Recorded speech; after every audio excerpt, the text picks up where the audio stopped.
This is Audible.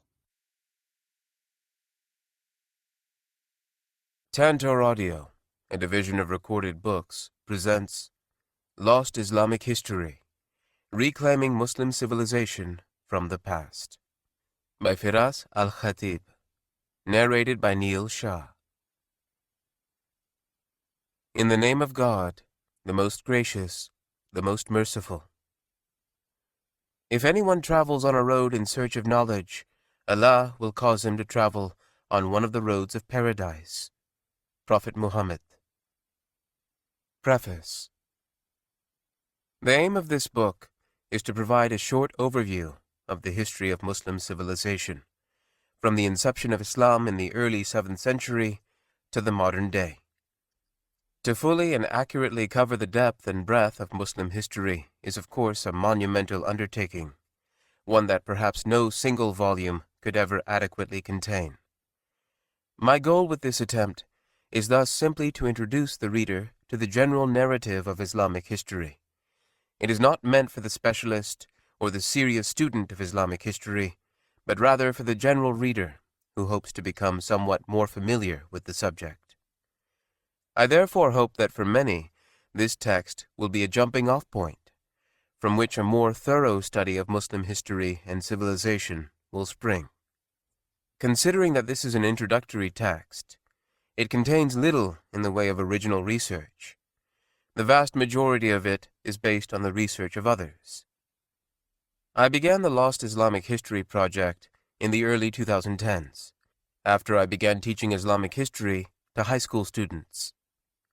Due to the structure of the American educational system, which is woefully light on the humanities in general, most of my students had only the most basic understandings of Muslim civilization.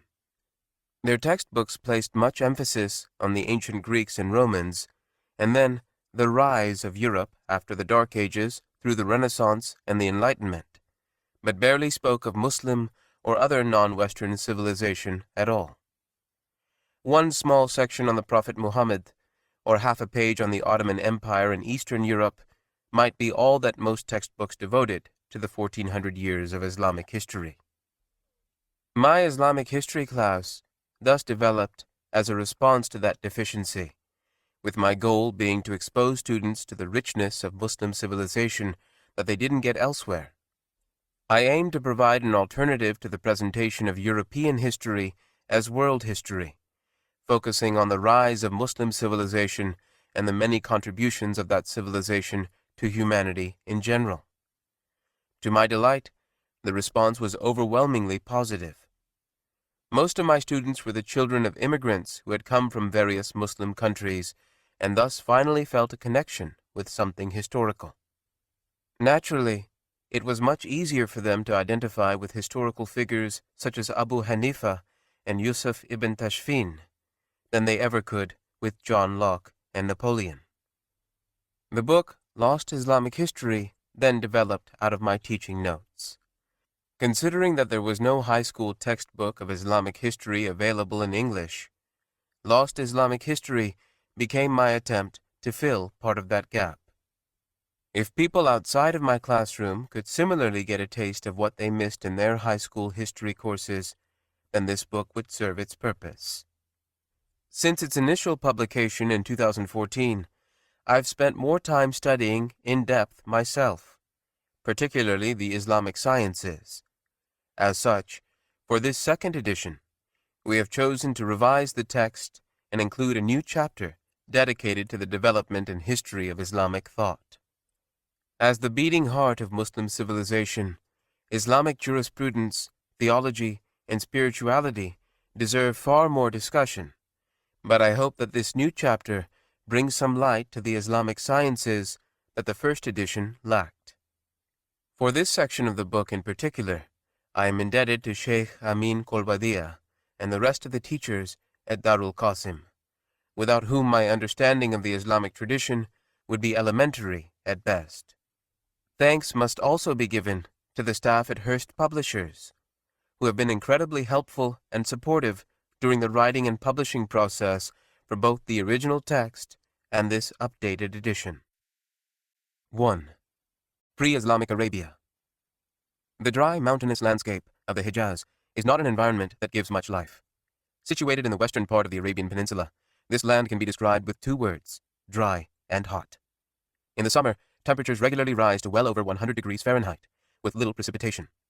Further east, endless sand dunes mark a landscape devoid of greenery or permanent settlements.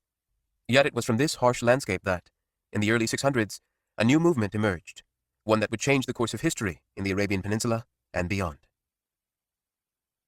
Geography. The Arabian Peninsula covers an area of over 2 million square kilometers in the southwestern corner of Asia. Situated between Asia, Africa, and Europe, the land is unique in its connection with all three continents of the Old World. Despite its position, it has been mostly ignored by outsiders. The ancient Egyptians chose to expand into the Fertile Crescent and Nubia rather than venture into Arabia's deserts. Alexander the Great passed by it in the 300s BCE on his way to Persia and India. The great Roman Empire attempted to invade the peninsula through Yemen in the 20s BCE, but could not adapt to the harsh landscape and thus failed to annex the region. One could hardly blame outsiders for ignoring the Arabian Peninsula. Its dry climate is barely hospitable, even for the nomads who live there. Monsoon winds bring seasonal rains to the southern coast of the peninsula in the autumn, but these are stifled by the quickly rising landscape and never make it deep into Arabia's deserts. Similarly, rains from the Mediterranean Sea barely touch upon the northern extremities of the Arabian desert. The result is that the vast majority of the peninsula remains dry year-round. Parched riverbeds, known as wadis, run throughout the land, yet they are barely recognizable as rivers. When clouds gather and rains fall, they become gushing and powerful waterways, essential for the growth of the seasonal flora that manages to bloom in this dry land. Once the wet season is over, however, the wadis return to their usual dry state, useless as sources of water. More reliable are the oases, small fertile spots surrounded by the vast expanse of the desert. They were capable of serving host to small communities or as waypoints for travelers, but were hardly enough to sustain an advanced and large society. The Arabs. Civilizations tend to be greatly shaped by the environments in which they develop, and the Arabs are no exception. Everything about the life of the Arab was based around the harsh environment in which he lived. Due to the desert's inability to support settled civilization, the Arabs were constantly on the move in search of fertile land for their flocks. One theory of the etymology of the label Arab even posits that the word itself comes from a Semitic root meaning wandering or nomadic. The Arabs would spend the summer months around whatever oases or wells they could rely on year after year, trying to make supplies and water last by living on the bare minimum. After months of enduring the summer heat, they would migrate to the south, near Yemen, where rain fell in the autumn and fertile land appeared for their herds. The rain-fed pastures gave their flocks of sheep, goats, and camels enough food to live off through the winter months as they pitched their tents and temporarily settled. By the time the rain stopped and the dry season began again in the spring, the Arabs returned to their oases and wells to wait out another summer. This harsh cycle had been the norm for the nomadic Arabs since time immemorial, and it remains in place for the Bedouin Arabs who still live in Arabia's deserts. In pre-Islamic Arabia, hospitality was of such importance that a guest at the home of an Arab was guaranteed at least 3 days of total security and protection before he would even be questioned about why he was there. This tradition was further reinforced by the Prophet, who stated that a guest has the right to be hosted for 3 days. The desert was not a place to be alone. With so many threats to the survival of the Arabs, community cooperation was essential. Reliance on relatives was the first line of defense against famine and the heat that constantly threatened survival. Families were expected to share resources and shelter, and the concept of pure individualism was strongly frowned upon. As such, the family, and by extension, the tribe, served as the most important unit within Arab society. Groups of families traveled together and were considered a kabila, or clan. Several clans would constitute a tribe, led by a tribal leader called a sheikh. Tribal identity and belonging were vital in the pre-Islamic world. Belonging to a tribe brought protection, support, and economic opportunities. Tribes would go to battle to defend one of their own, and tribal warfare was unnervingly common before the arrival of Islam. Competition over grazing lands and flocks regularly brought tribes into devastating wars which could last years and extract a heavy human toll on the participants. For the Arabs, struggle was a constant, against both man and nature. In a tribal nomadic society like this, artistic expression becomes difficult. The resources and time necessary to complete great sculptures and paintings like the ancient civilizations of Egypt and Greece were almost non-existent. Yet the natural human desire to search for beauty could not be extinguished by the desert sands. Instead, it took on a new form: language.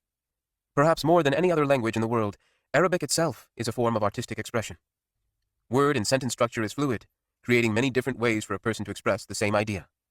Poetry thus naturally became the de facto art of Arabia.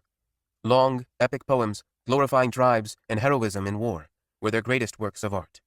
The finest poets were revered celebrities in every way. Their words were memorized by the masses and repeated for generations. The 7 most magnificent pre-Islamic poems were known as the Mu'allaqat, meaning the hanging ones. They were so called because they were hung on the walls of the Kaaba in Mecca, or alternatively, because they were hung in the hearts of all Arabs due to their reverence for the poetic medium. Despite being an advanced literary society, writing was rare in the Arabian Peninsula. While a written form of the language did exist by the 500s, it was rarely learned. Memorization was enough for the Arabs, who were capable of learning poems that were thousands of lines long by heart, so they could repeat them to future generations. Memorization would prove to be a vital skill once Islam arrived in the peninsula in the 600s. When it came to religion, the pre-Islamic Arabs were almost exclusively polytheistic. Islamic tradition holds that the Prophet Abraham, and his son Ismail, built the Kaaba in the valley of Mecca in ancient times as a house of worship for one God. The Kaaba was built as a plain rectangular building on a foundation set by the first man, Adam. From this shrine, Ismail was able to preach the monotheistic message to the Arabs, who adopted him as one of their own. Over the centuries, however, the progeny of Ismail distorted his monotheistic teachings. Stone and wood idols were carved to represent attributes of God. Later, they would go on to represent separate gods entirely. By the time of the Prophet Muhammad, there were 360 gods in the Kaaba. The message of Ibrahim and Ismail was not entirely lost on the Arabs, however. The 2 prophets were still revered figures in the mind of the Arabs, and even some of their basic teachings still held weight in this society. They certainly believed in the God of Ibrahim and Ismail, called Allah in Arabic. But they believed he was one among many different gods, represented by the idols. This belief system was far removed from the strict monotheism those 2 prophets had preached, and reflected influence from Sumerian religions to the north. Isolated Christian and Jewish communities existed within the Arabian Peninsula and also revered the prophets, but that was where their similarities ended. The sparse monotheists of Arabia tended to avoid complete assimilation with the polytheistic Arabs, instead creating their own insular communities. Arabia's neighbors. In spite of being deep in the deserts of the Arabian Peninsula, far from more advanced civilizations, the Arabs were not completely isolated from their neighbors. The Romans had become a regional superpower along the northern borders of the peninsula in the early decades CE. By putting down numerous Jewish revolts in the province of Syria-Palestina, the Romans stamped their control on the area. For the Bedouin Arabs, this meant the presence of a wealthy and strong trading partner to the north. Merchants regularly traversed the western part of the peninsula from Yemen in the south to Syria in the north, trading goods that came from places as far away as India and Italy. The Romans were content to remain in the more hospitable and familiar lands of the Fertile Crescent, and let the nomadic Arabs carry on the trade with more distant lands. To the northeast of Arabia lies the Iranian plateau. The rise of the Sassanid dynasty in Persia in the 200s CE ushered in a centuries-long struggle between the Romans and Persians, which would have its effects on the Arabs. The border between the 2 great empires fluctuated, but was generally in the Syrian desert, in the northern part of the Arabian Peninsula. Both the Romans and the Persians attempted to gain the upper hand by using Arab tribes, usually ones that had converted to Christianity, as proxies. Keen to use this conflict to their own benefit, 2 Arab tribal confederations developed into client states for the great powers. The Ghassanids founded a kingdom in what are now the modern countries of Jordan, Syria, and Palestine, where they served as a buffer for the Roman Empire. Similarly, the Lakhmids controlled southern Mesopotamia and served the Persians. Both Arab kingdoms were greatly influenced by their overlords, who spent heavily on keeping their vassals well equipped in the face of the enemy. Yet the constant warfare between the 2 sides would slowly wear down all 4 parties. By the early 600s, the Romans and Persians were exhausted by decades of warfare and were weakening behind a facade of militaristic power.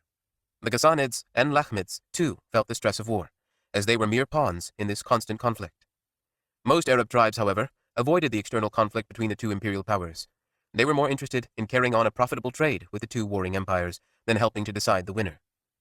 To the south of the peninsula was the powerful kingdom of Aksum in Abyssinia, modern Ethiopia. Based high in the Abyssinian mountains, Aksum was a powerful trading state that connected inland African kingdoms, the Indian Ocean sea routes, and the southern part of the Arabian Peninsula. As a crossroad for trade, it had considerable influence on Arab merchants, who dealt with the Aksumites in Yemen. Like Rome, Aksum was a Christian empire that had tension with Persia on numerous occasions.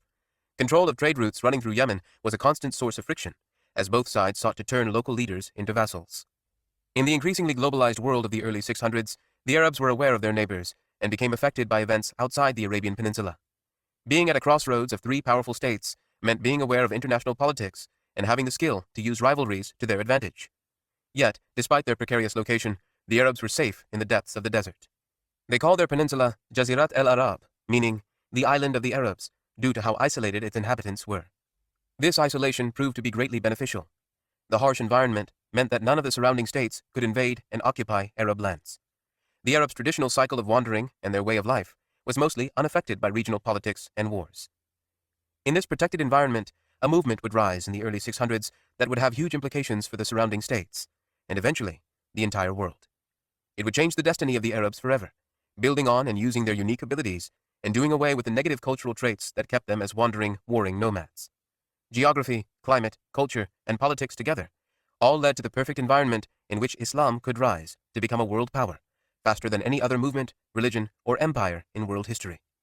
It would sweep out of the deserts of Arabia into the battered Roman and Persian empires, conquering territories and assimilating diverse peoples, creating an empire that stretched from Spain to India by the early 700s, the world's largest at the time.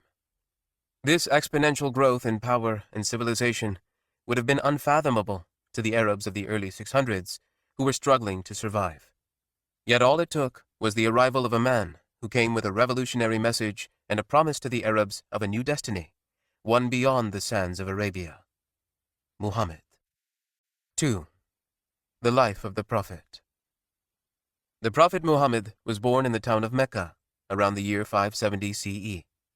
He belonged to the Banu Hashim clan, a subset of the Quraysh tribe that controlled Mecca, the trading and religious center deep in the heart of the Arabian Peninsula. About 80 kilometers inland from the Red Sea, it benefited greatly from the north-south trade routes that connected the Romans in the north and Yemen in the south. Yet, Mecca was far detached from both these places. Hundreds of kilometers of desert surrounding the valley town allowed it to develop independent of any foreign control or influence. Mecca was at once both internationally connected and isolated. But when it came to religion, Mecca was a focal point for the entire Arabian Peninsula. It was the location of the Kaaba and the annual pilgrimage that attracted Arabs from all over the peninsula. So while Mecca was far away enough to elude imperial control by the Byzantines or Persians, it was central enough to have a major impact on the Arab people. Both of these characteristics would play a major role when Islam began to spread. Early life. Muhammad's early life was marked by hardship and loss. His father, Abdullah, died before his birth while on a trading mission in the town of Yathrib, north of Mecca. His mother, Amina, died when he was 6, leaving his respected grandfather, Abd al-Muttalib, to care for him. 2 years later, his grandfather also died, and Muhammad came to live with his paternal uncle, Abu Talib. Despite belonging to the wealthy tribe of Quraysh, Muhammad did not grow up amid riches. His status as an orphan and his belonging to the clan of Banu Hashim, considered an inferior branch of Quraysh, meant he was not a part of the ruling class. He did, however, accompany his uncle on numerous trading missions to Syria in his childhood, inaugurating him into the age-old nomadic tradition of the Arabs.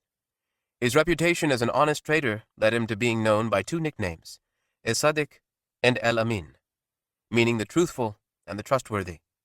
He was thus respected by the Quraysh, and he was regularly trusted with money and business transactions, acting as an arbiter in many cases.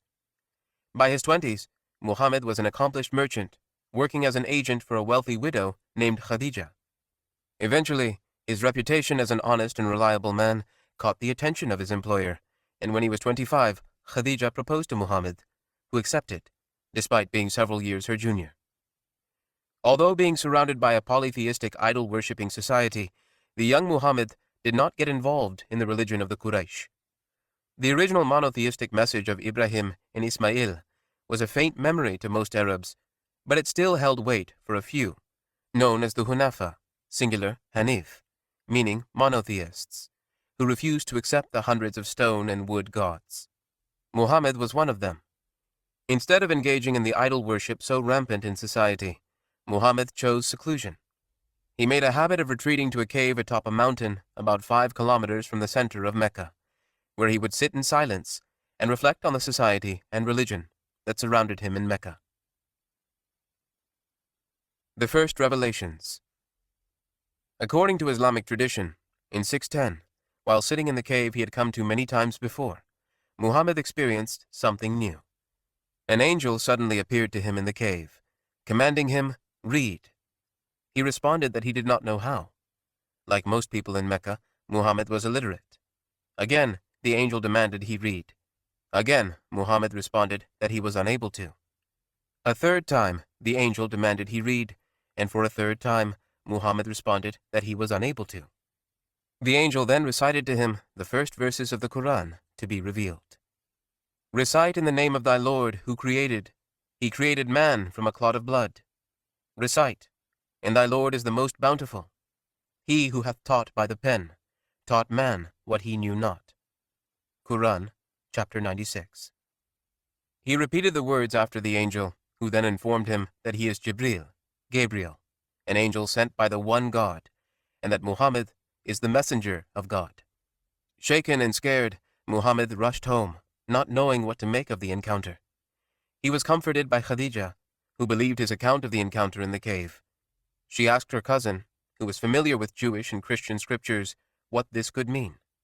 When he heard of what happened, he immediately accepted Muhammad as the messenger of his time, like Moses and Jesus before him. Consoled by his wife and her cousin, Muhammad accepted his mission as the messenger of God, and his life as the prophet began.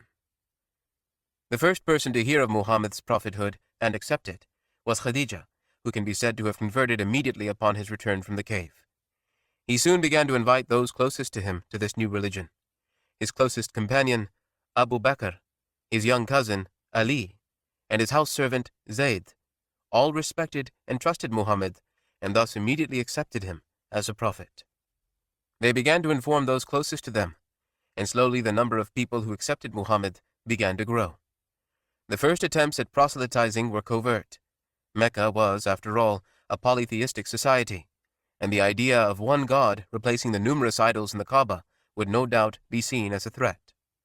Thus, the early months and years of Islam were marked by the development of a secret, hidden group, fearful of society's reaction to them, but submitting to the ideas of this new religion. They were called Muslims, meaning submitters. The word Islam itself, from which Muslim derives, denotes submission to God and His will. Woe to every scorner and mocker, who collects wealth and continuously counts it. He thinks his wealth will make him immortal. No, he will surely be thrown into the fire.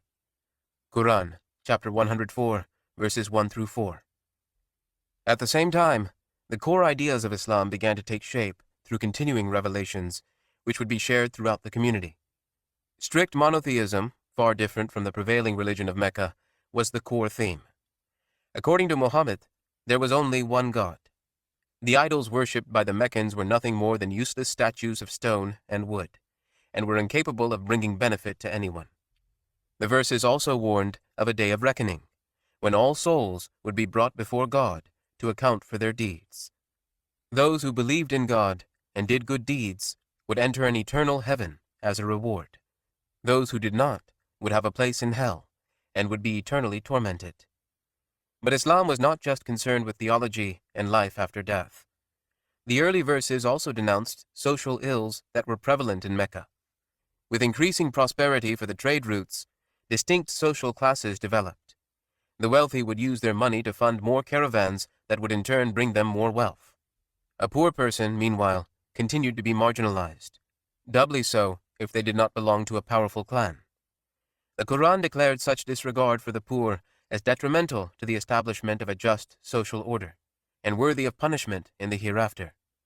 It would be years until the rules regarding society would be laid down, but from early on, it was clear that Muhammad had come not just to change people's religious beliefs, but also society itself. The early revelations repeated these themes numerous times. The verses and chapters revealed in Mecca, which are found towards the end of the Quran, tended to be short and to the point. This worked well for the nascent Muslim community, which was still unknown to the rest of the city. When around fellow believers, the Muslims would discuss the latest revelations among themselves and teach each other. When around non-Muslims, they had to hide their conversion and beliefs. After all, these new ideas would threaten the established social order of Mecca. Social, economic, and tribal equality flew directly in the face of the wealthy and powerful members of Quraysh. Social revolution is rarely welcomed by those in positions of power. Even if Muhammad had not advocated any change in society, The new beliefs alone were a threat to the economic and social position of the polytheists. Because of the Kaaba, Mecca was a religious center for Arabs throughout the Arabian Peninsula. Once a year, Arabs would travel to Mecca for a pilgrimage and to honor the hundreds of idols kept around the Kaaba. This meant big business for the Quraysh. Trade was a natural byproduct of the pilgrimage, with people from so many distant lands in the same place at the same time. A natural market evolved which made Mecca a religious, economic, and political focal point of Arabia. And as the facilitators of this trade, the Quraysh stood to make huge profits. Muhammad's message, however, denied the importance of the idols, emphasizing the unity of God. Without idols, there would be no pilgrimage. With no pilgrimage, there would be no business. This was not a scenario that was pleasing to the Quraysh, and the early followers of Muhammad knew that. For this reason, there could be no mention of this new religion around the leaders of the tribe. The Muslim community was still small and weak enough that it could not yet come into open ideological conflict with those in positions of power, especially considering the fact that most of the early converts were those who were considered the lowest class of society. Slaves, servants, and the poor made up a large proportion of the early Muslim community, attracted by the equality of all people before God, and the egalitarian nature of the new religion, where wealth and social status did not determine a person's worth. Persecution. Eventually, the size of the Muslim community became too large for the rest of Quraysh to ignore. Previously, the Muslims had been able to perform their prayers together in a secluded area on the outskirts of the town. But as their prayer groups grew larger, the chances of them being seen increased. That is exactly what happened as a group of praying Muslims were seen by a group of idol worshippers, whose immediate reaction was to ridicule the Muslims and their prayer. At first, the Quraysh were content to view the small community as an abnormality to be mocked, until they realized the gravity of these new ideas. Monotheism, social justice, equality, and submission to the rule of God were all threatening theories to the Quraysh. In the eyes of many leading members of Quraysh, the solution was to rid themselves of this new religious and social movement by getting rid of the source, Muhammad. But Arab society still had structure and rules. Although Muhammad was an orphan, he was still under the protection of his uncle, Abu Talib, who was the leader of the Banu Hashim clan of Quraysh. Abu Talib himself refused to accept Islam, but his dignity and respect for Arab social customs demanded that he protect his nephew. Furthermore, age-old Arab customs dictated that if Muhammad was killed, his clan would have permission to go after his killers, and thus civil war could break out on the streets of Mecca. So Muhammad himself could not be harmed, but the protection that he enjoyed was not extended to his followers, many of whom were not protected by any clan or family. The Quraysh decided to threaten and persecute them, in the hopes of discouraging others from joining the new religion. Muslims were thus regularly harassed and deprived of the same rights as polytheists in Mecca. While Muhammad himself had protection, he was powerless to stop the oppression of his followers. Quraysh also took steps to prevent the spread of the new religion outside of Mecca. A group of Muslim refugees who escaped to Abyssinia were promised protection by its Christian king, the Negus. The Quraysh sent emissaries after them, hoping to convince the king to give up his protection and send the Muslims back to Mecca to be persecuted. When the Negus heard Muhammad's cousin Jafar recite verses from the Quran about Islamic beliefs regarding Jesus and Mary, he refused to forsake his fellow monotheists, and the Quraysh had to go back to Mecca without the refugee Muslims. But even if Muslims had not escaped to distant lands, Islam could still spread beyond Mecca. Thousands of Arabs visited the city each year, and if some of those visitors heard Muhammad's message and saw Quraysh's inability to stop his unorthodox ideas, the status of Quraysh as one of the leading tribes in the peninsula would begin to wane. Alternatively, the visitors would believe Muhammad, accept his religion, and take it back to their homelands, spreading Islam outside of Mecca and making it harder to stop. All of this led to the extreme measures taken by the Quraysh. In 617, approximately 7 years after the first revelations, the Quraysh decided to implement an all-out boycott on Muhammad's clan, Banu Hashim, to whom many Muslims belonged. No one was to enter into any business transactions with them, nor marry anyone to a member of the clan. They were even forced into exile in a barren valley just outside of Mecca. This had disastrous humanitarian effects on the Muslim community. Persecution brought hunger, social isolation, and economic woes to the Muslims, and even the non-Muslims who happened to be part of Banu Hashim, such as Abu Talib. The few Muslims not belonging to Banu Hashim, such as Abu Bakr, Umar, and Uthman, did all they could to supply the persecuted group by circumventing the boycott's rules, although at great personal loss. The boycott was draining on the entire Muslim community, those belonging to Banu Hashim, as well as other clans. In the end, the boycott was ineffective in persuading Muhammad to discontinue his preaching, and it was thus ended after just over a year of enforcement. Despite Quraysh's efforts, more people continued to accept Islam. The boycott also revealed the strength of ties in the young community, as those not a part of Banu Hashim were still willing to sacrifice their wealth and safety to help their brothers and sisters that were being persecuted. Here, one of the core concepts of Islam, that loyalty to the religion transcended loyalty to a tribe or family, was on full display. The boycott was not without its effects, however. Years of being denied food and access to shelter, coupled with physical abuse, took a toll on the Muslims. The persecution probably played a role in the death of the Prophet's wife, Khadija, in 619. She had been the first convert and had stood by Muhammad through the adversity he had faced at the hands of Quraysh. The emotional support she provided in the early years was indispensable for the Prophet, encouraging him to continue in the face of persecution. The loss was a huge one on Muhammad, but it was not the only loss he had to deal with. Soon afterwards, his uncle, who had protected him, Abu Talib, became ill and died. Although he did not accept Islam, he endured persecution like the rest of Banu Hashim and never gave up protection of his nephew. Beyond being another emotional loss for Muhammad, the death of Abu Talib had huge implications for the Muslim community. Without a strong leader, there was little to protect Muhammad and the rest of the Muslim community from the leaders of Quraysh, who were becoming bolder in their attacks on the Muslims, verbally as well as physically. Despite his love for the city of Mecca, Muhammad decided to try to find another city that would accept him and give him more freedom to preach his religion than the Quraysh did.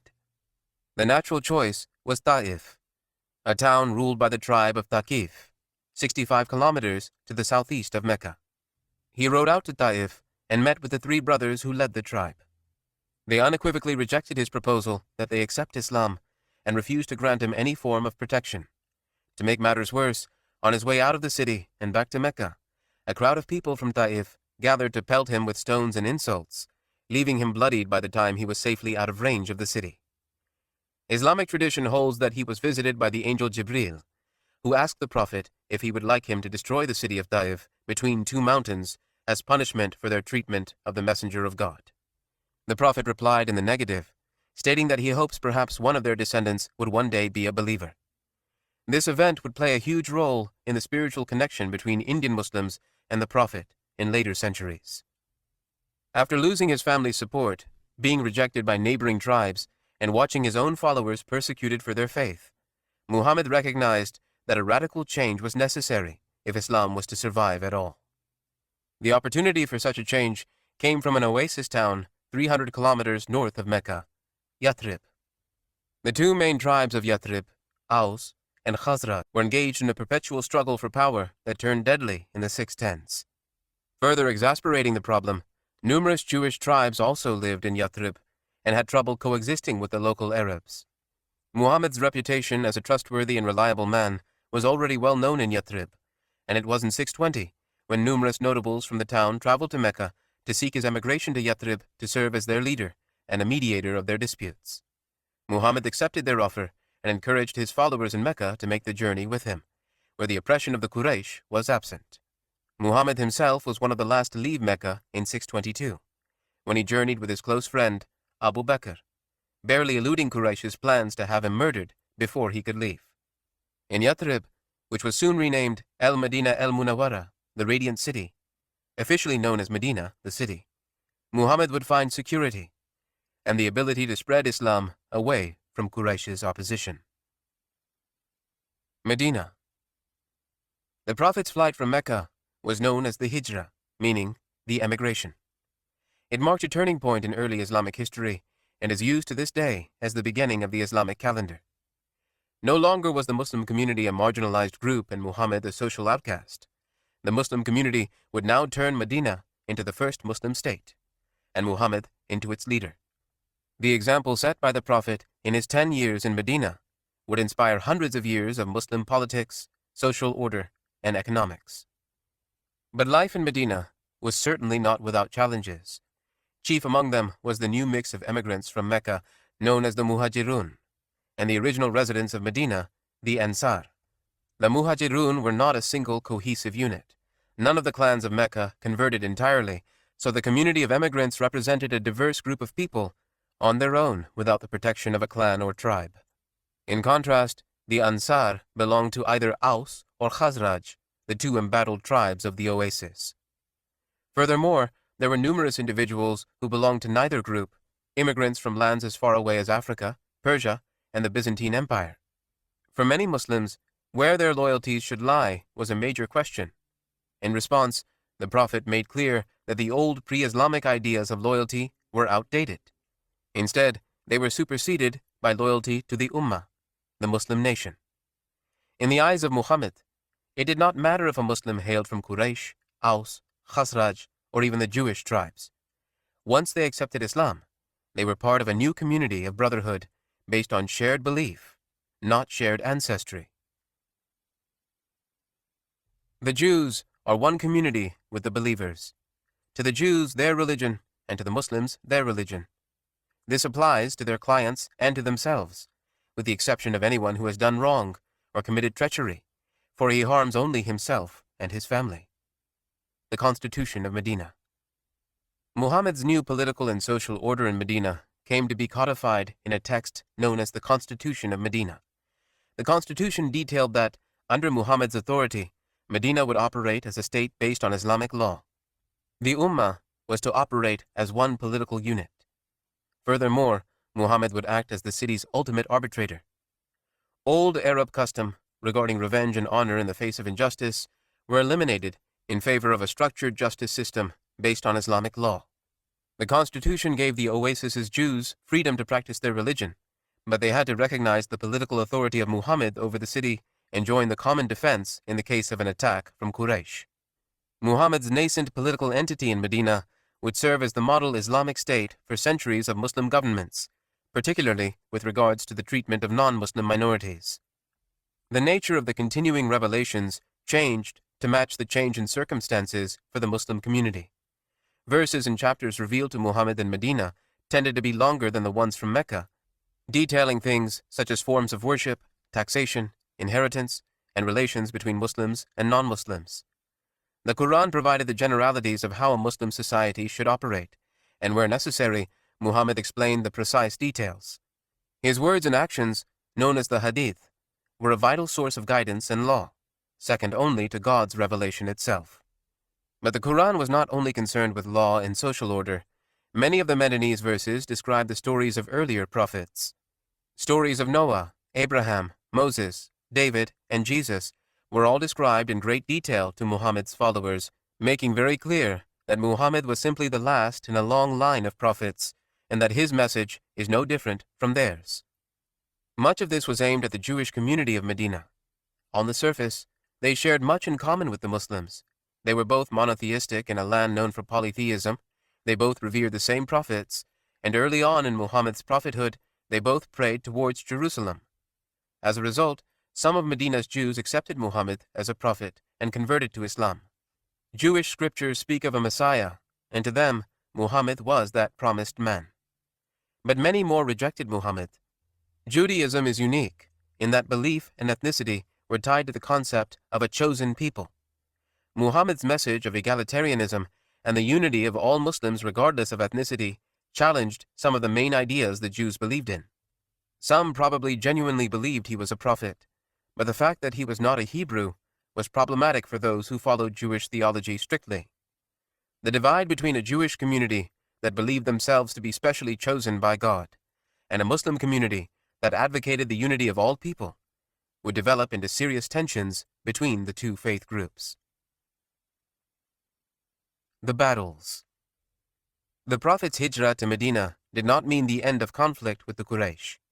The Muhajirun were still bitter at their treatment by their fellow clansmen in Mecca, and the Ansar were eager to punish those who had oppressed their new brothers in Islam. But the Muslim community had not yet been given permission to fight by the Prophet. Warfare is, of course, a serious endeavor, especially in the Arabian Peninsula, where complex rules regarding honor and vengeance had reigned for centuries. Furthermore, the Quran itself testifies to the sanctity of life and the egregiousness of unjustly taking one. The Muslim community was thus hesitant to act militarily against Mecca, despite the years of oppression they faced at the hands of the Meccans. But that changed early on in Muhammad's time in Medina. He proclaimed to his followers a new revelation from God, which stated, "Permission to fight has been given to those who are being fought, because they are wronged, and indeed God is competent to give them victory. They are those who have been evicted from their homes without right, only because they say, 'Our Lord is Allah.'" Quran, chapter 22, verses 39 through 40. These new verses made clear to Muhammad's followers that war was permissible, even obligatory, when Muslims were being oppressed. They also signaled an important aspect of Islam's role in the world, that this religion was not just a set of beliefs about the unseen, but a complete way of life that encompassed everything from prayer rituals to foreign relations to theology. Like they did with other instructions given in the Quran, the Muslim community of Medina was eager to show their worth and follow this new command. The opportunity came in 624, when the Muslim community mustered a small army of around 300 men to intercept a caravan belonging to Quraysh that was passing by Medina. The Muslims were unable to reach the caravan, but ended up meeting a much larger Qurayshi force that had been sent to protect the caravan. At the Battle of Badr, about 100 kilometers southwest of Medina, the Muslims had their first opportunity to physically fight their former oppressors. Despite being outnumbered, the Muslim army, commanded by the Prophet's uncle, Hamza, managed to rout the Meccans, taking numerous prisoners. The Battle of Badr was of monumental importance for the new community at Medina. It established the Muslims as a real political and military force, while simultaneously lowering the prestige of Quraysh in the eyes of the rest of the Arabs. The Quraysh were of course not willing to allow such a humiliating defeat to go unpunished. The next year, an even larger Meccan army was assembled, with the aim of harassing Medina enough to lower Muhammad's newfound prestige and call into question his ability to protect his followers. The army camped out a few kilometers north of the city, in the shadow of the imposing Mount Uhud, where they could harass the rural farms surrounding Medina. As part of the constitution of Medina, Muhammad had vowed to protect the city and its inhabitants, and was thus compelled to organize a fighting force to go out and confront the Meccans. There was, however, a group within the city that opposed his plan, believing that their best bet was to leave the rural farmers to fend for themselves and keep the army inside the city to defend it. They were joined by two of the Jewish tribes of the city who refused to go out to Uhud to battle a superior force. Muhammad was thus forced to march out to Uhud with a considerably smaller army than he anticipated. The results of the battle were disastrous for the Muslims. The Meccans, led by the brilliant Khalid ibn al-Walid, who would later convert to Islam and lead Muslim armies into Syria, managed to rout the Muslims from the battlefield up onto the slopes of Uhud. Hamza, the hero of Badr, was killed in the fighting, and his body mutilated by the Quraysh. Muhammad himself was at one point surrounded, along with a small group of Muslims, by the Meccans, and was injured in the hand-to-hand combat that followed. The Quraysh, having defeated the Muslim army in battle, and believing they had done enough to damage Muhammad's reputation, retreated back to Mecca. The Battle of Uhud did not manage to end Islam or the Prophet's authority in Medina, as the Quraysh had hoped, although it did sow seeds of tension between Medina's Muslims and the Jews, most of whom had refused to honor the terms of the constitution and joined the battle. It was becoming clear that neither the Muslims nor the Quraysh were going to be able to decisively defeat the other on the battlefield. Both sides thus resorted to trying to gain support among the numerous Arab tribes of the region, each hoping to tip the scales against the enemy. The Meccans in particular hoped to gain the support of Medina's Jewish tribes, which seemed willing to dislodge the Prophet from their midst. 5 years after the Prophet's hijrah, the Meccans besieged the city of Medina from the north and sought the help of one of Medina's Jewish tribes, the Banu Qurayza, who lived on the southern outskirts of the city. It was a calculated gamble for the Jews. The siege looked promising, and by joining with the Quraysh, they could wipe out Muhammad and his followers for good. As it happened, however, the Meccans and their Jewish allies were unsuccessful. Muhammad, advised by a Persian immigrant named Salman, ordered the construction of a trench around the city to thwart the Meccan siege. The Battle of the Trench, as it was called, was a disastrous failure for the Quraysh, who failed to even dent the power of Muhammad in the city. But it was even worse for the Banu Qurayza. They had broken the terms of the constitution, and thus were liable to be punished according to its terms. An arbitrator assigned to the case ruled against the subversive tribe, ordering that the men who had taken part in the siege be executed, while the women and children exiled from the city. Muhammad was setting an important standard with his handling of the Jews of Medina. He made clear that Islamic law had no problem with the presence of non-Muslims living within a Muslim state. For years, Medina's Jews had been tolerated, but when they failed to live up to existing agreements and threatened the security of the Islamic State, punishment had to be doled out. Like everything he did, Muhammad's example in dealing with Banu Qurayza would set the precedent for hundreds of years of Muslim relations with non-Muslims. Victory. With his position in Medina secured, Muhammad could finally deal with Quraysh on an equal level. Confident in the stability of the Muslim state and inspired by a recent revelation that promised impending victory, Muhammad set out in 628 with an army of 1,500 towards Mecca. But this was not an army intent on war. They were clothed in the simple two-garment outfit of pilgrims and only carried traveling swords. No armor, no cavalry, and no banners of war were brought along. Muhammad hoped to gain access to Mecca and the Kaaba peacefully in order to conduct a pilgrimage. He camped just outside the borders of Mecca at Hudaybiyah, waiting for permission from Quraysh to enter the sacred grounds. The Meccans, no doubt baffled by the audacity of the Muslims just 6 years after their escape from Mecca, had a difficult decision to make. If they allowed Muhammad and his followers to enter Mecca, they would look weak to other Arab tribes, unable to prevent a barely armed force from entering their city.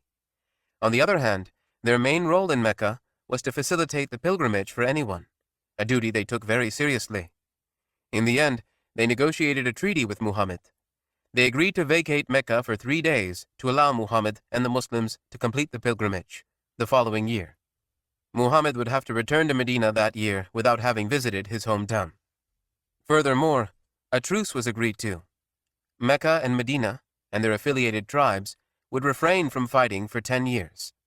Some Muslims were clearly discontented by the terms of the Treaty of Hudaybiyah, having hoped for immediate access to Mecca or even a complete conquest of Quraysh.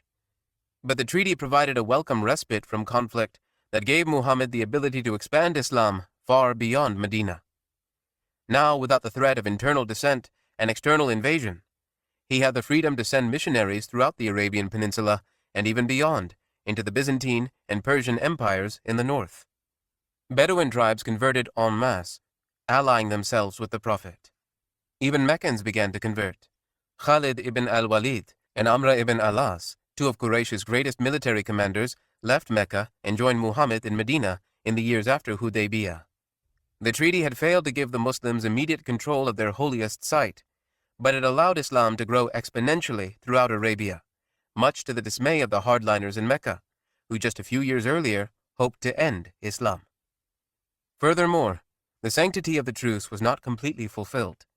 Just 2 years after its signing, a tribe allied with Quraysh launched a surprise attack against a tribe allied with Muhammad just outside the borders of Mecca. This constituted a breach of the treaty, which had promised a total peace for 10 years. With the treaty now voided, Muhammad could call upon his newfound allies throughout the peninsula in a new expedition aimed for Mecca. This time, however, they would not be traveling as peaceful pilgrims. Muhammad was finally in a position of power. Thousands of Muslims from all over the peninsula were now at his command, bound by alliances and conversions to join his army whenever called upon. At this point, the people of Mecca knew there was no way they could militarily defeat the Prophet. It was Mecca versus dozens of tribes, all united together for the first time in the history of the Arabs. Attempted negotiations between Muhammad and the Quraysh ended in failure, and in early 630, his army of over 10,000 Muslims, brought together from all corners of Arabia, marched on the holy city. Most Meccans realized that resistance was futile. With the exception of some minor skirmishes, Muhammad's army entered Mecca bloodlessly. His triumphant return to his birthplace was seen by his followers as the final victory of Islam over polytheism, of truth over falsehood. The hundreds of idols surrounding the Kaaba were destroyed, making the sanctuary a place for Muslim worship dedicated to one God. For many in Mecca, including the leader of the Quraysh, Abu Sufyan, this complete conquest was a sign that their idols were in fact no more than crude sculptures of stone and wood. They submitted to Muhammad, the man they had oppressed, chased out of the city, and gone to war with. Muhammad, in turn, proved to be a lenient conqueror. Most Meccans were left unharmed, a remarkable gesture for a people accustomed to brutal tribal wars that showed no mercy. Once again, Muhammad was setting the example that his prophethood marked the beginning of a new era with new rules and customs. The pre-Islamic period of Jahiliyyah, meaning ignorance, would forever be left behind. Muhammad's return to Mecca is remarkable if only because of the circumstances of his life in the preceding years. Just 8 years after his escape in the middle of the night from his oppressors, Muhammad returned to his hometown as a victorious leader with an army of thousands. In Mecca, he had gone from a trusted merchant to an undesirable rebel against polytheism, to a distant enemy, to the benevolent conqueror of his native land. No doubt his rapid accession to power and his ability to break down old tribal rivalries under the banner of unity in Islam were seen as miraculous and signs of his prophethood by many. The Muslims of that era, including those who had suffered through the early years of oppression in Mecca, and the ones who only converted upon the city's conquest, thus believed there was something special about Islam. It was guided and protected by God in their eyes, and they were on a special mission to spread this true religion to the rest of the world. This mindset would play a major role in the way Muslims viewed themselves on the world stage throughout their history. The end of the prophethood. By the time of the conquest of Mecca, Muhammad was about 60 years old, an old man by the standards of his time. Through his sayings and the continuing revelations of the Quran, the tenets of Islam had been formalized, covering everything from articles of belief to instructions of worship to guidelines for Islamic governance. A new social order had been inaugurated, one that left behind tribalism and nationalism in favor of Islamic unity under divine laws. Muhammad codified this in his last sermon, where he declared that, "You all descended from Adam, and Adam was created from the soil. The most noble in the sight of God is the most pious. No Arab is superior to a non-Arab except by their God consciousness." His religious and social message was intertwined with a political one that forged a united Muslim empire that spanned the entire Arabian Peninsula, the first time in history that all the Arabs had been united. He even managed to make some inroads among the tribes living on the southern edges of the Byzantine and Persian empires, an accomplishment that would not go unnoticed by those two great empires, who would soon take the rapid spread of Islam very seriously. After his conquest of Mecca, Muhammad returned to his adopted hometown of Medina. He had, after all, promised to lead the Muslim Ummah from that oasis 8 years earlier when Aus and Khazraj invited him. Here, he began to make preparations for a Muslim community that would continue long after his death. He spoke increasingly about the obligations of a true believer, the preservation of the Quran, and his example. In early 632, he journeyed to Mecca for a final pilgrimage, the Hajj. He spoke to thousands of his followers, all equally dressed in simple white robes, regardless of their financial status, reminding them of the equality of all people. He cautioned his followers to avoid oppression, treat women with respect and love, and leave behind the old tribal rivalries that had been the bane of Arab civilization for centuries. His farewell sermon summarized his prophethood. It was a complete revolution in every sense. In the eyes of his followers, a new order was dawning upon the world, one that would be based upon God's law, and inspired by the example of Muhammad. After the pilgrimage, Muhammad returned to Medina, where the foundation was laid for the continued expansion of Islam. Learned men were sent to distant provinces such as Yemen and the eastern edge of Arabia to teach the recently converted the basics of Islam. Medina, the community in closest contact with the Prophet, would operate as a hub of knowledge about Islam, serving to educate the rest of the Muslim world even after the Prophet. A military expedition was prepared to trek north against the Byzantines. The Islamic ethics of war, which would guide hundreds of years of Muslim armies, were reiterated. According to Islamic belief, Muhammad's role was to serve as a messenger for God, delivering God's word, the Quran, and acting as a model for Muslims. After 23 years of acting as a prophet of God, his mission was complete. The Quran was finalized and recorded on scraps of parchment, leather, and bone, but more importantly, memorized completely by many of Muhammad's companions. The pre-Islamic tradition of memorizing long poems gave the Arabs the ability to maintain and ensure the preservation of Islam's holy book.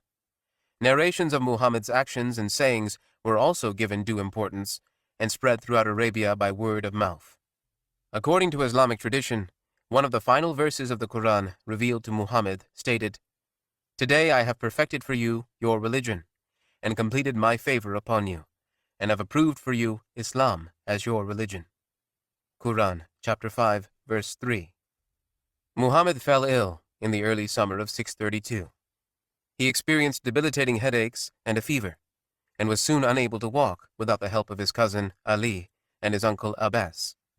When he was unable to lead the 5 daily prayers in the mosque, he appointed his close friend and companion, Abu Bakr, to lead them in his place. He spent his final days in the house of his wife, Aisha, the daughter of Abu Bakr.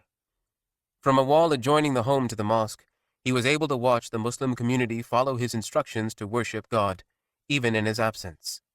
It was no doubt an emotional time for his followers who had been with him through the difficult days in Mecca, the fierce battles against Quraysh where he established his authority, and his triumphant bloodless conquest of Mecca.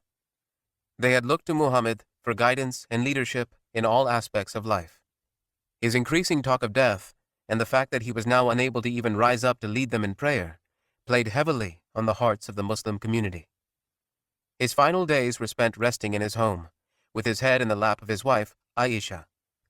Close family members and friends visited, hoping to see some signs of recovery in their leader. But one of the central aspects of Islam was uncompromising monotheism. Muhammad preached that only God is divine. All other creatures, whether they were animals, humans, or even angels, would experience death, according to Islamic belief. Thus, while they were prepared for his passing, recognizing that Islam would indeed continue after him, Muhammad's followers, deeply emotionally invested in this man that had led them out of the era of pre-Islamic polytheism and tribal warfare, could not imagine life without him.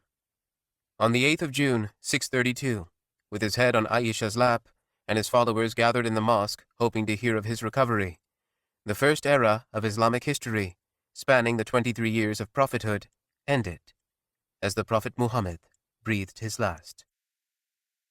3. The rightly guided caliphs. The death of the Prophet caused an emotional outpouring in the streets of Medina. The Muslims had a very difficult time dealing with the fact that their Prophet was no longer with them, with some initially refusing to believe the news. But the death of Muhammad also brought questions of leadership to Medina.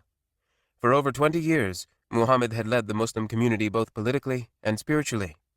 His direct connection with God meant that society was guided by divine power, in accordance with a divine plan. Now that that connection was no more, what would happen to the society that Muhammad had established? Specifically, who would lead the Muslim community after the death of the Prophet? Before Muhammad was even buried, a group of leading figures from among the Meccan immigrants and the people of Medina gathered to answer the question of leadership. Disagreements between the groups about who should be given authority over the young Muslim state could threaten to divide the community indefinitely. There may have even been some proposals for a two-state solution, one led by a Medinese and one by a Meccan. In the end, Umar nominated Abu Bakr to be the political leader of a unified Muslim state based in Medina. Abu Bakr was the natural choice. After Khadija, he was the first person to accept Muhammad as a prophet and convert to the new religion. He had been with Muhammad during his flight from Mecca. He was even appointed by Muhammad to lead the prayers in the Prophet's mosque in the final days of his life. Yes, he was from the people of Mecca, but no one, neither the Muhajirun nor the Ansar, could dispute his qualifications. Abu Bakr. Abu Bakr took the title of Khalifat ul-Rasul, meaning successor of the Messenger of God, shortened as Khalifa, Caliph, in 632. The Caliph was not a new prophet. Islamic scripture is clear that Muhammad was the final prophet, and no more would come after him. Rather, the Caliph's role was to act as a political leader, following the example set forth by Muhammad in his time as the leader of Medina. Thus, the Caliph was expected to be someone who is an adept leader, capable of efficiently managing the affairs of the Muslim state, as well as someone who can preserve the religion of Muhammad and inspire people to follow it to the best of their abilities. Abu Bakr's example in doing so would serve as the precedent for later caliphs of how to fulfill these roles. Establishing continuity with the political goals of Muhammad, Abu Bakr dispatched an expeditionary force to southern Syria to battle with the Byzantines in retaliation for an earlier confrontation between the two sides. The expedition showed that the Muslim Ummah's political goals would not stop because of the Prophet's death. But it was not as important as a growing threat coming from the sandy deserts to the east of Medina. There, the various Bedouin tribes that had recently converted to Islam began to rebel. Their logic was simple. They pledged allegiance to Islam at the hands of Muhammad, and since Muhammad had now passed, that oath held no weight. Perhaps another reason for their desire to break away from Abu Bakr's government in Medina was the traditional Arab dislike for organized government. For centuries, the Arab tribes had roamed free, without a central government dictating their actions or demanding taxes. They may have begrudgingly accepted such an arrangement under Muhammad, but they would certainly not accept it under Abu Bakr. Coupled with their hatred for organized government was the appearance of numerous people claiming to be prophets themselves, chief among them a man by the name of Musaylima, known as Musaylima the Liar in later historical sources. Neither kill a child, nor a woman, nor an aged man. Bring no harm to the trees, nor burn them with fire, especially those which are fruitful. Slay not any of the enemy's flock, save for your food. You are likely to pass by people who have devoted their lives to monastic services. Leave them alone. Abu Bakr's warfare rules dictated to his army. The refusal of these tribes to pay the zakat tax, an important pillar of Islam, combined with their acceptance of new prophets, led Abu Bakr to declare that they had left the fold of Islam and constituted a threat to the religion itself. If groups could decide what aspects of Islam they chose to accept, or could declare themselves prophets and adapt the religion to whatever suited them, the sanctity of Islam itself could be lost amid hundreds of versions. No doubt the examples of previous peoples that were mentioned in the Quran who had altered God-given religion to suit their needs came to Abu Bakr's mind. Those people were reprimanded by God and would be punished on the Day of Judgment for their sins, a fate the pious among the Muslim community desperately sought to avoid. As a result, military action had to be taken by Abu Bakr.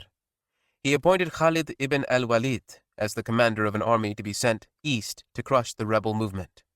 Khalid was well known throughout the Arabian Peninsula. He had not lost a single battle he had fought in, both before and after conversion to Islam. His familiarity with desert warfare and mastery of cavalry made him the obvious choice to lead the expedition. After successfully defending Medina from any possible attacks by the rebels, Khalid led the army eastward to where numerous rebelling tribes were based. Musaylima's forces were no match for the military ability of Khalid. The rebels were routed, and Musaylima was killed in battle. One by one, armies loyal to the caliphate spread throughout the Arabian Peninsula, calling tribes back to Islam and battling against those who continued to rebel. By 633, the wars of apostasy were over, and the entire Arabian Peninsula was once again united as a Muslim state. Islam had survived its first political challenge, born out of the questions of loyalty to Islam, and its political leadership after the Prophet. The wars of apostasy set an important precedent regarding the future of the Muslim world. First, the conflict showed that the spiritual unity of Islam was of paramount importance. Deviations and false prophets would not be tolerated. According to Islamic belief, previous nations that had been called to monotheism and deviated from God's laws were given the benefit of additional prophets sent to straighten them out. The finality of Muhammad's message meant no more prophets would be coming to fix the errors of deviant Muslims. There could be no room for error in keeping Islam as authentic as it was during Muhammad's life. Khalid's military expedition showed that the Muslim world was even ready to take up arms to protect the divine message of Islam. Second, the political unity of the Muslim world was ensured for the time being. There was only room enough for one leader of the Muslim world. The Arabian Peninsula was situated between two world powers, the Byzantines and the Sassanids. If they were to survive in the international arena, unity was necessary. The wars of apostasy confirmed that there would be only one Muslim state, the Caliphate, under one Muslim leader, the Caliph. Third, and perhaps most important, the authority of the central government was confirmed. To the Arab tribes, unity and acceptance of a central government based hundreds of kilometers away was a foreign idea. The wars of apostasy set the tone that subsequent Islamic history would be, ideally, a break from the nomadic, decentralized past of the Arabs. The Arabs were entering a new era in their history, and their government had to reflect it. Besides reinforcing the continuity of the Islamic State, Abu Bakr's time as Caliph was significant for the preservation of the Quran in written form. During the Prophet's life, numerous secretaries were assigned to write down new revelations of the Quran as they came to him. These manuscripts were not compiled into a bound book, but rather existed as fragments scattered throughout Medina. Arabia was, after all, an oral society, and few people could read and write. The written pieces of the Quran were not as important as its memorization, word for word. During Abu Bakr's caliphate, Umar suggested that all the various manuscripts be collected, checked against the memories of reliable companions for accuracy, and stored in a central location, just in case the unlikely scenario that all those who had the Quran memorized would die out. Despite his initial hesitance to do something that the Prophet himself had not done, Abu Bakr went along with the plan, and a collection of the Quranic manuscripts was assembled in Medina. Abu Bakr's caliphate lasted a mere 2 years, from 632 to his death in 634. In those 2 years, he managed to stabilize the Muslim state after the death of the Prophet and prime it to take advantage of weakening imperial powers to the north. His 2 years set the precedent for what role a caliph plays in Muslim society and the continuation of Muslim belief after the death of the Prophet. The last precedent that Abu Bakr set was through the nomination of his successor. Rather than choose a relative of his to lead his community after his death, as had been tradition in Arab society before Islam, Abu Bakr chose someone whom he believed was most qualified and capable of handling the job of the caliph. While on his deathbed, he nominated Umar ibn al-Khattab as his successor. Umar. Like Abu Bakr, Umar was an early convert to Islam. He accepted the religion at the hands of the Prophet in Mecca before the Hijrah and was with him at all the major battles and events in Medina. There could be no doubting his credentials to lead the Muslim state, and based on Islamic tradition, there appears to have been no disagreement regarding his succession to office. This kind of stability in governance and succession would be sorely missed later in Islamic history. Unlike Abu Bakr, Umar did not have to deal with questions of political stability or the continuity of the religion. The entire Arabian Peninsula was united under his command. The massive military effort that spread throughout the peninsula in the wars of apostasy gave the Muslim state the confidence and skills to begin thinking seriously about territorial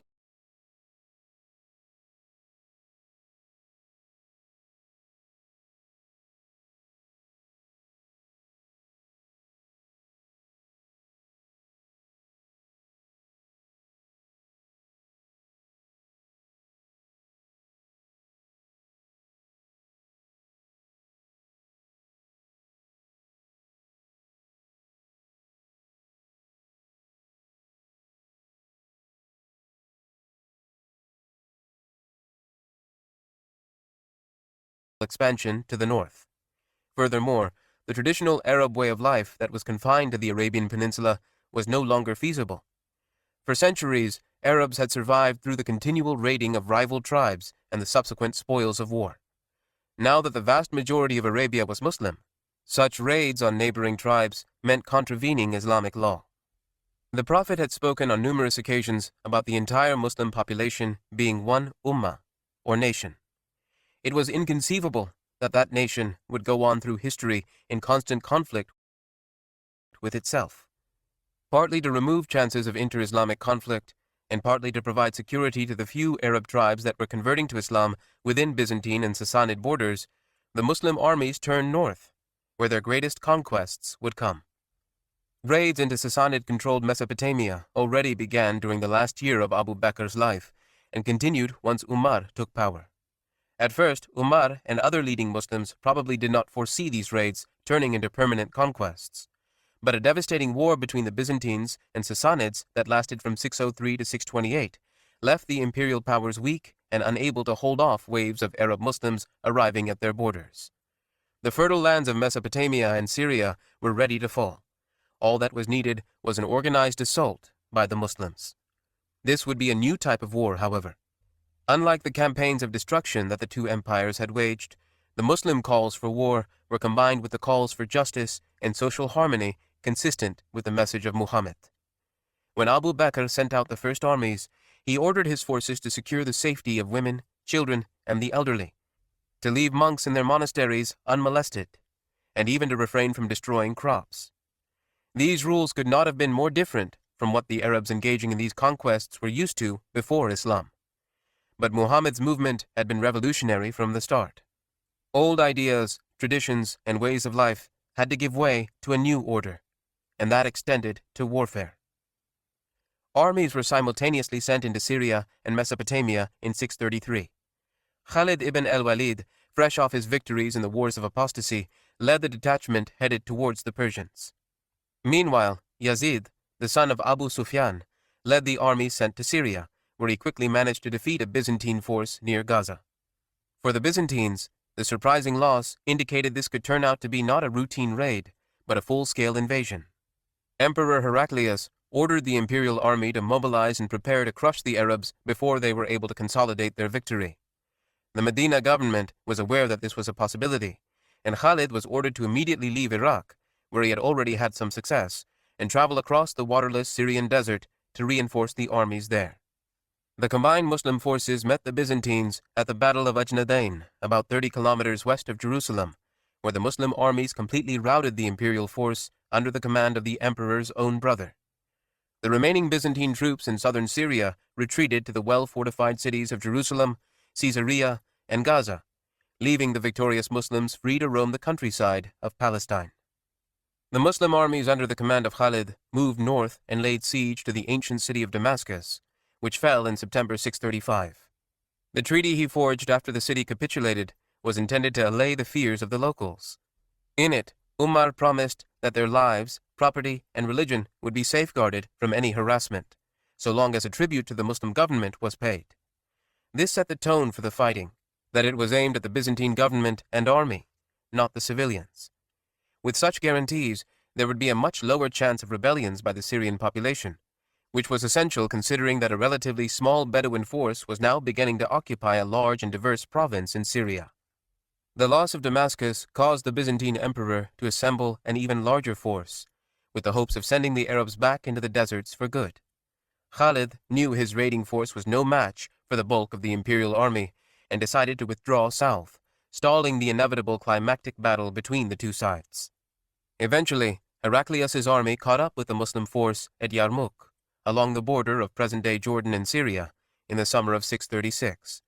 The Byzantine force was much larger, better equipped, and better trained.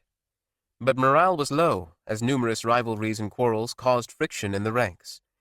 Taking advantage of this, and the familiarity the Arabs had fighting in rough terrain, the Muslim force decisively defeated the Byzantines. The Byzantine army was chased off the battlefield and ceased to be an effective fighting force capable of any military action.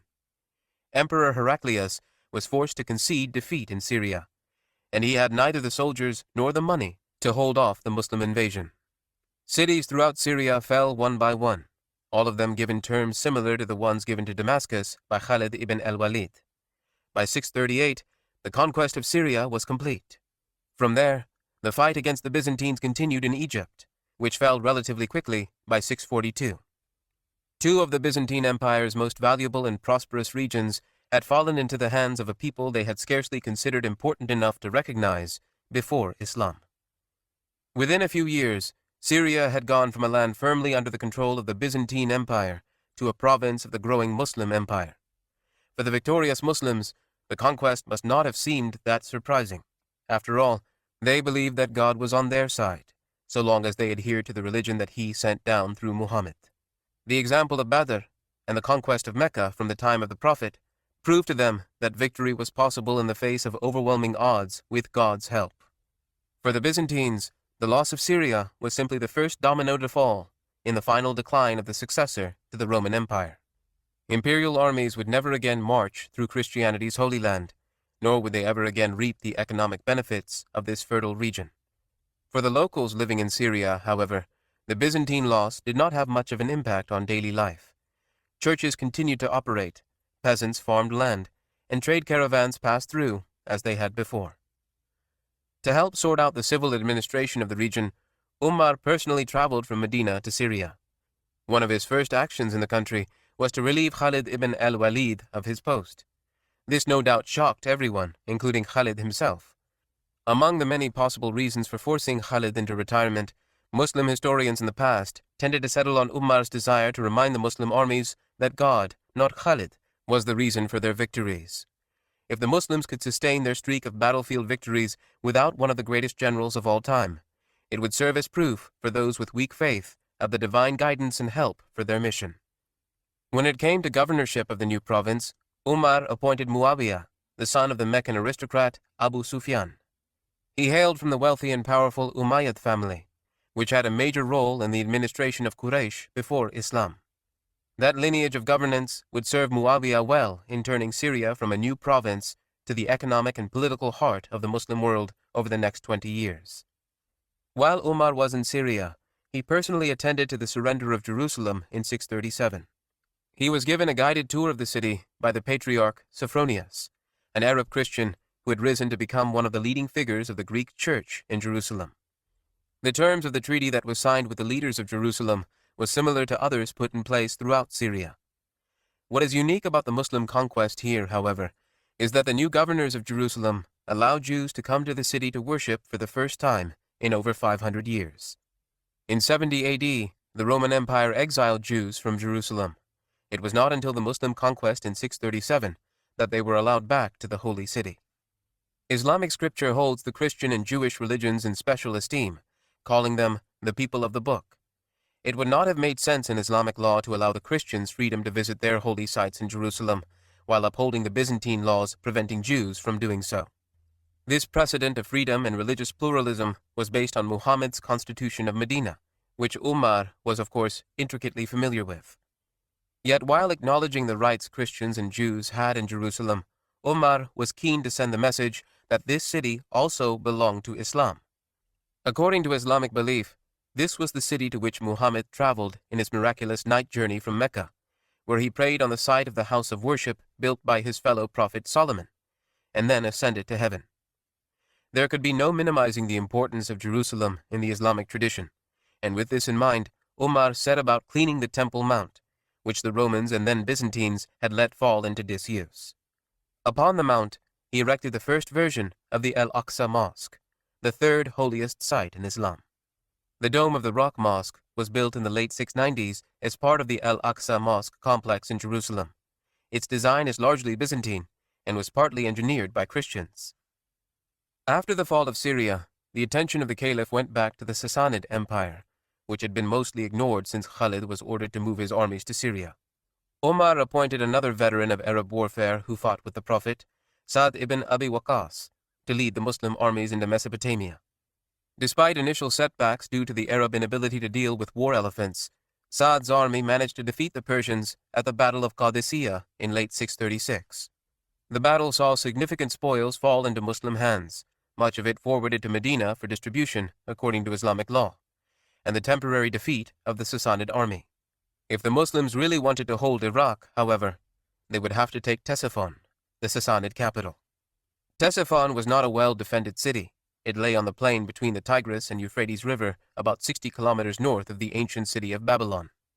After a siege that lasted about 2 months in early 637, the imperial city fell to the Muslim forces.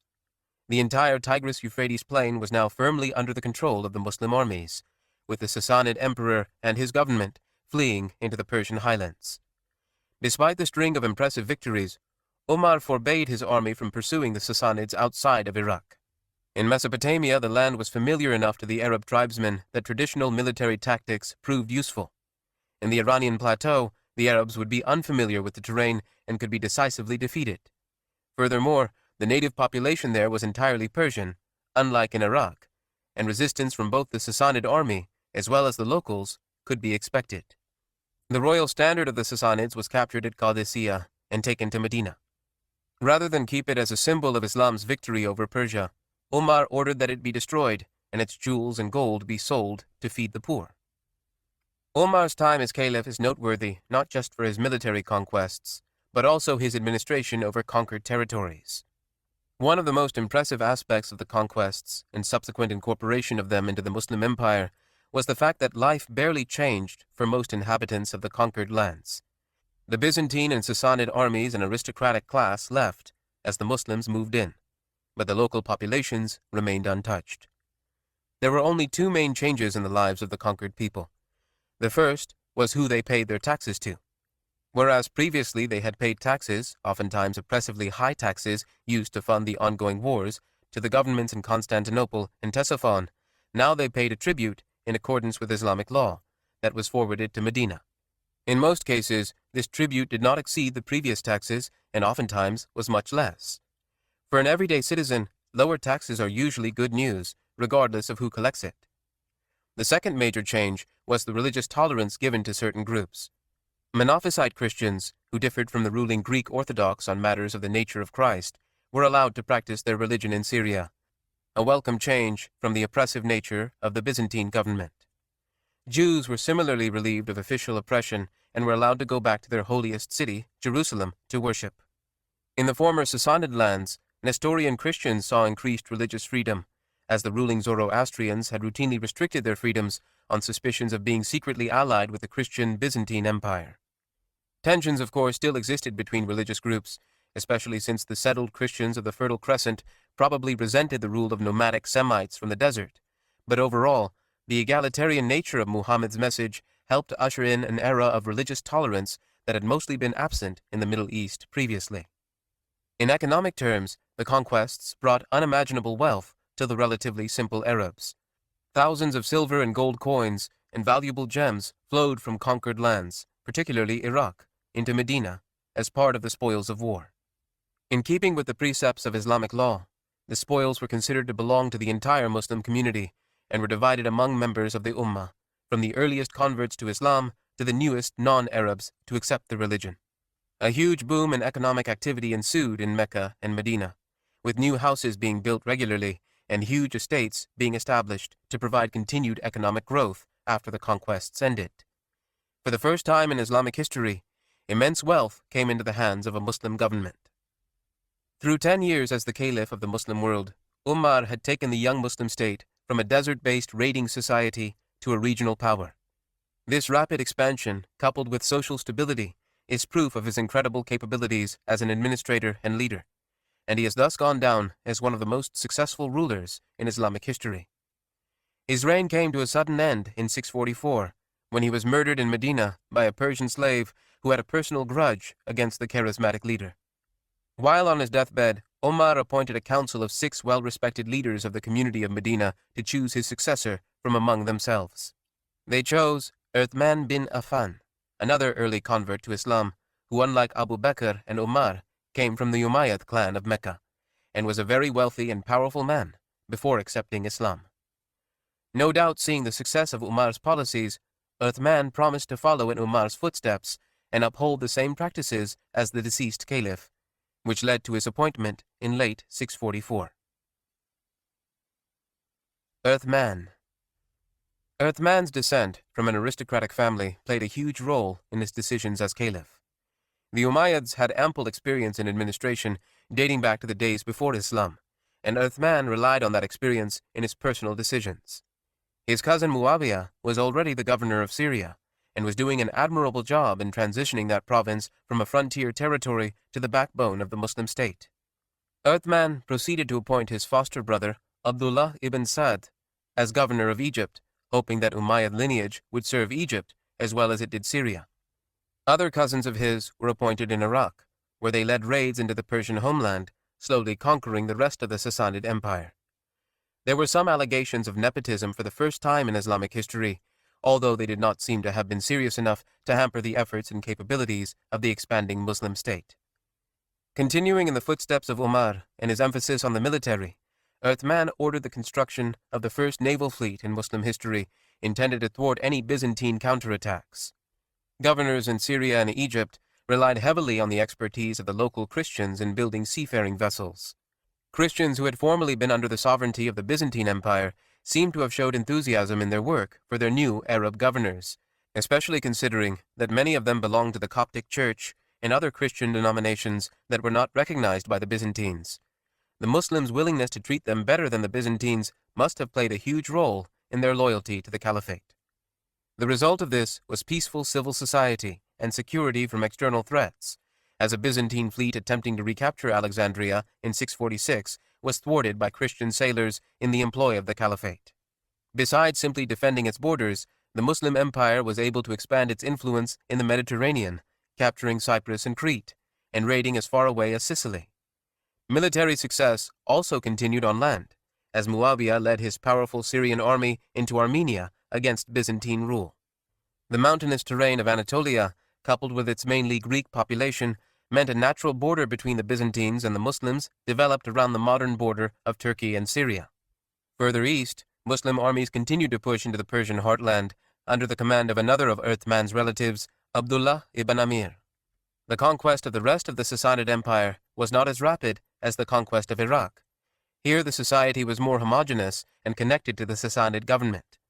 As a result, the war exacted a heavier toll on the Muslim armies. Still, the completeness of the Muslim victory at Qadisiyah during the Caliphate of Umar had essentially sealed the fate of the Sassanid Empire. It was simply a matter of time and effort to subdue the rest of the empire. Sassanid Emperor Yazdgerd was never able to fully replace the army he lost in 642, and over the following 10 years, the Sassanids were constantly on the defensive. By 650, the Iranian plateau was secured, and by 651, Khorasan was taken. That same year, the last Sassanid king was found while on the run and executed. Within a decade, the Muslim armies had pushed from Iraq to the river Oxus, reaching the edges of Central Asia. During Uthman's caliphate, a Muslim embassy was sent to China to establish diplomatic relations between the caliphate and the Tang dynasty. For Uthman, leading a rapid military expansion like Umar did not result in the same popularity as the second caliph. Trouble began to fester as discontent with his administrative policies, particularly his appointment of fellow Umayyads, began to take shape. Coupled with this, the slowing conquests, in comparison to Umar's rapid expansion, meant less booty made its way into Medina, resulting in economic stagnation. Uthman's popularity was certainly not as high as his two predecessors, but it would be a stretch to assume a massive revolution was brewing that would remove him from power. Instead, it was a small band of soldiers who would bring violent and chaotic change to the Medinese government. In 656, a group of soldiers from Egypt came to Medina to protest directly to the caliph regarding his policies and the division of spoils between the army and the civil government in Egypt. He listened to both sides of the dispute and promised to take steps to solve the problems equitably. On their return to Egypt, the soldiers intercepted a letter supposedly written by the caliph to the governor of Egypt ordering their execution. They returned to Medina and besieged Uthman in his own house. Despite the mortal danger he was in, Uthman refused to order that the people of Medina arm themselves and fight the rebels, and even prevented his cousin Muawiyah from sending a force from Syria to protect him, lest blood be shed in the city of the Prophet.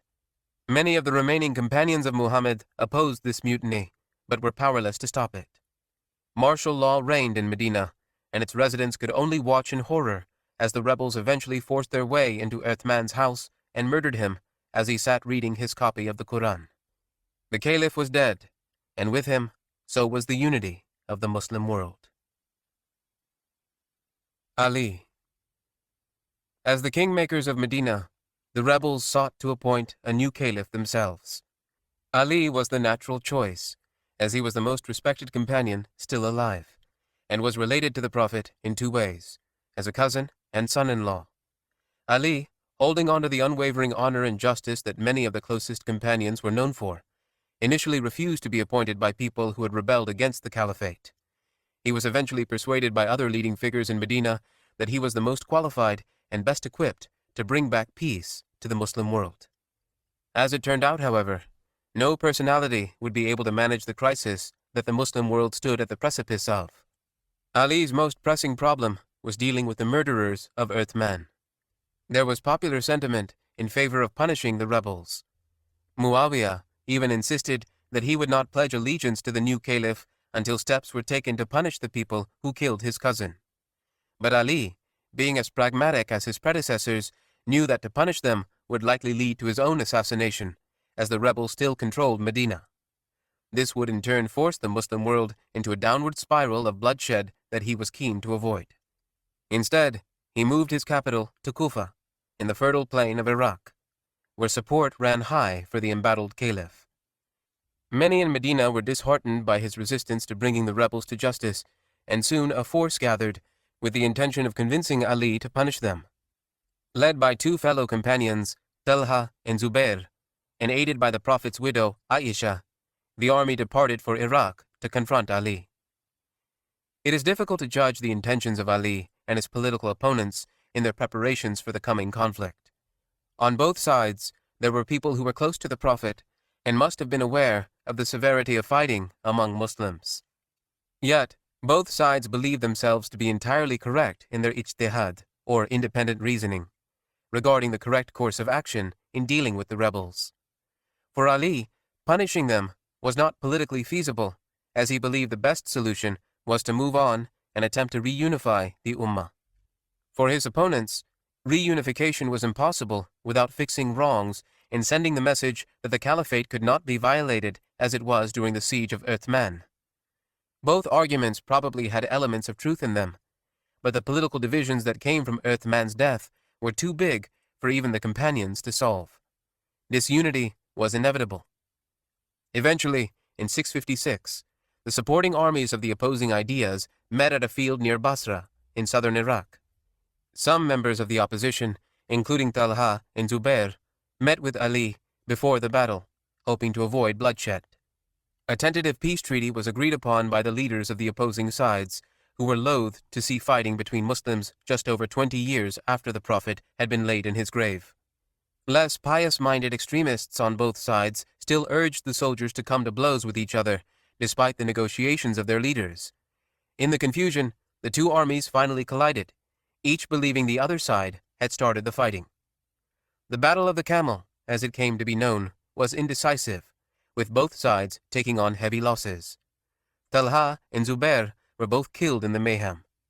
Ali and Aisha escaped the battle unharmed, but were disheartened at the first battle between Muslims in history.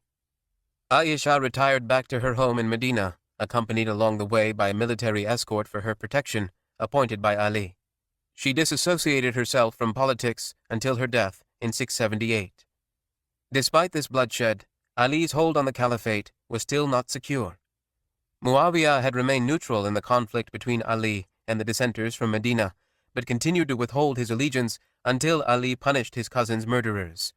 Ali could not effectively govern while one of the most powerful governors of the Muslim world did not submit to his authority, but he still held on to his position that punishing the rebels was not a priority and was not feasible in any case. This time, to prevent further bloodshed, he agreed to meet with Muawiyah to settle their dispute through arbitration. The two sides met at a site midway between Iraq and Syria, their respective bases of support, in 658. Exactly what happened at the negotiations and their outcome is difficult to judge through the fog of history, but it seems that the arbitrators favored a solution that removed both Ali and Muawiyah from power and resulted in the election of a new caliph. When results of the arbitration were announced to the opposing sides, a group of Ali's supporters decried the results, declaring decision belongs to God alone, and refusing to accept the legitimacy of the arbitration itself. The group condemned Ali for allowing his political fate to be decided by mere humans capable of error. Their extreme political position morphed into an extreme religious position in which they deemed any sinning human to be an unbeliever. After separating from the main body of Ali's supporters, they were given the name Khawarij, or Kharijites, meaning the ones who left. The Kharijites went on to terrorize the Iraqi countryside, battling against anyone who disagreed with their fanatical positions. Meanwhile, Ali, who had rejected the results of the arbitration as being invalid, decided that his former supporters, who had now become the first in history to secede from accepted Islamic theology, could not be allowed to go about with their reign of terror. He assembled his army and confronted the opposition in the summer of 658, where the main body of Karajai's support was destroyed. The movement continued in a more clandestine form, with the aim of removing both Ali and Muawiyah. An attempt to assassinate Muawiyah in Damascus by the Karajites was unsuccessful, but they succeeded in killing Ali. As he prayed the dawn prayers at the mosque in Kufa, an assassin stabbed the caliph, bringing his turbulent reign to a violent end. The caliphate fell to the only man left in the Muslim world with widespread support and the capabilities to be an effective leader, Muawiyah. The establishment of the Muslim state. The death of Ali at the hands of the Karajites and the rise of Muawiyah to the caliphate marks the end of the era commonly referred to as the rightly guided caliphs. The nature of Muslim government and society fundamentally changed during the 19 years of Muawiyah's rule from 661 to 680. Coming to power at a time when disunity and chaos reigned from Egypt to Iran, Muawiyah's political skill and competence helped prevent the Muslim world from falling into total anarchy, from which it may never have risen. Yet at the same time, some of his policies and actions were controversial, and formed the basis for some of the biggest divisions in the Muslim world today. His reign marks the beginning of the Umayyad Caliphate, when succession to the position became hereditary and stayed in the Umayyad family until 750, when it was replaced by another old family of Mecca, the Abbasids. Muawiyah. Despite the attempts at arbitration, a real solution to the dispute between Ali and Muawiyah never took shape, and the last years of Ali's caliphate were marked by de facto division between the realms of Muawiyah and Ali. With the death of Ali, however, Muawiyah was free to extend his control over the areas formerly loyal to Ali and reunify the Muslim world under his command. Indeed, he was probably the only man at the time that had enough support to manage such a monumental task. He was incredibly popular in Syria, a province he had looked after as governor for 20 years before the start of his caliphate, and the Syrian army formed the backbone of his military. He was not without enemies, however, particularly in Iraq, where popular opinion was in favor of the caliphate being inherited by Ali's son, Hassan. Ever the pragmatic statesman, Muawiyah had no desire to plunge the Muslim world into further warfare over leadership. So instead of mobilizing the army to violently crush the opposition, he negotiated a deal with Ali's son in which Hassan would give up any claims to leadership and retire to a life of worship and scholarship in Mecca. Desire among some for rule by the house of Ali remained, although under the surface, and it never materialized into a real threat to the reign of Muawiyah. The caliph also relied upon negotiation and deal-making with other potential opponents. In many ways, Muawiyah ruled like an Arab tribal leader from pre-Islamic Arabia, using family relations, an unwritten code of honor, and gifts to get his way politically. Having been a youth in Mecca who saw how his father led Quraysh, these old traditions were no doubt ingrained in his political persona. At the same time, however, Muawiyah began to change the caliphate into something new, a monarchy. He was the first caliph to sit on a throne, and the first to pray in an enclosed area in the mosque, protecting him from possible assassins. He no longer followed in the modest and simple footsteps of the first 4 caliphs. Instead, royalty and court culture became a part of the caliphate, as it had been part of the Roman and Sassanid empires. For the first 30 years after the death of the Prophet, the caliph was simply a first among equals, and numerous anecdotes survive of the asceticism of those first 4 leaders, such as Umar being mistaken for a commoner or refusing the service of bodyguards. Muawiyah was the bridge between the simple caliphate that came before him and the monarchy that succeeded him. He would walk in the markets of Damascus in his patched clothing, as enormous and elaborate mosques were built by his architects. As part of his overall program to de-emphasize political divisions among Muslims, Muawiyah chose to focus on expanding the borders of the caliphate. Reminiscent of Umar, who focused on outward expansion after the infighting of the Wars of Apostasy, Muawiyah sent armies to continue the war against the Byzantine Empire by land and sea. The important islands of Rhodes and Crete in the Aegean Sea were occupied by the navy first established under Uthman. Buoyed by these victories, the Muslim armies were, for the first time, able to lay siege of the Byzantine capital of Constantinople. The legendary city had been a prize since the earliest days of Islam, when the Prophet promised that eventually a Muslim army would conquer that distant and seemingly impenetrable city. As Muslim armies approached the city for the first time in 674, fulfilling that promise seemed to be within reach. From 674 to 678, the Umayyad armies laid siege to the city's massive walls, but lacked the manpower or technology to conquer the city. Among the casualties of the siege was the elderly Abu Ayyub al-Ansari, a notable companion of the Prophet who lodged Muhammad in his home when he arrived in Medina. He was buried near the walls of Constantinople, and almost 800 years later would become a mythic legend for the Ottoman armies that eventually managed to overcome Constantinople's walls. Expansion also continued in North Africa, where the Byzantines still had control west of modern Libya. The fringes of Umayyad-controlled land west of Egypt were governed by Uqba ibn Nafa, another companion originally from Mecca. In 670, he was ordered to advance into Byzantine Africa in conjunction with the ongoing advances into Byzantine territory in the Aegean. Uqba's army consisted of 10,000 Arab horsemen, who were aided by huge numbers of local Berbers who had recently converted to Islam.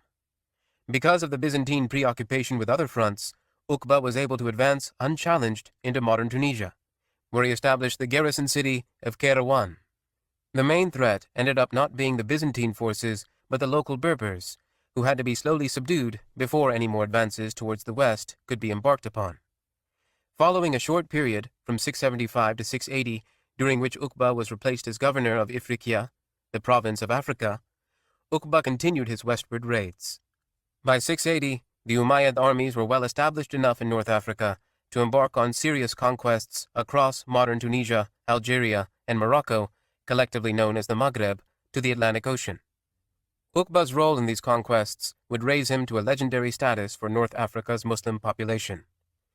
After leaving Kairouan in 680, Uqba's army marched generally unopposed through the desert plateau south of the coastal mountain ranges that run along the Mediterranean.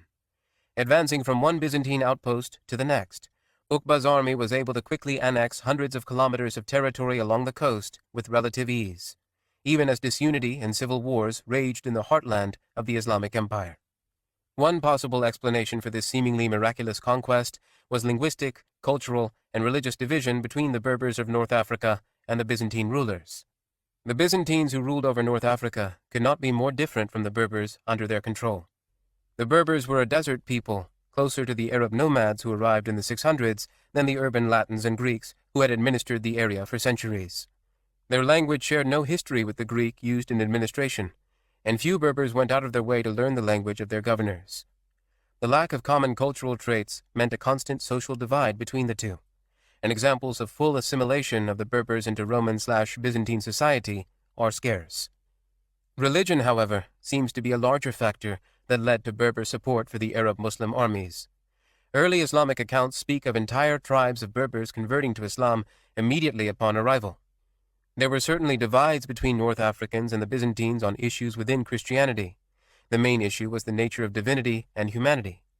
Separatist Christian movements such as Arianism and Donatism openly disputed the official orthodoxy promoted by the Byzantines and may well have caused North Africans to lean closer to Islam. But even if they did not all convert immediately, as early chroniclers claim, the Berbers certainly had practical reasons to rise up against the Byzantines in conjunction with arriving Muslim armies. Thus it was possible for Uqba's army to continue gaining momentum as it did through the early 680s until they were able to push into modern Morocco and to the shores of the Atlantic. His legendary words when he rode his horse into the crashing waves of the ocean hint at the deeply religious nature of these conquests. "O Lord, if the sea did not stop me, I would go through the lands like Alexander the Great, defending your faith and fighting the unbelievers." Whether or not he actually said those words is not as important as the role that heroic image would play in the minds of generations of military leaders that would rise out of the Islamic Maghreb. Conflict of succession. Despite his success in unifying the Muslim world after the troubles of Ali's caliphate, one decision Muawiyah made would make him a controversial character and change the nature of Islamic government for the next 1300 years. He appointed his son Yazid as his successor well before his own death, and demanded oaths of allegiance from the notables of Damascus. Muslim historians throughout the ages have speculated as to his reasoning for doing so, especially considering the subsequent opposition that arose to Yazid. However, keeping in mind the historical context of Muawiyah's time makes it easier to understand why the switch to a hereditary system made sense. Muawiyah's time as caliph showed the emphasis he placed on political unity and harmony. After the political upheaval of Ali's caliphate, Muawiyah's main challenge was keeping the Muslim world united under one command. Although he largely succeeded, there was no guarantee that all subsequent caliphs would be able to use external threats or political maneuvering to minimize internal divisions. Muawiyah thus felt that the only way to preserve social unity and harmony was to simply bypass wars of succession and make the caliphate hereditary. As it happened, however, the choice of Yazid was not without controversy. Unlike his father, he had never known the Prophet, and was thus without the aura that comes with being a companion. Furthermore, rumors swirled in the holy cities of Mecca and Medina of the sinful life that Yazid led. Alcohol, singing girls, and excessive luxuries were to be found in Yazid's presence, a far cry from the pious and simple lifestyle Muhammad had preached.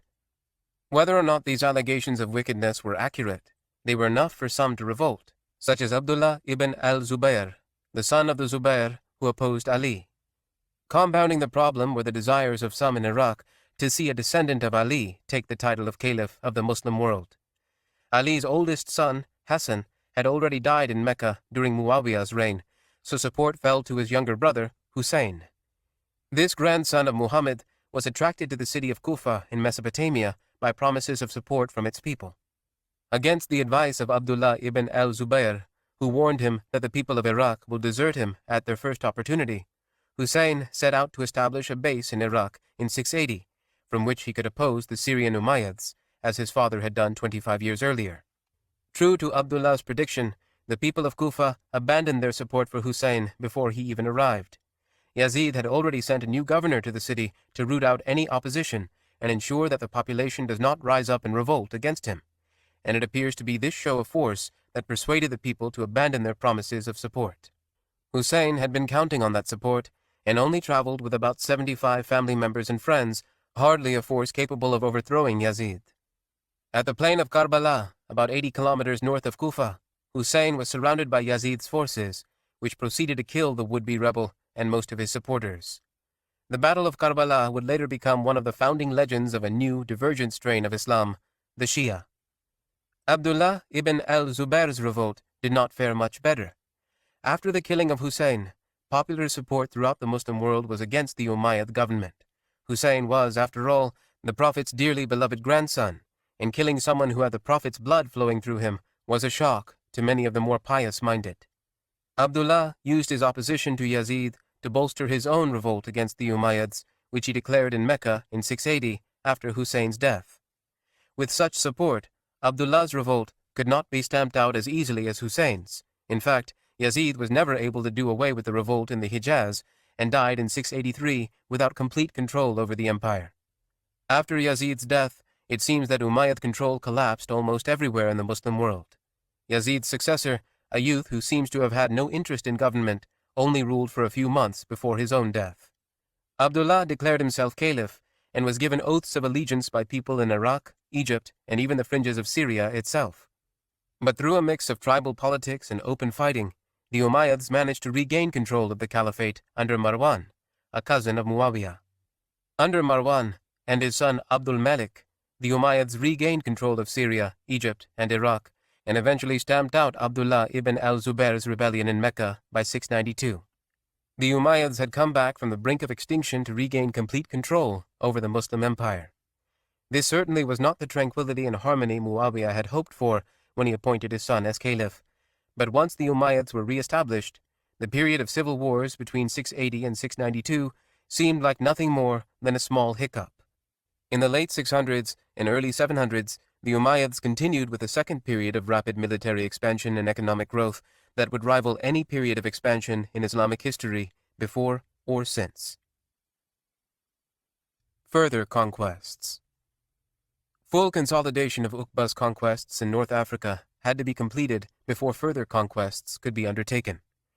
The Caliph Abdul Malik sent armies to conquer Carthage, the final outpost of Byzantine control in North Africa, in 698.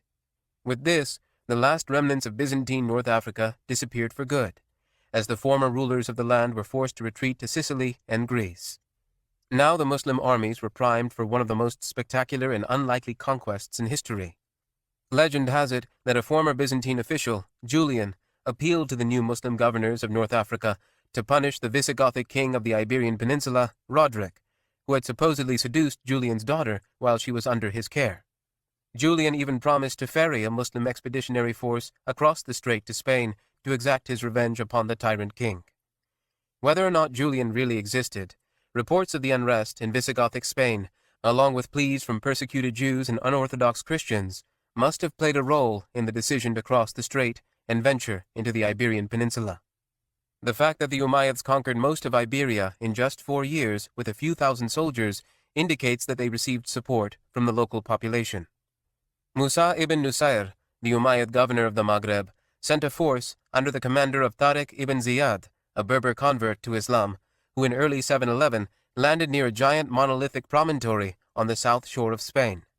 He established his camp near the mountain, which became known as Jebel Tariq, the mountain of Tariq, anglicized as Gibraltar. From this base, Tariq led raiding parties throughout the south of Spain, which proved to be generally successful, especially since Roderick and the main bulk of the Visigothic army was in the north of the peninsula dealing with a Basque rebellion. By the time Roderick was able to march his army south to meet the Muslim forces in the summer of 711, Tariq had managed to bring over an army that numbered around 10,000 soldiers from Muslim North Africa. At the decisive battle of Guadalete, Tariq's army crushed the amassed forces of Roderick, who suffered from disloyalty in his army's ranks, along with the effects of an exhaustive march to meet the Muslim invaders. Roderick himself was killed in the battle, and the underlying weakness of the Visigothic kingdom soon became apparent. Central control collapsed throughout the peninsula. Tariq advanced to take Roderick's old capital city of Toledo within a few months of the battle, and soon afterwards, cities began to fall one by one to the invading Muslims. Tariq's superior, Musa, also crossed over into Spain to aid in the ongoing conquest. Tariq was the conqueror, and Musa was the consolidator. As expeditionary forces under Tariq took cities as far north as the Ebro Valley, Musa's larger army followed up to fully establish Muslim rule in conquered areas and set up civil government. In the years from 711 to 715, Tariq and Musa managed to bring the vast majority of the peninsula under Umayyad control. The seemingly improbable conquest of such a large territory by relatively small invading armies, no more than 10 to 20,000 soldiers, was reminiscent of the conquest of North Africa just a generation before. Further raids to the north into Gaul initially proved to be as successful as the conquest of Spain. The Muslim armies managed to advance into the south of modern France, establishing their rule in Aquitaine and Septimania in the 720s.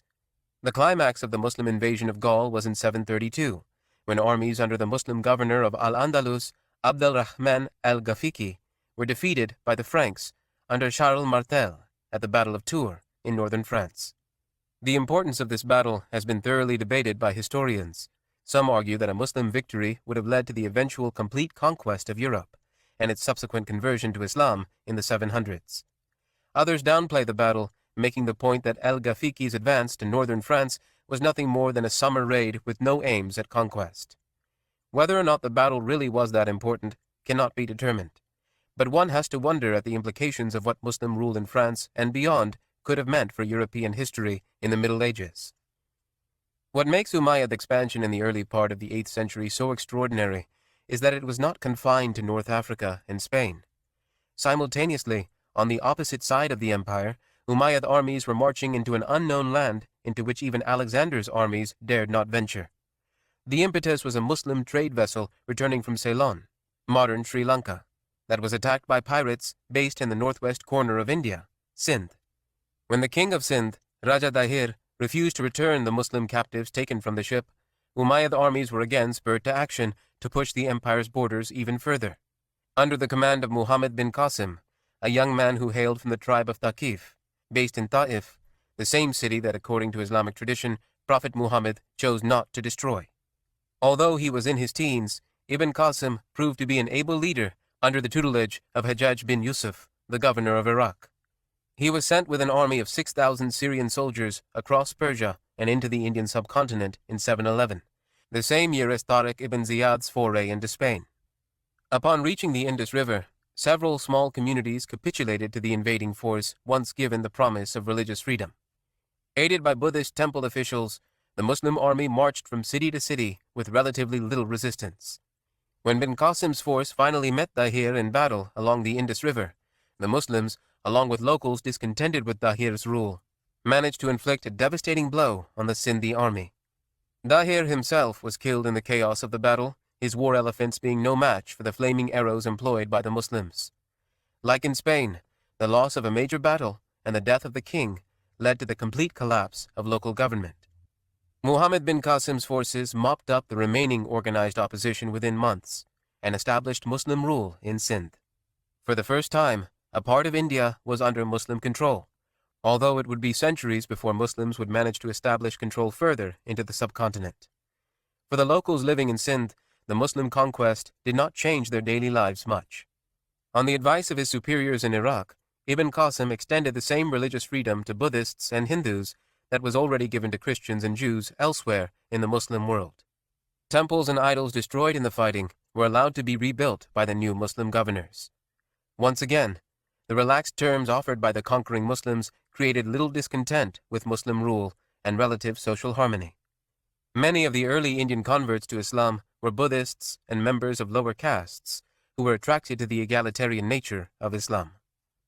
By the mid-700s, the Umayyad Caliphate stretched from Spain to India, making it the largest empire in the world just 100 years after the Islamic movement began, high up on a mountain in Mecca. While expansion and conquest are usually signs of a powerful and capable government, a plot for the end of the Umayyad dynasty was being planned, just as Umayyad armies marched into unknown territories. Where other rebellions against the Umayyads failed, this one would succeed, as it capitalized on the many different ethnic groups that were now under Muslim control, and their discontent with Umayyad social policies. The rapid expansion meant that a huge number of peoples came under Muslim control who were not Muslims themselves. The percent of the population that was Muslim in the early to mid-700s is estimated to be around just 10%, the rest being a blend of Christians, Jews, Zoroastrians, Buddhists, and Hindus. According to Islamic law, these groups were granted religious freedom and were exempt from military service in exchange for payment of a poll tax, the jizya.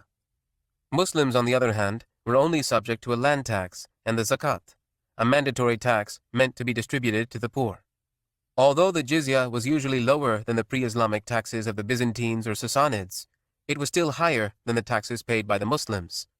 A natural economic reaction to this system would be for non-Muslims to convert to Islam in order to pay less tax. But this solution posed a problem for the Umayyad government. If all the non-Muslims in the empire converted to Islam, it would lead to a huge fall in tax revenue, making further military expeditions, not to mention luxurious Umayyad palaces, financially unfeasible. Consequently, a safeguard to protect revenue was put into place. Non-Muslims who converted to Islam were required to continue to pay the same jizya tax they had paid before their conversion. In theory, this would protect the Umayyad Caliphate from losing a valuable tax base and ensure that all conversions would be sincere. In practice, it meant institutionalized discrimination based on race. Since the Arabs had almost entirely converted to Islam before the Umayyad Caliphate began, the only people who were converting into the religion were non-Arabs, such as Copts, Greeks, Berbers, and especially Persians. They were the only Muslims paying the jizya, while their Arab brothers in faith were exempt. The intention of the Umayyads may have been to protect their tax base, but the policy ended up having a racial aspect, keeping non-Arabs at the bottom of society while Arabs rose to the top. From a religious perspective, this directly contradicted Prophet Muhammad's call for unity during the farewell pilgrimage, when he famously proclaimed, "No Arab is better than a non-Arab, and no non-Arab is better than an Arab." An attempt was made by the Caliph Umar ibn Abdulaziz to undo the un-Islamic taxation policy during his reign from 717 to 720. Although his reforms were wildly popular with the non-Arabs of the empire, he was distrusted by his own family for his views of equality and was poisoned by the Umayyad clan just 2 years after taking power.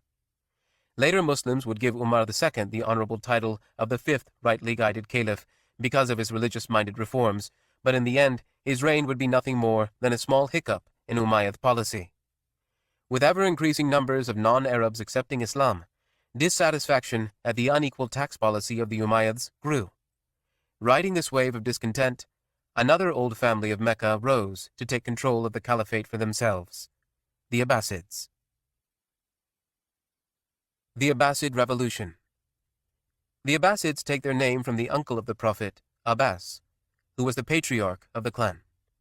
They had settled in the land east of the Jordan River after the conquest of Syria, and generally stayed out of politics as the civil wars of the 600s raged. But sometime in the early 700s, they began to circulate a rumor that one of the descendants of Ali had officially transferred the right to rule to the Abbasids. Why he may have done this, or if it even happened in the first place, is a mystery. From a practical standpoint, it gave legitimacy to the Abbasids. Not only were they more closely related to the Prophet than the Umayyads were, but they could also claim to uphold the desires of those who supported Ali's descendants as leaders of the Muslim world.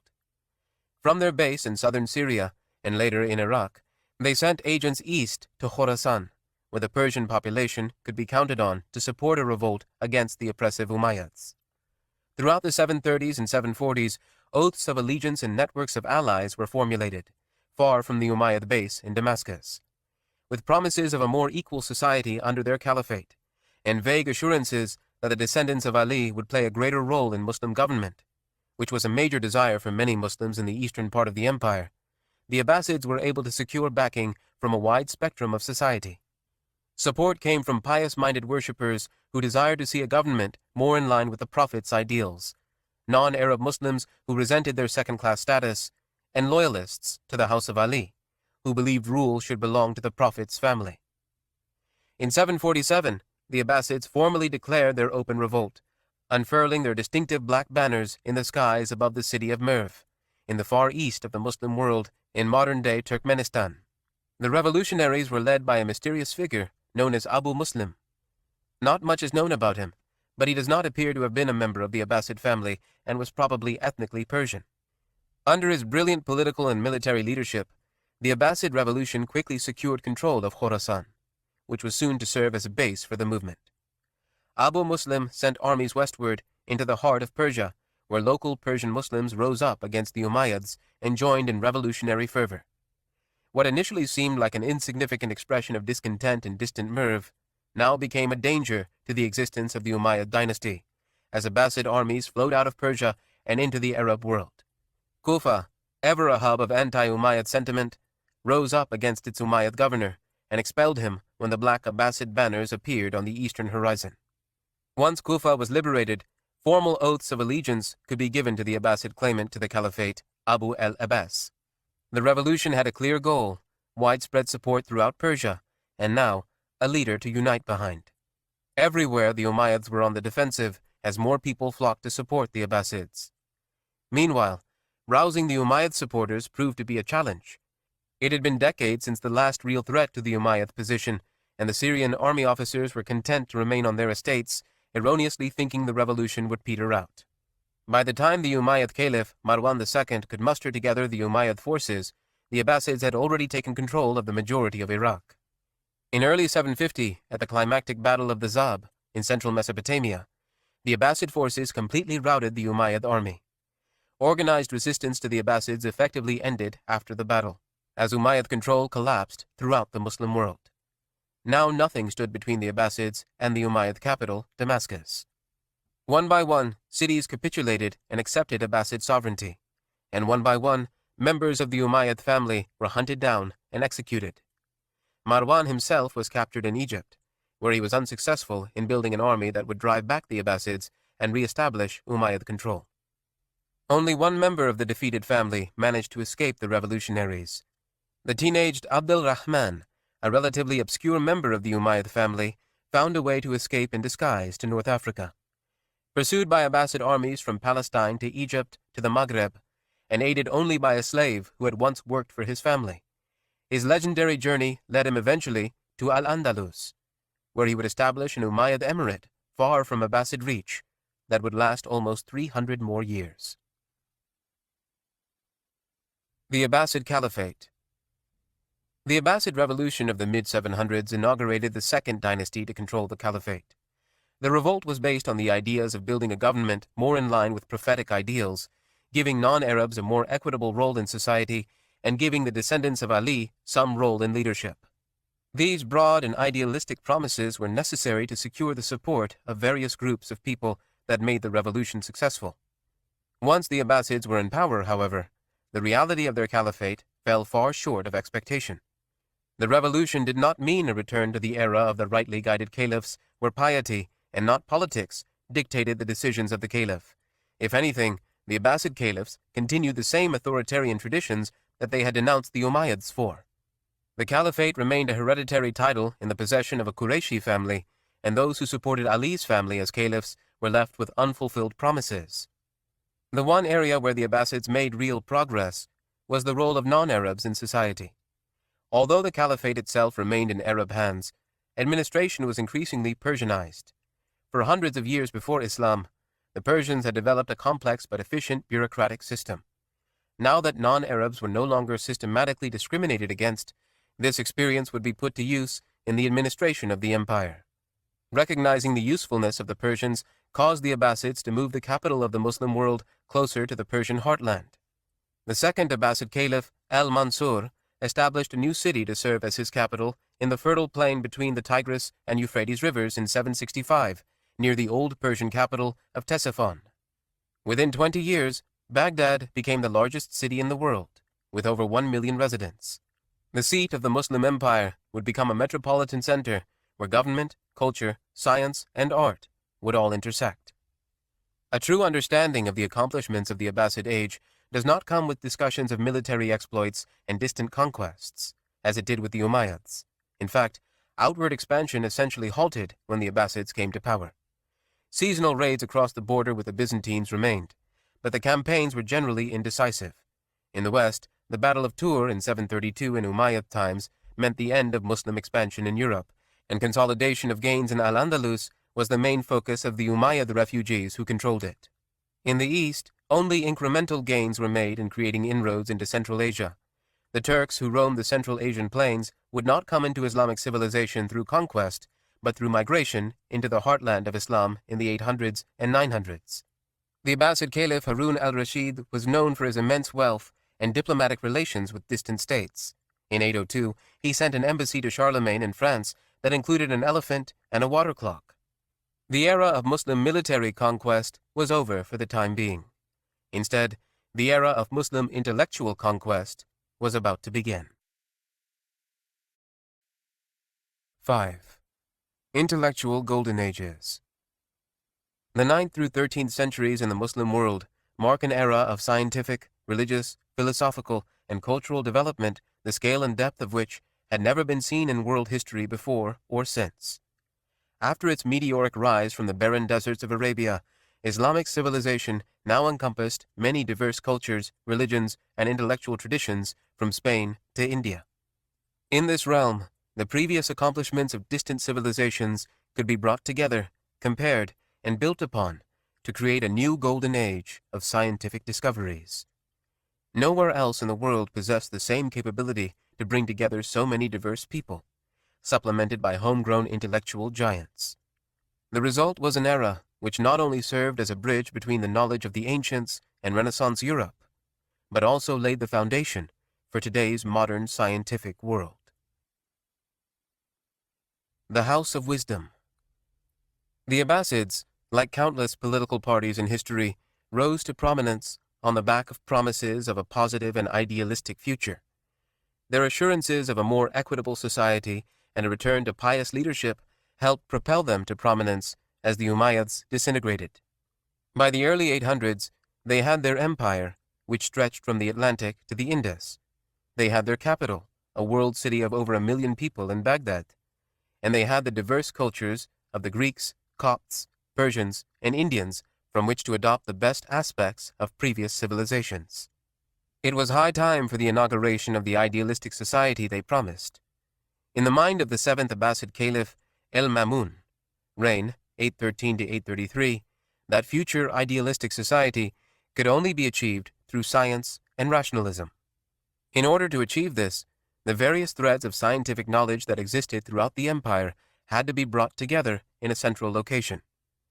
He believed that if the best scholars from the Muslim world could be brought together to learn from each other, limitless possibilities would open up. With this in mind, he established an educational institute in Baghdad known as the House of Wisdom, Arabic Beit al-Hikmah. Its scope was such that it defies definition by modern understandings of educational establishments. It was at once a university, library, translation institute, and research lab, all on one campus. Libraries and small schools had existed since Umayyad times, but the emphasis placed on the acquisition of knowledge by the Abbasids far surpassed that of their predecessors. It was said that if a scholar would translate any book from its original language into Arabic, he would be given that book's weight in gold. The most renowned scholars, Muslim and non-Muslim, from across the world flocked to Baghdad to be a part of al-Mamun's project. For the first time in history, the best of Persia, Egypt, India, and former Byzantine lands could be brought together to advance science in ways that would benefit the entire world. The world's oldest university, the University of Qarawin, was established by a Muslim woman in Fez, Morocco in 859. In the 10th century, the Catholic Pope Sylvester II was one of the first Europeans to promote the study of math that was developed by Muslims after he spent time studying in Muslim Spain and North Africa. Al-Mamun was hardly the only leader in history to have placed special emphasis on science. What makes the House of Wisdom and the Muslim Golden Age unique is the context in which it all took place. First, the expansive Muslim empire knocked down walls that had previously separated different groups. Before Islam, there would be no reason for a scholar in Alexandria to travel to Ctesiphon to study and teach. Even if he did travel, language barriers would prevent him from being of much use to the Persians.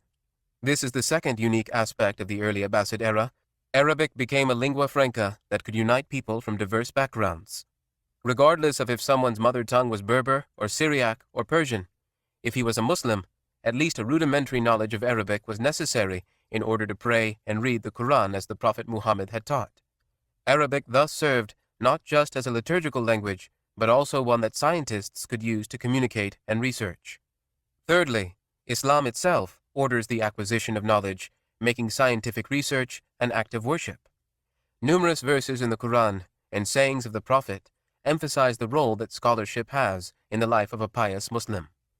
The Prophet was reported to have said that God makes the path to heaven easier for whoever treads the path in search of knowledge. For Muslim scientists, just a few hundred years removed from the life of the Prophet, seeking God's pleasure seems to have been the main reason for their research and studies. Scientific literature from the Golden Age commonly begins with Quranic verses that encourage seekers of knowledge and call on Muslims to reflect the world around them. These three motivating factors for scientific endeavors were unique to the Muslim world and could not have existed without the rise of Islam as a geopolitical force in the centuries after the life of the Prophet.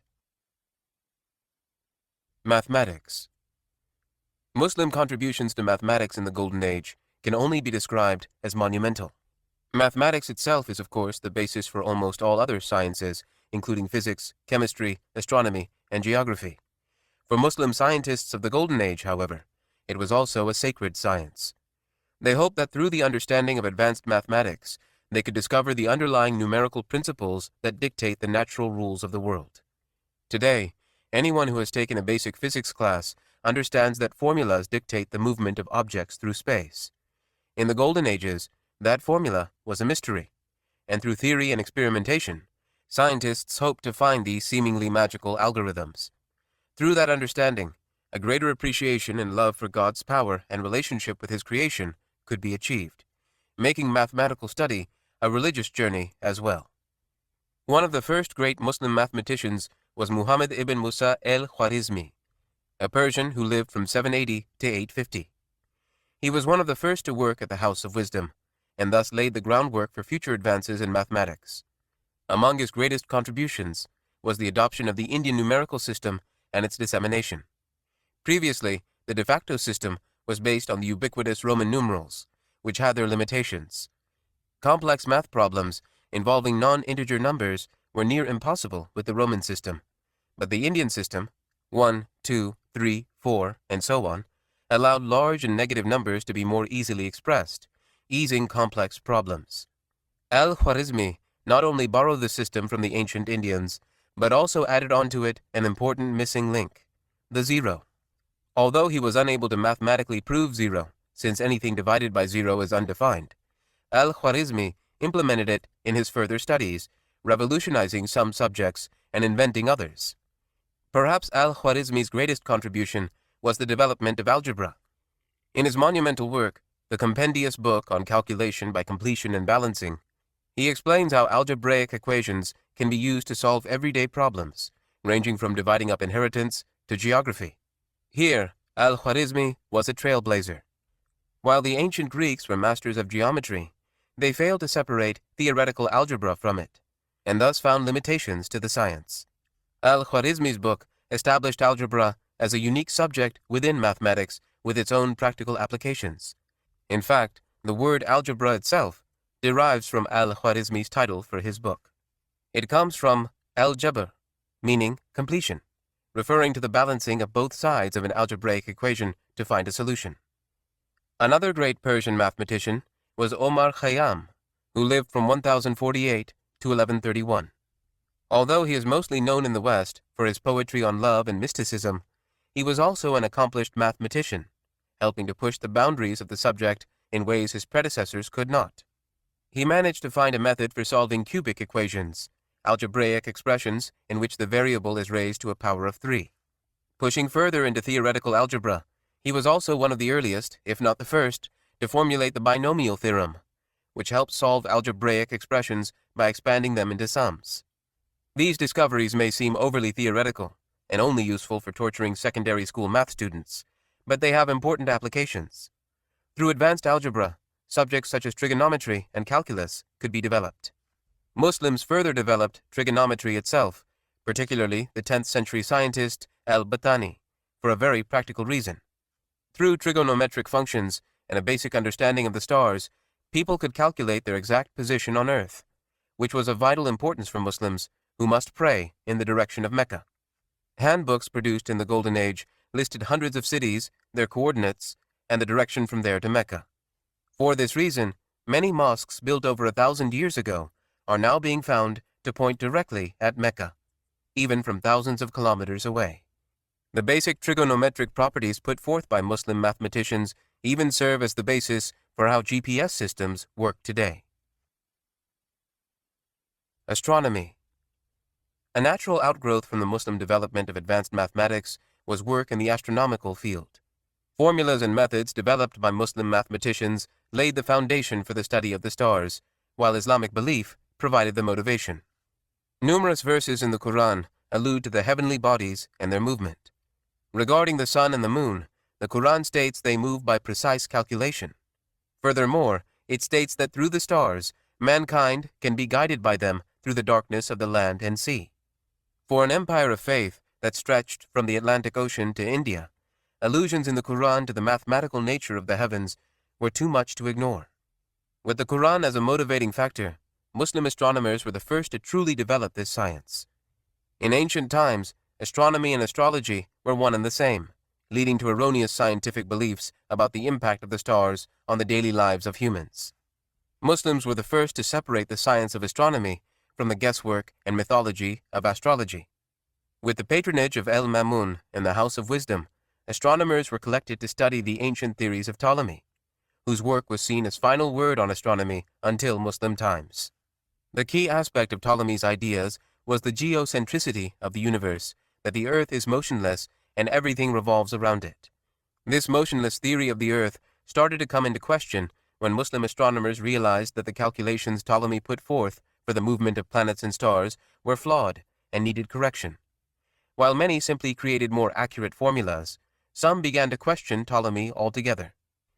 In the 11th century, al-Biruni proposed that Ptolemy never fully proved that the earth does not move in a scientific way, and that it may in fact spin on its axis. According to him, this would explain why Ptolemy's calculations were off, since he did not take into account the earth's motion. While the rotation of the earth was never fully accepted by Muslim astronomers due to lack of definitive evidence, it was certainly debated among the scholars of the Muslim world. These debates found their way into Europe, specifically through Latin translations of the works of al-Majriti, an Andalusian scholar who focused on revising and perfecting astronomical tables and calculations. Even after his death, the learned classes from all over Europe would travel to the Muslim state in Iberia to study the works of al-Majriti and others. Eventually, as the Muslim ideas on astronomy disseminated throughout the continent, scientists such as Copernicus and Galileo would build upon them to come up with the theories that we accept as fact today. Unlike European astronomers, however, Muslims would not be harassed by the religious establishment for their views. Scientific endeavors were seen, after all, as a form of worship. Like algebra, astronomy would have its practical applications. One of the most important was the development of the astrolabe. An instrument first invented by the ancient Greeks, its purpose was to determine one's latitude by using the stars. It combined the capabilities of the astrolabe with the more precise astronomical calculations of Muslim scientists and became a staple of navigation, particularly by ship. By holding up an astrolabe at the night sky to calculate the position of certain constellations, a navigator could determine his precise location and compare that with accessible handbooks that listed the latitudes of known locations throughout the world to help set course to a destination. Traveling to Mecca for the pilgrimage thus became much easier for Muslims traveling long distances. For a civilization that stretched from Spain to India, technology such as this, which made travel easier, was indispensable. The astrolabe revolutionized sailing and was in use until the 1700s as the standard for navigation. Geography. Just as astronomy grew out of mathematics, geography grew out of astronomy. Few empires in history spanned an area the size of the Muslim world in the Golden Age. With a generally unified political system extending across such a wide area, long-distance travel became safe and relatively common. It is no wonder, then, that Muslims would emerge as some of the leading geographers of the Middle Ages. The old myth that Christopher Columbus discovered that the earth is round is just that, a myth. It had in fact been accepted since ancient times that the earth was not flat. Sailors were particularly aware, since they could see the lower part of a boat descend under the horizon before its masts as it sailed away. The ancient Greeks even attempted to calculate the size of the earth, although they grossly underestimated the size of the Atlantic Ocean, leading to a much smaller number than the earth's actual size. Geographers working in the Abbasid Caliphate came to much more accurate conclusions. Using trigonometry and spherical geometry, they calculated that the earth is 12,728 kilometers in diameter. They were off by a mere 37 kilometers. Furthermore, they calculated the earth's circumference to be 39,968 kilometers, when in actuality it is 40,074 kilometers. Without modern satellites and telescopes, these calculations can only be described as astounding. Islamic geography was not limited solely to calculations of the earth's size. Great effort was also put into mapping the world. Ancient Greek maps, particularly Ptolemy's, were expanded upon and improved. One of the best examples is the Atlas, made by Muhammad al-Idrisi, who lived in 12th century Sicily. Although Sicily had previously been part of the Muslim world until its conquest by the Normans in the late 11th century, the reigning king in al-Idrisi's time, Roger II, was a tolerant and well-informed sovereign. Under his patronage, al-Idrisi produced a world map unrivaled in its accuracy and detail in the Middle Ages. For hundreds of years afterwards, it was the benchmark by which other maps were judged. It was not only a drawing of the physical geography of the known world, but it also included descriptions of the cultures, politics, and societies of the various regions to which explorers had traveled. Just as fascinating to Muslim geographers as the known world was what was unknown. Western mythology holds up Christopher Columbus as the great explorer who was the first to brave the vast Atlantic Ocean to discover the New World in 1492. Besides narratives of his discovery, discounting the fact that natives had been living there for centuries, and that there is very strong evidence that Vikings ventured to what is now Canada in the 10th century, there is mounting evidence of Muslim transatlantic voyages hundreds of years before Columbus. In 922, the Muslim traveler and jurist Ibn Fadlan wrote the earliest existing record of the Vikings.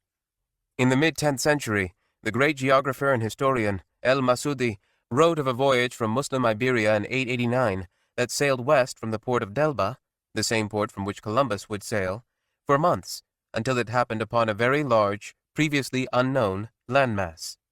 His account states that they traded with the locals and then returned home.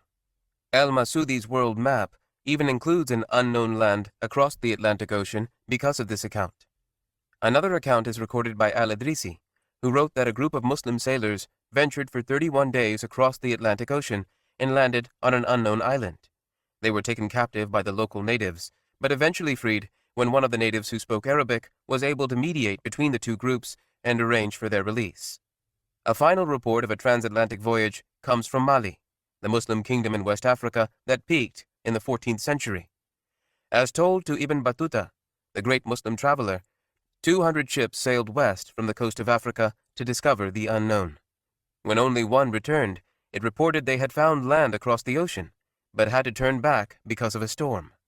The king of Mali, Mansa Abu Bakr, reportedly outfitted 2,000 ships this time, sailed with them into the Atlantic Ocean, and was never heard from again. These stories of Muslim voyages across the ocean are certainly not definitive proof of transatlantic contact before Columbus, but the fact that they are recorded by geographers known for their insistence on accuracy, coupled with allusions to Muslim communities in the Americas found in the journals of the first generation of European explorers of the New World, point to possibilities which could entirely rewrite the accepted history of the Age of Discovery. During the 1300s, Ibn Battuta, a scholar of Islamic law from Morocco, traveled over 170,000 kilometers.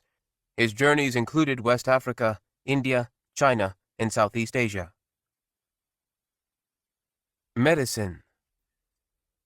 Common misperceptions about the history of medicine include the belief that it was mostly guesswork until the past few hundred years. Mental images of charlatan medical experts selling their phony cure-alls come to mind when thinking about medicine before the 20th century. In actuality, however, there exists a long medical tradition in the Muslim world based on earlier Greek knowledge that emphasized empirical study and clinical professionalism. In the 10th century, Baghdad instituted a licensing exam that all doctors had to take before practicing as physicians. While this is lost in the modern popular imagination, there still exist writings from some of the greatest medical minds the world has ever known, who lived and practiced in the Muslim Golden Age. Their work points to an era of medical enlightenment and advancement that forms the basis of modern medicine. Muslim advances in medicine picked up where the ancient Greek physician Galen left off. Galen was the giant of this field in ancient times. This 2nd century CE physician and philosopher wrote extensively on medicine and supported the theory that the body is composed of 4 humors: blood, black bile, yellow bile, and phlegm. According to him, diseases were caused by an imbalance of these fluids in the body. Although some of his ideas were revolutionary in his time, others were seriously flawed. Despite this, he was uncritically accepted by physicians for hundreds of years after his death. The first to critically challenge the ideas of Galen was Muhammad ibn Zakaria el-Razi, who lived in the 9th century. Based in Baghdad, he was a strong proponent of a rational instead of theoretical understanding of the human body. In his bluntly titled Doubts About Galen, he concluded that physical ailments could not simply be attributed to an imbalance among the humors or to punishment from God, as Middle-Age Europeans believed, but to certain external and internal factors that must be resolved in order to treat the problem. Along these lines, he developed specific and effective cures for common problems such as coughs, headaches, and constipation. But he was not limited to simply treating the symptoms or physical causes of ailments. His giant medical encyclopedia, The Virtuous Life, extols the importance of dedication to the field of medicine and constant improvement and learning. Furthermore, he believed that medical practice is a sacred endeavor, and that doctors are entrusted by God to do good to anyone who requires it, even their enemies or those who cannot afford medical attention. He was thus known for treating poor patients free of charge in Baghdad's famous hospitals. His works are widely disseminated and helped guide future generations of physicians in the Muslim world and Europe for centuries. The next great Muslim physician, and perhaps the most well-known, was Ibn Sina, known as Avicenna in medieval Europe. Despite constantly moving from city to city in the turbulent political environment of Persia in the early 1000s, he managed to have one of the most accomplished careers of any polymath of the Muslim Golden Age. He applied the rational approach to science that Muslims were taking in other fields to medicine, giving him insights that others, including al-Razi, lacked. He formulated a theory that everything in the body can be understood through a causal chain of events. While this may seem like common sense in today's scientifically advanced world, It was a new idea in the early 11th century, one that Ibn Sina was keen to prove.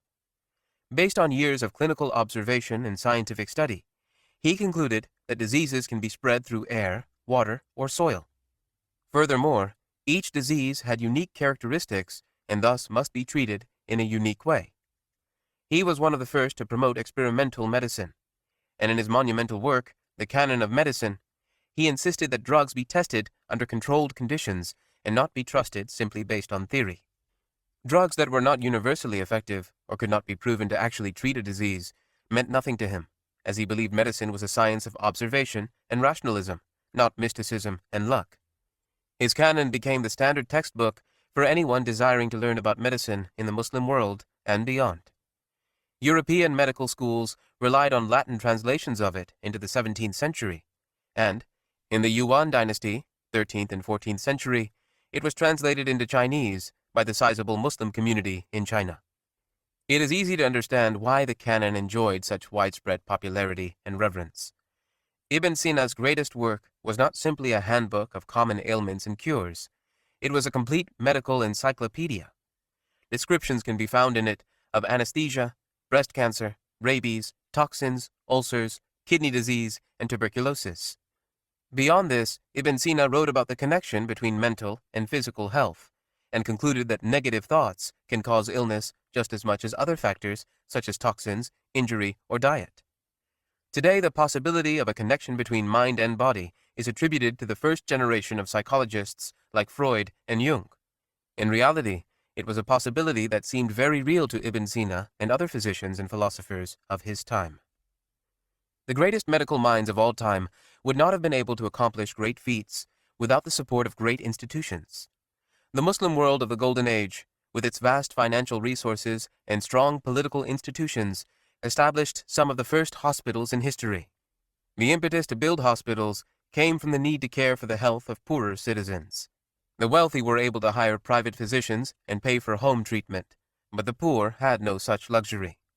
To provide for them, caliphs and emirs established large institutions in the great cities of the Muslim world aimed at providing affordable or free health care to anyone who would need it. In the early 9th century, the first hospitals began to appear in Baghdad. As the hospitals grew over time, they began to resemble modern hospitals in size and scope. Hospitals had dozens of doctors and nurses, including specialists and surgeons. They contained outpatient centers, psychiatric wards, surgery centers, and maternity wards. Perhaps the biggest difference was that the hospitals of that era were free to those who could not afford it, a far cry from the revenue-fueled hospitals of today. To the patrons of these hospitals, the prophetic example of compassion was clear. In their eyes, a society based on Islam was expected to care for all its citizens, regardless of wealth, race, or even religion. After first being established in Baghdad, these enlightened institutions of healing spread to the rest of the Muslim world's major cities throughout the 10th to 14th centuries.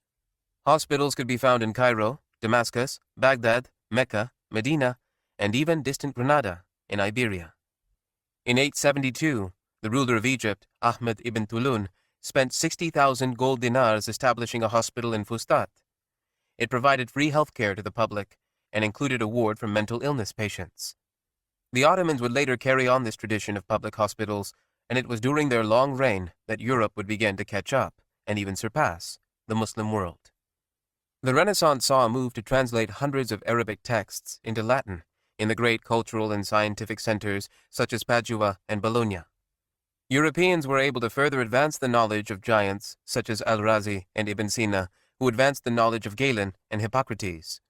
Today's medical knowledge and institutions come largely from the West, but are based on the earlier Muslim medical tradition, which in turn was based on ancient Greece.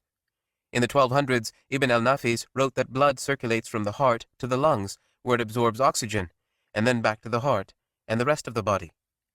The clash of civilizations narrative that is promoted by extremists on both sides of modern conflicts neglects examples of cross-cultural intellectual traditions such as this. Physics. Mathematics only took Muslim scientists so far. If they truly wanted to understand the principles through which God controls the universe, the ideas formulated by mathematicians had to be applied to the real world. That is where the talented crop of Muslim physicists came in. Like in other fields, Muslim physicists built on earlier advances by ancient civilizations, whose works were translated into Arabic.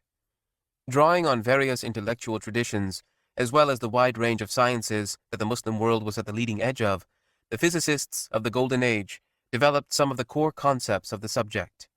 Their work helped lay the foundation that giants such as Newton and Einstein built upon. One of the primary scientists who contributed to this continuous intellectual tradition was Ibn al-Haytham, who lived from 965 to 1040. He was originally from Iraq, and early in his life he worked as a civil official in the Abbasid government, but soon abandoned the post to join a promising intellectual career in Cairo, the capital of the rival Fatimid Empire. After running afoul of the Fatimid ruler, he was put under house arrest in Cairo, which proved to be a blessing for him and the field of physics itself. While contained within his home, Ibn al-Haytham was able to focus his efforts and studies on light. Since ancient times, the study of light and its properties had perplexed even the brightest minds. One of the leading ideas about light in Ibn al-Haytham's time was promoted by Ptolemy, who argued that light is a ray that is emitted from the eye, bounces off objects, and comes back into the eye, allowing someone to see.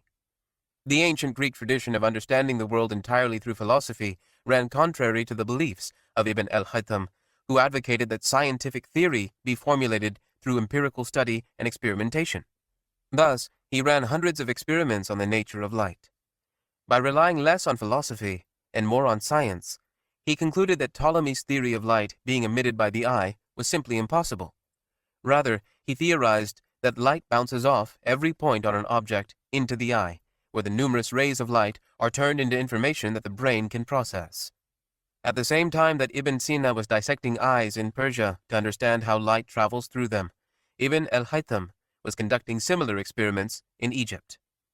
After years of hard work, research, and experimentation, Ibn al-Haytham wrote a book that was groundbreaking at the time. In his book of optics, Ibn al-Haytham argued that light was composed of rays which traveled in straight lines. He furthered this idea by building the camera obscura, a device which consists of a light-proof box through which a tiny hole, an aperture, is punctured. On the wall inside the box opposite the hole, an image depicting whatever the hole is pointing at is projected. He argued that this is only possible if straight rays of light were coming from objects outside the box, were focused by the aperture, and landed on the opposite wall. Ibn al-Haytham lacked the technology necessary to advance his camera obscura a step further into the modern cameras that can capture images today.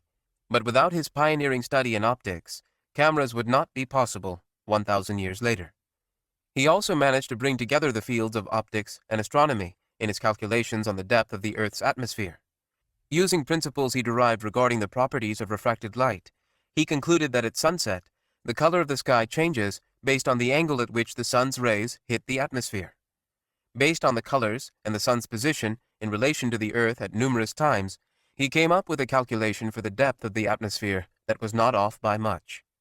It was not until spacecraft from the United States and the Soviet Union blasted off into the skies that they were able to verify his calculations.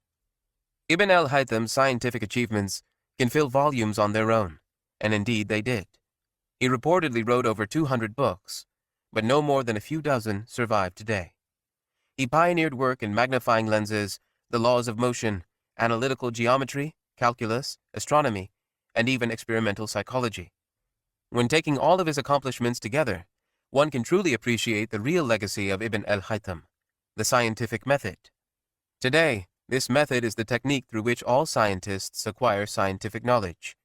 Ibn al-Haytham's absolute reliance on observation and experimentation, which we now call the scientific method, separated the sciences from the philosophy of the ancient Greeks. The modern world's understanding of the entire field of science is based on the methods initiated by this intellectual giant. In explaining why he dove so deep into scientific study, Ibn al-Haytham concluded, "I constantly sought knowledge and truth, and it became my belief that for gaining access to the effulgence and closeness to God, there is no better way than that of searching for truth and knowledge." After Ibn al-Haytham's death, Muslim scientists continued to build on his discoveries and find practical uses for them. New inventions and improvements on old devices were constantly popping up, from improved water clocks to chemistry laboratory equipment. crankshafts, water pumps, eyeglasses, compasses, gliders, drinking glasses, and even water-powered robots all appeared in the Muslim world by the 13th century. In the 12th century, a Muslim inventor, Al-Jazari, designed and built numerous automatic machines. Among them were automatic hand-washing systems, clocks, and even musical robots powered by water. The list goes on. What is important to note is that through the advanced studies of the sciences, a technological revolution occurred in the Muslim world.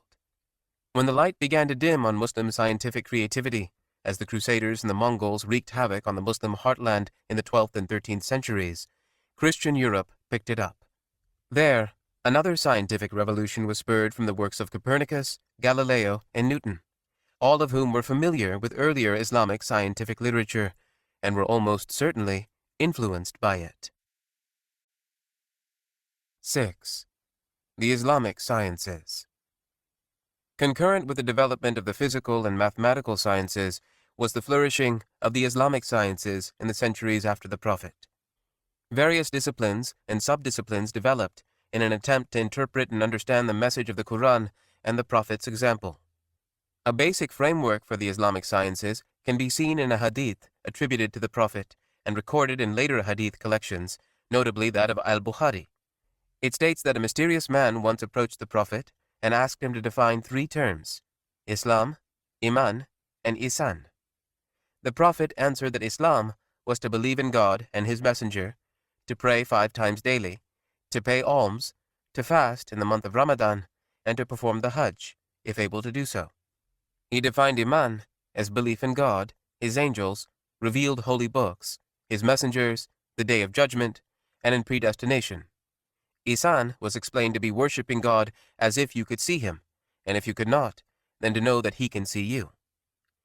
Using this basic framework, scholars of the Islamic sciences could divide the field into 3 broad categories that deal with Islamic action, Islamic belief, and Islamic spirituality, respectively. Fiqh. Fiqh is commonly defined generally as Islamic law.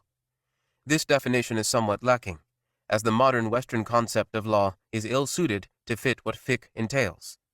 Early Muslims understood fiqh to encompass all aspects of Muslim action, from individual worship to social interactions to government policy. It is thus better to define fiqh more broadly as Islamic jurisprudence. The challenge for the early scholars of fiqh was to know how to apply the example of the Prophet to a dynamic and cosmopolitan world. As the Muslim world grew to encompass lands as distant and as diverse as Iberia, Iraq, and India, jurists developed a variety of methods aimed at applying the Prophet's teachings to situations he may never had experienced. Nowhere is the creativity and dynamism of fiqh more apparent than in the career of the first great jurist, Abu Hanifa, death 767. A Persian born and raised in Iraq, he found himself squarely in the middle of a society that was a world apart from the Medina of the Prophet a century earlier. Iraq was a meeting point of Arab and non-Arab, Muslim and non-Muslim, and desert nomads and city dwellers. Thus, the challenge for Abu Hanifa and his Kufan colleagues, notably Abu Yusuf and Muhammad al-Shaybani, was how to negotiate implementing Islamic legal imperatives in a land with diverse ethnicities and lifestyles. Furthermore, other questions, such as what is to be done when the Quran, the ultimate guidebook of Islam, does not discuss a particular issue, or how to reconcile seeming contradictions between various hadith reports, also played into the challenge early jurists faced. One example confronting Abu Hanifa and other early jurists regarding the role of the Quran and the example of the Prophet, the Sunnah, in Muslim life, arose from a hadith report in which the Prophet sent one of his companions, Mu'adh ibn Jabal, to govern the region of Yemen. When asked by the Prophet how he would react when required to make a ruling on a situation, Mu'adh replied that he would rely on the Quran, and if he could not find an answer there, he would rely on the example of the Prophet, and if the Prophet had never spoken on the issue, he would rely on his own reasoning to find a suitable solution. This hadith provided a basic framework from which jurists could create an epistemological hierarchy for fiqh known as usul al-fiqh, literally, the sources of jurisprudence. The Quran was the first and foremost source of guidance for Muslim action. As the Word of God, it obviously could not be trumped by anything else. However, the Quran is not simply a law book. The verses in the Quran that directly command Muslims to perform specific acts are relatively few, and even those verses are commonly vague regarding the specifics of how Muslims should perform certain actions. For example, the Quran commands Muslims to pray, but it does not specify exactly how to perform the prayer, nor does it specify at exactly what times prayers should be performed. That is where the Sunnah would come in. Muslim jurists understood the Sunnah as an explanation of the Quran itself. So when the Quran was silent on the manner in which Muslims should pray, jurists would look to the Prophet's prayer, as passed down first through his companions and then through the generation after them, as the definitive answer on how Muslims should pray. In this way, the Sunnah and the example of the companions occupied the second and third rungs on the ladder of usul. However, issues remained, particularly in places like Abu Hanifa's Iraq, in which the Quran, Sunnah, and example of the companions were all silent. It was here that the early jurists advocated a form of analogical reasoning known as qiyas. The logic behind it was quite simple.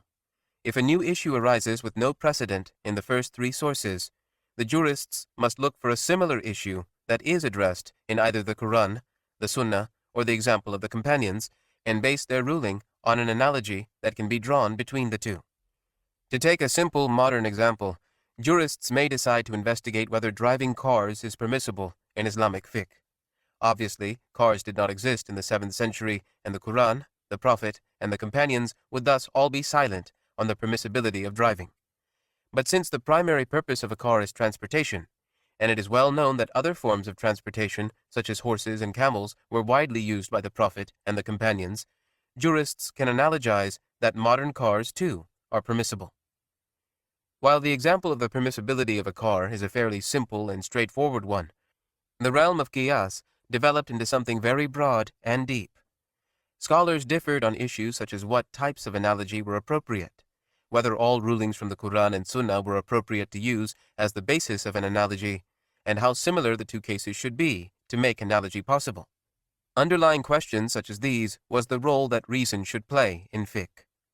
Abu Hanifa, living in cosmopolitan Iraq, felt it necessary to allow reason a major role in determining how fiqh would operate on a practical level.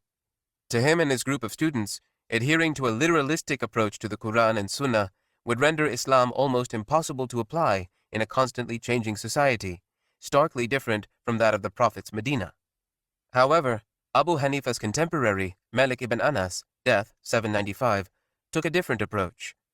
Born and raised in Medina itself, Malik believed that his city had not radically changed in the century since the Prophet's time. His neighbors and colleagues in the city were the children and grandchildren of the companions, and had learned their approach to the religion from those companions who were so close to the Prophet himself. Thus, he argued, the example of the people of Medina at his time could also serve as a source of jurisprudence.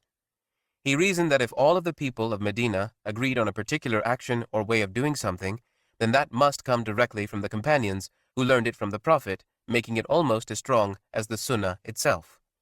To Abu Hanifa and his Iraqi students, local custom was a very fickle institution, and thus invalid for inclusion in the realm of usul al-fiqh. One of Abu Hanifa's primary students, Muhammad al-Shaybani, went to Medina to study with Malik and concluded that he preferred the Iraqi system. He even wrote a treatise titled A Response to the People of Medina, in which he attacked what he saw as inconsistencies in Malik's approach and the inability to base a jurisprudential methodology on local custom.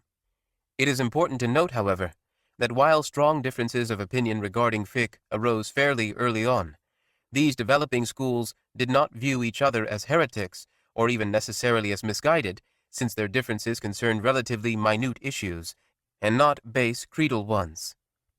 The third approach to develop came from Muhammad al-Shafi'i, death 820, a Ghazan who went to Medina at a young age to study with Malik himself. Unlike the earlier two jurists, al-Shafi'i did quite a bit of traveling, living in Yemen, Iraq, and Egypt after his stay in Medina.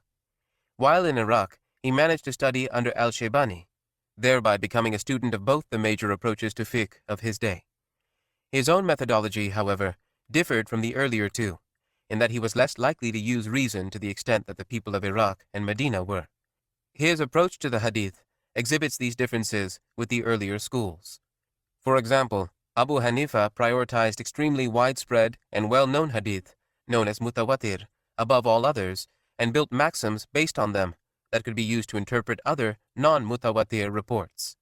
This meant a small group of core maxims formed the basis of his fiqh approach, allowing reason a greater role in the juristic process outside those maxims. Al-Shafi'i, on the other hand, did not believe that single transmitter reports, ahad, were necessarily epistemologically inferior to mutawatir ones. Thus, when faced with conflicting hadith reports, Al-Shafi'i advocated a system of abrogation, arguing that hadith from earlier in the Prophet's life could be ignored in fiqh if it was contradicted by another from later in his life. In this way, Shafi'i's approach developed into a system that provided for the use of reason in fiqh, but not to the extent that his earlier counterparts had advocated. The last of the four great jurists was Ahmed ibn Hanbal, death 855, who was himself a student of al-Shafi'i. Of the four, his approach is by far the most literalist and most resistant to reason. While he still made room for qiyas in his methodology like the other three, he believed it should be limited as much as possible, and that a literal approach to the hadith was optimal.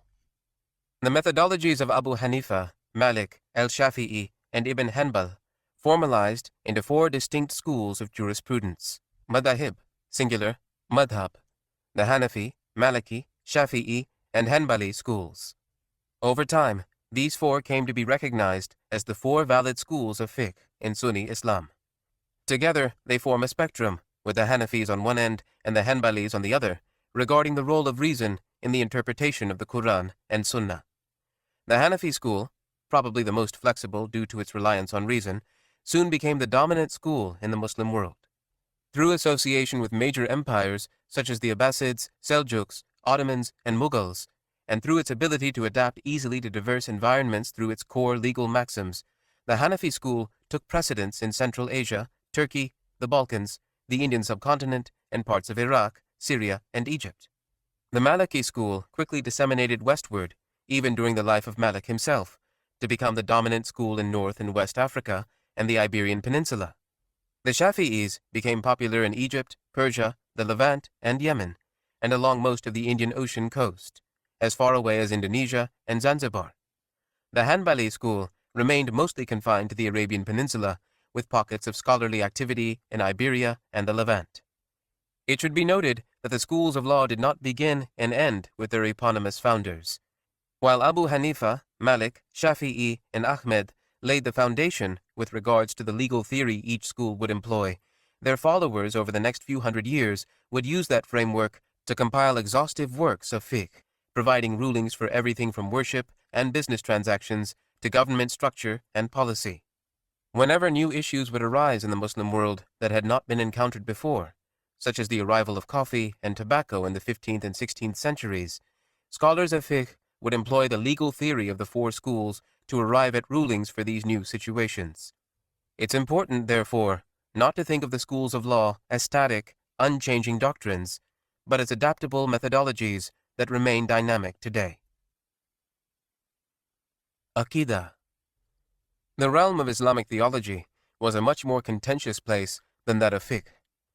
Early scholars generally agreed that divergences on legal issues were relatively minor procedural matters, but that if one's belief system deviated from the example set forth by the Prophet, one's entire salvation in the next life could be in jeopardy.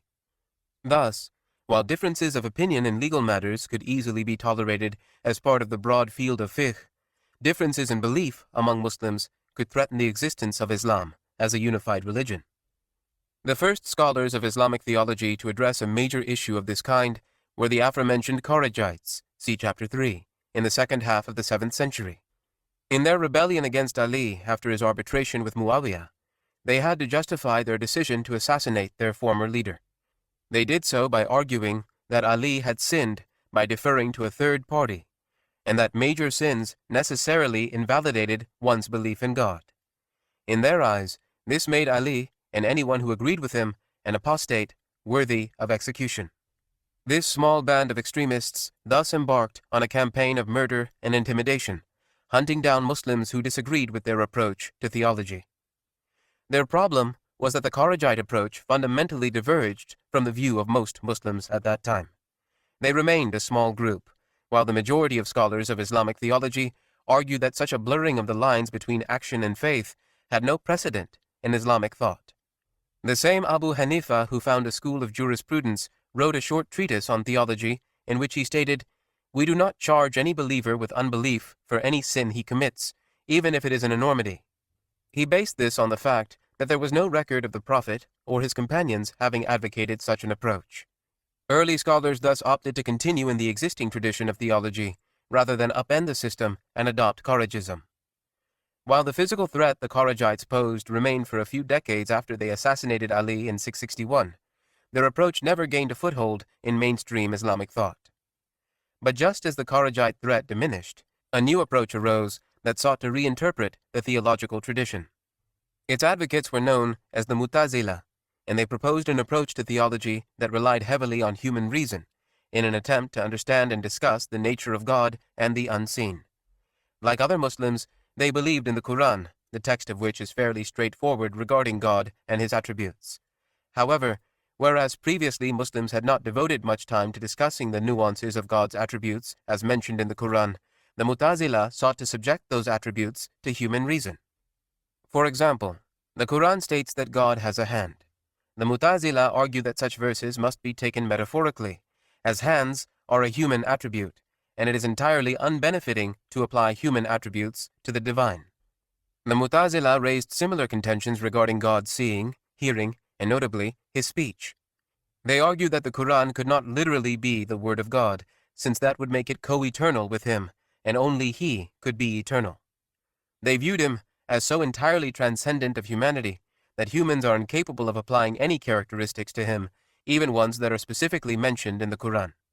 This proved to be a controversial approach, as their well-meaning attempt to portray God as entirely transcendent depended heavily on viewing certain verses of the Quran as metaphorical, a methodology that others considered arbitrary, its natural conclusion possibly resulting in the entire Quran itself becoming devoid of any real meaning. The Mu'tazila also ruffled feathers and further demonstrated their reliance on reason over their beliefs regarding God's divine justice. They reasoned that since God is fair in his judgment over his creation, even he is incapable of forgiving any sinners, since that would necessarily be unfair to sinners who are not forgiven. In their estimation, God was incapable of exercising such forgiveness. Naturally, such a position proved to be very controversial, with traditionalist detractors arguing that it was inconsistent with the Islamic imperative to believe in an omnipotent God, and that early Muslims had never made such claims. Unlike the Kharijites, the Mu'tazila did manage to count some scholars among their ranks, and went on to be a formidable intellectual force. However, their most prominent supporter was the Caliph al-Ma'mun, who adopted Mu'tazila ideology as state doctrine, and embarked on an inquisition to impose it on all religious scholars within the Abbasid Empire. He was most vehemently opposed by Ahmed ibn Hanbal, who resisted attempts to subject Islamic theology to the speculations of the Mu'tazila. To him and his followers, God's attributes were as he said they were in the Quran. Any attempt to subject the understanding of those attributes to human reasoning was futile. Ibn Hanbal was eventually imprisoned by the Abbasids, but through his defiance, he became a symbol of resistance to both Mu'tazila theology and government overreach into theological affairs. While Ibn Hanbal's school, often called Atari, meaning literalist, ensured the survival of traditionalist approaches towards Islamic theology in the face of Mu'tazilism, the greatest opponents of the Mu'tazili project came from the Ash'ari and Maturidi schools. Abu al-Hasan al-Ash'ari, death 936, and Abu Mansur al-Maturidi, death 944, provided an alternative to both the Mu'tazila overemphasis on reason and the Hanbali rejection of it. Their schools advocated use of the same type of logical devices as the Mu'tazila employed, but simply to explain the Quran statements about God and theology rather than to reinterpret what the Quran said. In short, the Ash'aris and Maturidis believed that reason had to correspond with revelation, while the Mu'tazila believed that revelation had to correspond with their reason. As the 10th and 11th centuries wore on, Mu'tazila ideology diminished in importance. Al-Ma'mun's inquisition did nothing to promote the ideology, and was eventually ended by later Abbasid caliphs, and the Mu'tazila themselves split into numerous competing factions, thereby lacking a unified theological approach to advocate. Meanwhile, Works by scholars such as the Ash'ari theologian al-Ghazali, death 1111, and the Maturidi theologian al-Nasafi, death 1142, offered strong refutations of the Mu'tazila approach that helped diminish its appeal. Despite minor differences among the three schools, often amounting to semantics, the Athari, Ash'ari, and Maturidi schools came to be recognized as the three schools of Sunni Islamic theology. The full name of Sunnism, al-Sunnah wal Jama'ah, indicates their emphasis on the traditional approach towards theology, based on the Prophet's teachings, Sunnah, and the consensus of the bulk of the Muslim world, al-Jama'ah, on those theological points. These three schools have managed to maintain their canonical status up to the modern day. Sufism. The third major category of the Islamic sciences encompasses the science of spirituality, and is oftentimes referred to as tasawwuf or tazkiyah. As an esoteric science based around an individual's personal relationship with God, it is slightly harder to trace historically than the fields of fiqh and aqidah, which deal with very outward manifestations of religion. Like fiqh and aqidah, the science of Sufism developed around major scholars of the early centuries, who sought to base their practice of it on the example of the Prophet and the proscriptions of the Quran. One of the earliest major figures was al-Hasan al-Basri, death 728, an ascetic from the Iraqi city of Basra, who was famous for his renunciation of the world and reliance on God. His contemporary, Rabia al-Adawiyah, death 801, was another proto-Sufi whose spirituality became renowned throughout the Muslim world. Her aphorism regarding the role of an individual's love for God, "O my Lord, if I worship you from fear of hell, burn me in hell. If I worship you from hope of paradise, bar me from its gates. But if I worship you for yourself alone, grant me then the beauty of your face," became particularly popular as a means of summarizing the spiritual path's emphasis on love of and reliance on God. As happened with early fiqh, the unofficial strands of early Sufi thought eventually crystallized into concrete paths and schools of thought. Various tariqas, paths, developed throughout the 12th to 15th centuries around the personalities of certain Sufi leaders such as Abdul Qadir al-Jilani, death 1166, Moinuddin Chisti, death 1236, Ibn Arabi, death 1240, and Abu al-Hasan al-Shadili, death 1258. The paths advocated various methods aimed at purification of the soul, with emphasis falling on traits such as extreme generosity, selflessness, remembrance of God, and humility.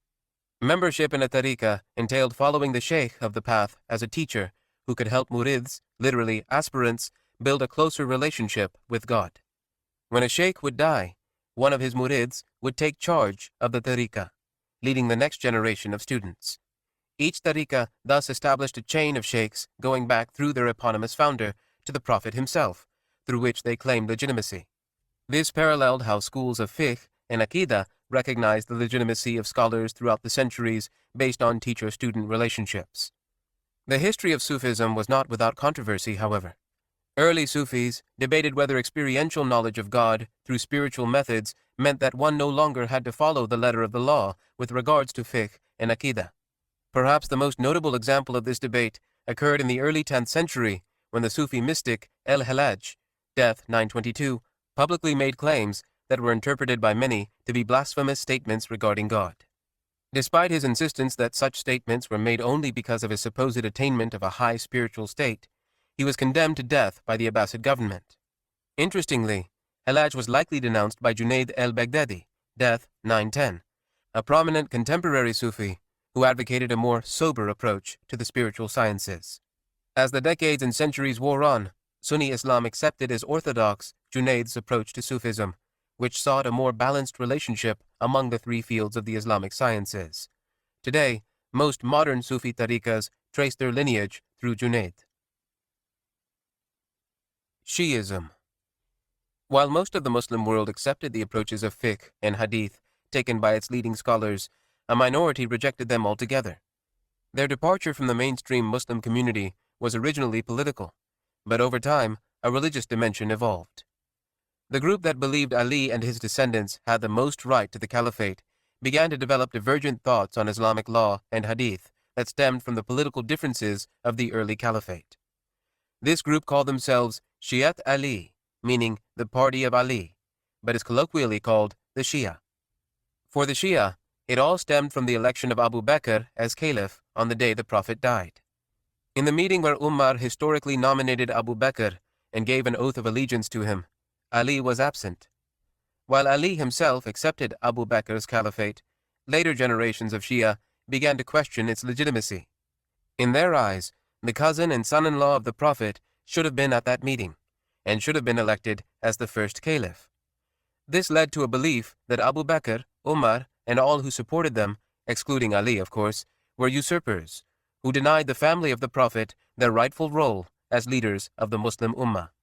To the Shia, the entire concept of the caliphate was void. Instead, they advocated that the Muslim world should be ruled by a descendant of Muhammad through his daughter Fatima, who was married to Ali. These leaders were dubbed imams.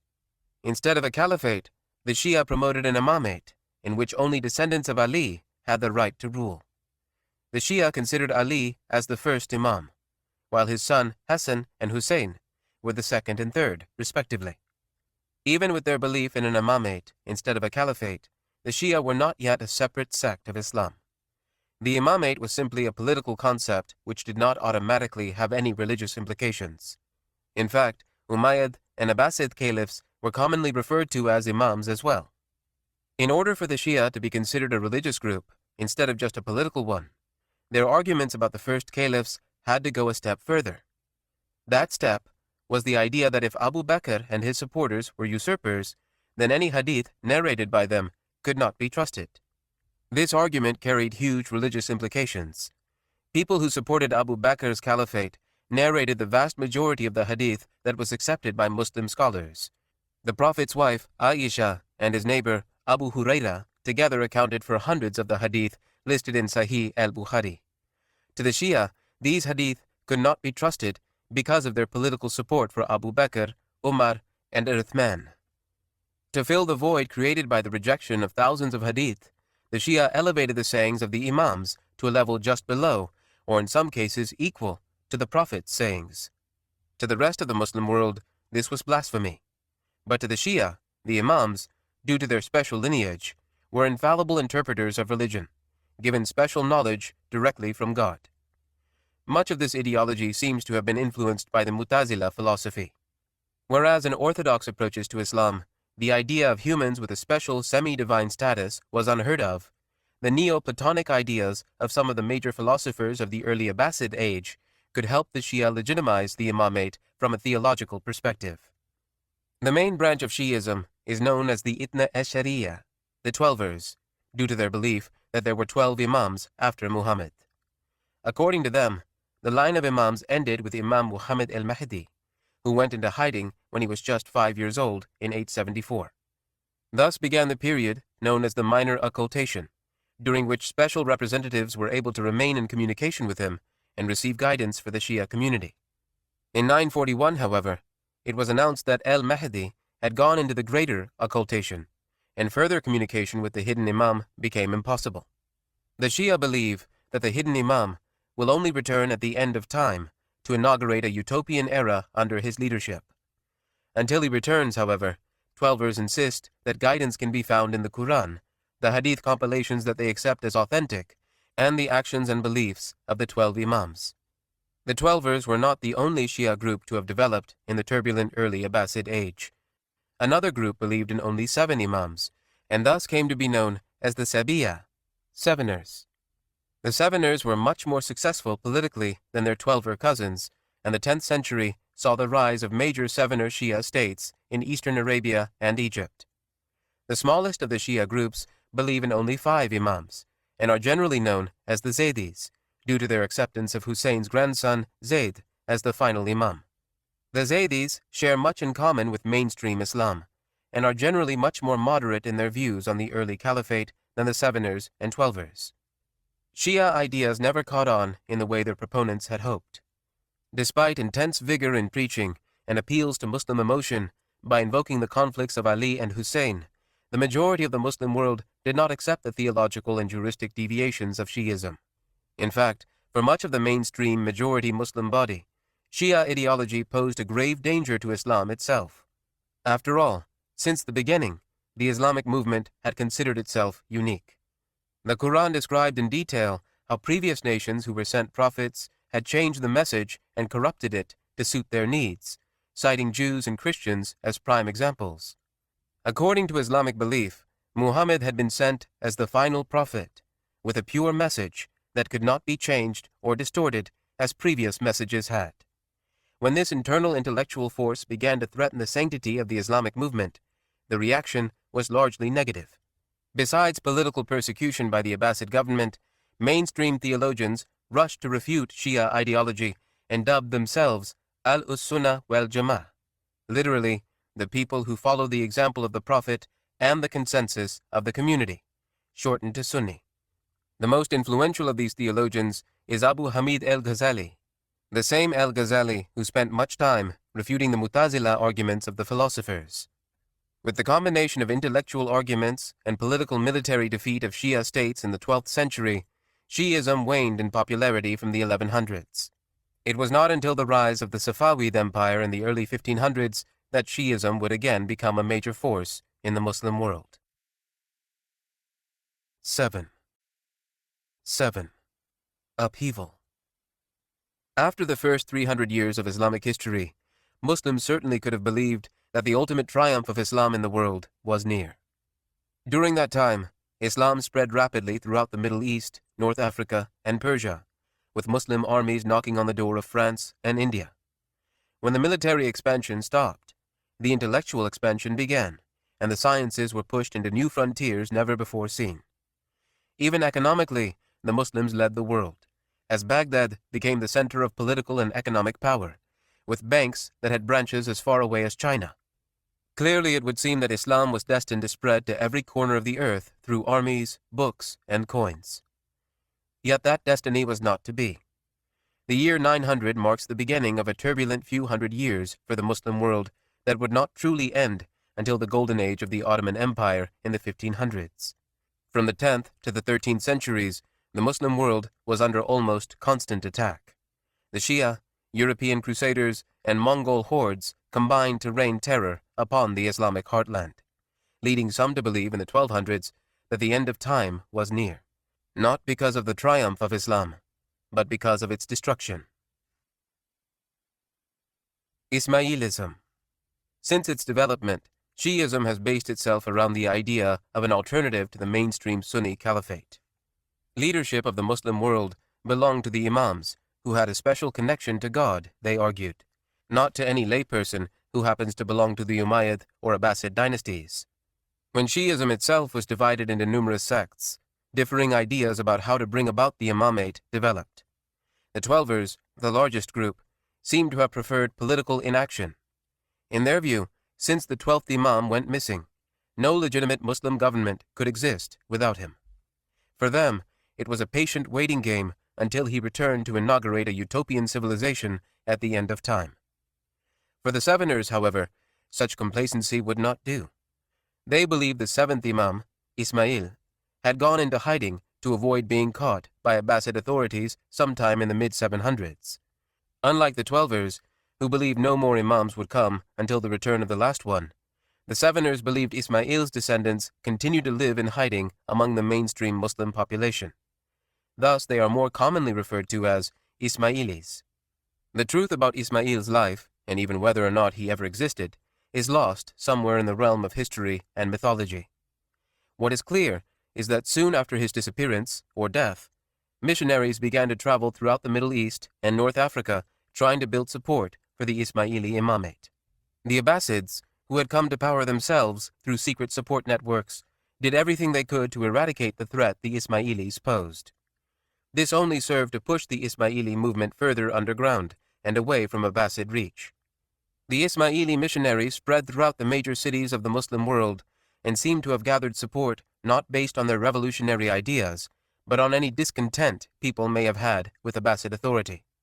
They were especially popular among the lower classes, non-Arabs who resented Arab rule, and the traditional Bedouins who had always hated central authority. After decades of missionary work, the Ismailis were ready to strike the first major blow against Sunni power right around the year 900. The Ismaili missionaries had managed to rouse up the Bedouin tribes of the eastern Arabian Peninsula to become a real threat to the Abbasids. Known as the Karamita, the Karmatians, this group of Ismailis struck unexpectedly into Syria in 903, when they captured Damascus and defeated an Abbasid army sent to conquer them.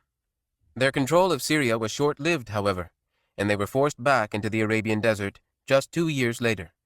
From 905 onwards, the Karmatians took to a new approach to bringing about an Ismaili revolution. Instead of seeking to conquer land and establish a new government, they resorted to terrorizing the Abbasids from their base in Bahrain in order to achieve their political goals. In 906, they massacred 20,000 people traveling to Mecca for the pilgrimage. In the mid-920s, the Iraqi cities of Basra and Kufa were sacked by the Karmatians, and even Baghdad itself came close to being captured by Bedouin raiders. Their sacrilegious attacks reached a peak in 928 when the Karmatians attacked Mecca, massacred its population, and stole the black stone from the Kaaba, moving it to Bahrain, where it would remain until 952. Religiously, the Karmatians were extremists who incorporated fanatical apocalyptic ideas, as well as pre-Islamic religious beliefs into their worldview. Visitors to Bahrain relate that in the Karmatian domain, one could not find mosques or even people praying. The Karmatians rejected Mecca as a holy site and the pilgrimage as anti-Islamic, thus leading to their attacks on pilgrims and the city of Mecca. It is no surprise that traditionally, Islamic orthodoxy has not even considered the Karmatians as Muslim. The differences in belief and action between the Karmatians and mainstream Islam is great, to say the least. But despite their reign of terror, the Karmatians never became a real threat to the established order. Their methods were too extreme to be accepted by the Muslim world, and their beliefs too unorthodox. The real threat to Sunni Islam, instead, came from the Maghreb, where another Ismaili movement rose on the backs of the Berbers to become a regional power. The Fatimids. Ismaili missionaries were relatively successful in North Africa, where they could exploit traditional tensions between the Berbers of the Sahara and the Arabs of the coastal cities to their advantage. Throughout the late 800s, Ismaili missionaries built up support among the Sanhaja Berbers, leading to the violent overthrow of the ruling Sunni dynasties of North Africa, the Rustamids and the Aghlabids, by 908. In 909, this group of Ismailis declared the reappearance of an imam descended from Ismail. He was Ubayd Allah, but he took the honorific title El-Mahdi, meaning the guided one or savior. Ubayd Allah's origins are obscure. He claimed descent from Ismail, and thus also from Ali and his wife Fatima, leading to the name of the dynasty he inaugurated, the Fatimids. The Fatimids would not be content with being a thorn in the side of the Sunni world like the Karmatians. They believed it was their duty to entirely take it over and establish Ismaili rule through Ubayd Allah. He was thus declared caliph in 909, directly challenging the Abbasids for authority over the Muslim world. Although the Fatimids were not the first ones to declare their opposition to the Abbasids, they soon became the most dangerous. From their base in modern Tunisia, they fanned out quickly, conquering Sicily, moving eastward towards Egypt, and bringing western North Africa under their control by the 920s. After the death of Ubayd Allah in 934, the Fatimids slowed their military expansion. Numerous rebellions arose, led by Muslims' discontent with the unorthodox Ismailis and their views for a Sunni free world. Even the Kharijis of North Africa rebelled against Fatimid authority. In 929, the Umayyad ruler of Iberia declared the establishment of a new caliphate based in Cordoba to combat the Fatimids in North Africa. In the 900s, there were thus 3 dynasties claiming the caliphate: the Abbasids, the Fatimids, and the Umayyads. The rebellions failed to bring an end to the Fatimids, although they slowed the Ismaili advance through the rest of the Muslim world for a few decades. But Sunni disunity proved to be too big of a handicap to permanently stop the growth of the Fatimid realm. By the mid-10th century, the Abbasid Caliphate became essentially powerless. Throughout the 9th and 10th centuries, political decentralization, coupled with the rise of hereditary governorships led by slave soldiers brought in from Turkic lands, led to the decline of the caliph's power. In 945, the Persian dynasty conquered Iraq and ruled in the caliph's name. Egypt, once an economic and agricultural center of the caliphate, was under an independent Turkish dynasty known as the Ikshidids that was constantly quarreling with an Arab state based in northern Syria. To say the Muslim world between Egypt and Persia was disunited is an understatement. Constant warfare among Muslims and a renewed Byzantine threat from the north gave the Fatimids an opportunity to invade Egypt in 969. The Fatimids led an army of around 100,000 soldiers against the Ikhshidids of Egypt, who were quickly defeated. Sunni governance in Egypt collapsed in the face of the marauding Fatimid armies. The victorious Fatimids established a new city, Al-Qahira, Cairo, along the banks of the Nile, as their capital. No longer a desert nuisance, the Fatimids were now the most powerful state in the Muslim world.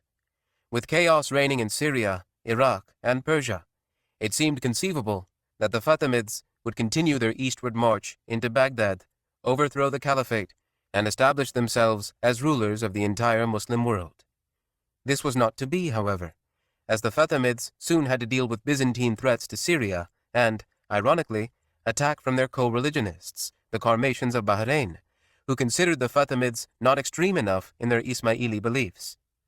The capital of the caliphate thus escaped conquest by the unorthodox Fatimids, and the Sunni world had time to recover and build strong political and military institutions under the Seljuk Turks in the 11th century. The Fatimids thus had to make do with North Africa, Egypt, the holy cities of Mecca and Medina, and parts of Syria and Palestine.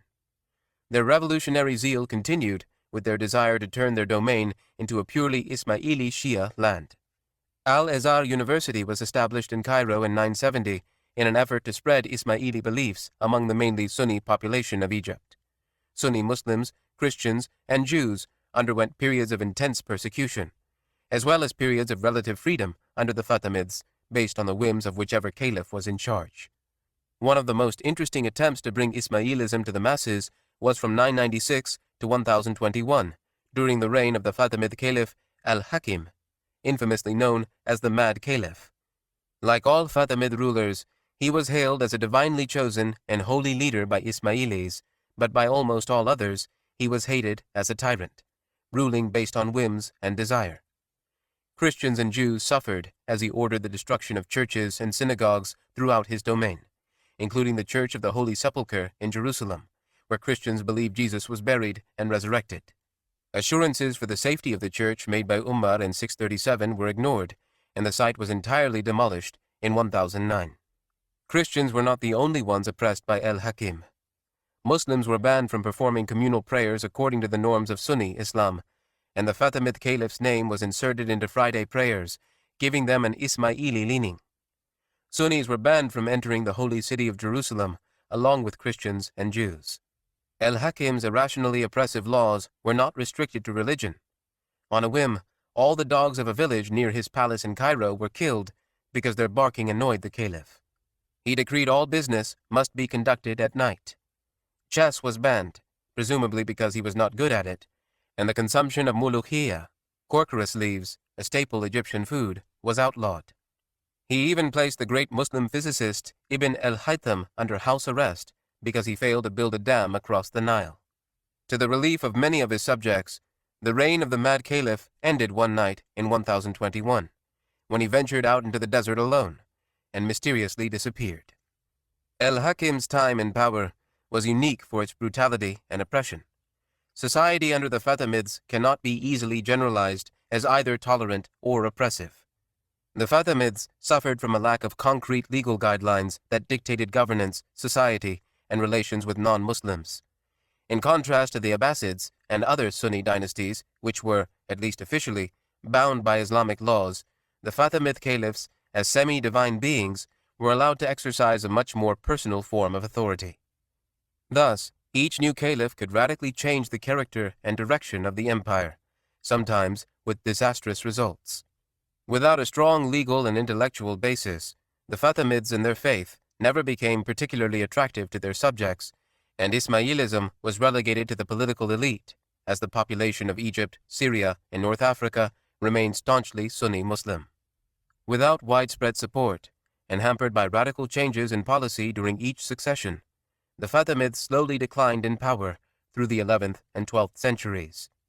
They were finally eliminated by Salah ad-Din during the Crusades, another conflict which wreaked havoc on the Muslim world. The Crusades. Perhaps no other conflict in Western and Islamic history has been as emotionally charged as the Crusades. The entire conflict itself was based around the city of Jerusalem, holy to the Jews, Christians, and Muslims alike. For Christians, it is the city where Jesus preached, was crucified, and resurrected. For Muslims, its holiness stems from the belief that Muhammad miraculously traveled from Mecca to Jerusalem in one night, and then from Jerusalem to heaven to speak to God. During the Crusades, the memories of these events were evoked thousands of times by kings, sultans, generals, priests, and imams, to rally the faithful on both sides to stake their claim to the holy city. Starting in 1095, 200 years of conflict commenced that would fundamentally reshape Christian Europe, as well as the Muslim world, for good. The impetus for the Crusades began far from Jerusalem in Central Asia. Here, the Turks had lived for thousands of years as a tribal nomadic people who were feared for their battle toughness. The Abbasids put the Turkic expertise in warfare to good use by recruiting generals from Central Asia to serve in their militaries as early as the 9th century. Mass migration of Turks soon followed as tribes moved out of Central Asia and into the Islamic world. As they migrated, the Turkic tribes adopted Islam and began to set up their own states in the political chaos of the 10th century. The greatest of these was the Great Seljuk Empire, established in 1037. The Seljuks built a stable state that stretched from Syria to Central Asia. The era of Abbasid power was by this point nothing more than a memory, but the Seljuks assumed a role as protectors of the caliphs, who remained entrenched in their palaces in Baghdad. The Seljuks established the Nizamiya school in Baghdad in the late 11th century. It was the largest university of the Middle Ages and charged no tuition. As staunchly Sunni Muslims, the Seljuks even managed to provide a counterweight to the heretical Fatimids and helped prevent Fatimid expansion in the 11th century. In 1071, the Seljuks won an important battle against the Byzantine Empire in eastern Anatolia. The Battle of Manzikert effectively ended the ability of the Byzantines to hold on to Anatolia as a complete unit. In the years following the battle, the Seljuks gradually expanded westward throughout the peninsula, until they began to appear on the shores opposite Constantinople, threatening to expand Turkic Muslim power into the imperial city and beyond. In 1095, the Byzantine Emperor Alexios realized the Byzantine could not battle the Turks alone. Despite a rivalry between the eastern and western halves of Christianity that spanned centuries, Alexios wagered that Christian unity was the only thing that could prevent the fall of the Byzantine Empire. He sent an urgent appeal to Pope Urban II in Rome for assistance, perhaps hoping for an expeditionary force that could help him turn the tide and regain the lands lost since Manzikert.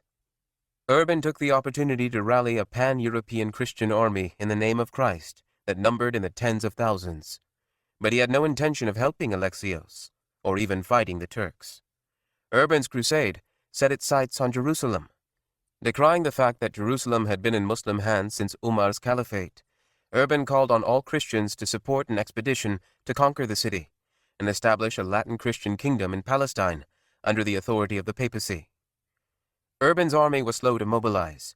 It was not until 1096 and 1097 that armies led by nobles and knights began marching towards Eastern Europe from modern-day France, Germany, and Italy.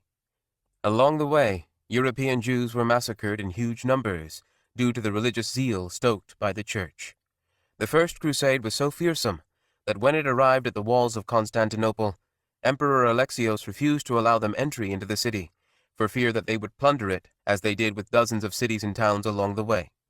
The 30,000-strong army crossed the Bosphorus and began a long march through Anatolia that the newly established Turks were unable to resist. In late 1097, the Crusaders reached Antioch, a well-defended major city that today lies near the border of Turkey and Syria. This was to be the first test of the Crusades. If the Christians were successful here, they could expect to continue their march towards Jerusalem. If they failed, it could be harder to recruit future armies to venture far into the Muslim world to conquer Jerusalem. The siege of Antioch reveals much about the political situation of the Middle East late in the 11th century. The city was incredibly well defended and posed a considerable challenge to the invaders. But politically, the city was an island. The great Seljuk Empire had disintegrated in the years leading up to the Crusades. No longer was it one united political entity. Instead, petty Turkic emirs administered individual cities, and seemed to be constantly quarreling.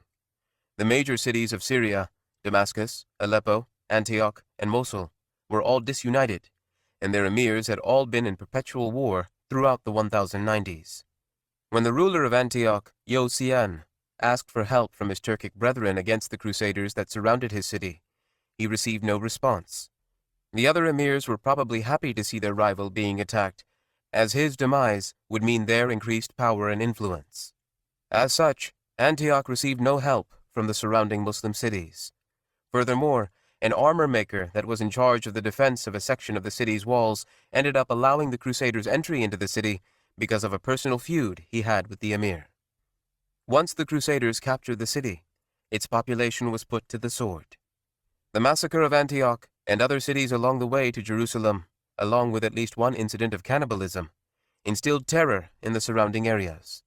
Muslim emirs were keen to avoid conflict with the crusaders, and once they realized the target was Jerusalem, many decided to support the crusaders with food, arms, and safe passage, rather than to fight them.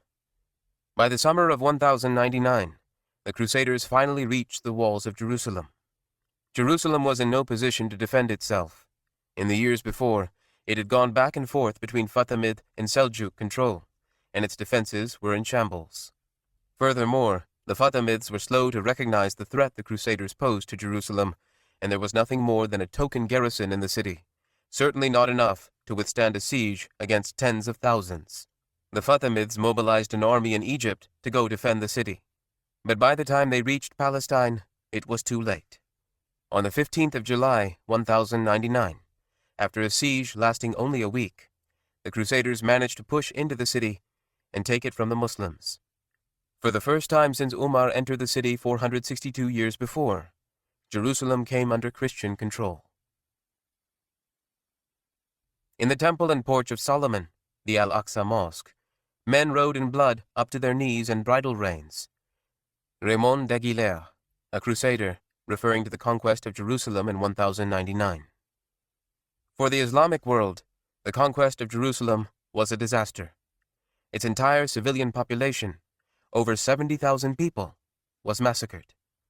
In the Al-Aqsa Mosque, where Muslims believe Muhammad led all previous prophets in prayer, the blood of Muslim civilians was up to the shins of the conquerors. Mosques and synagogues throughout the city were destroyed. Even Christians suffered, as the Crusaders sought to impose their own Catholic version of Christianity instead of the traditional Greek, Georgian, Armenian, and other churches that had operated in the city. The news of the loss of Islam's third holiest city was a shock to Muslims around the world. Expressions of anger and vengeance raged in Cairo and Baghdad, yet the expected unified Muslim front in the face of Crusader atrocities never came.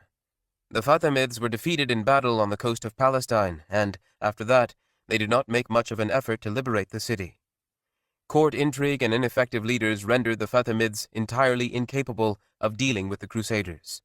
Meanwhile, the Abbasid Caliphate was still powerless, and the Turkic emirs in Syria, Iraq, and Persia remained in a state of constant civil war.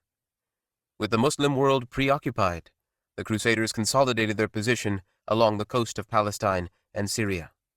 More cities, including the ones that had earlier aided the Crusaders in their march to Jerusalem, were conquered, and within a few years, 4 Crusader kingdoms ruled the Mediterranean coast.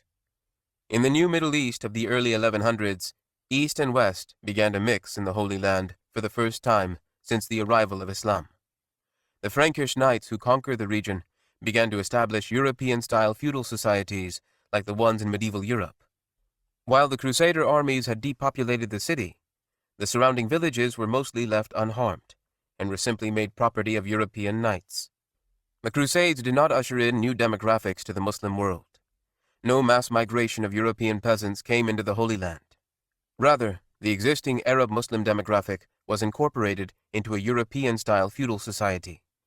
This became one of the entry points for Muslim knowledge in Europe, as more enlightened Crusaders took home knowledge of the sciences and philosophy that they were exposed to in the Levant. Economically, the Crusades marked the beginning of new ties between the East and West. The most enterprising sailors of medieval Europe were the Italian city-states.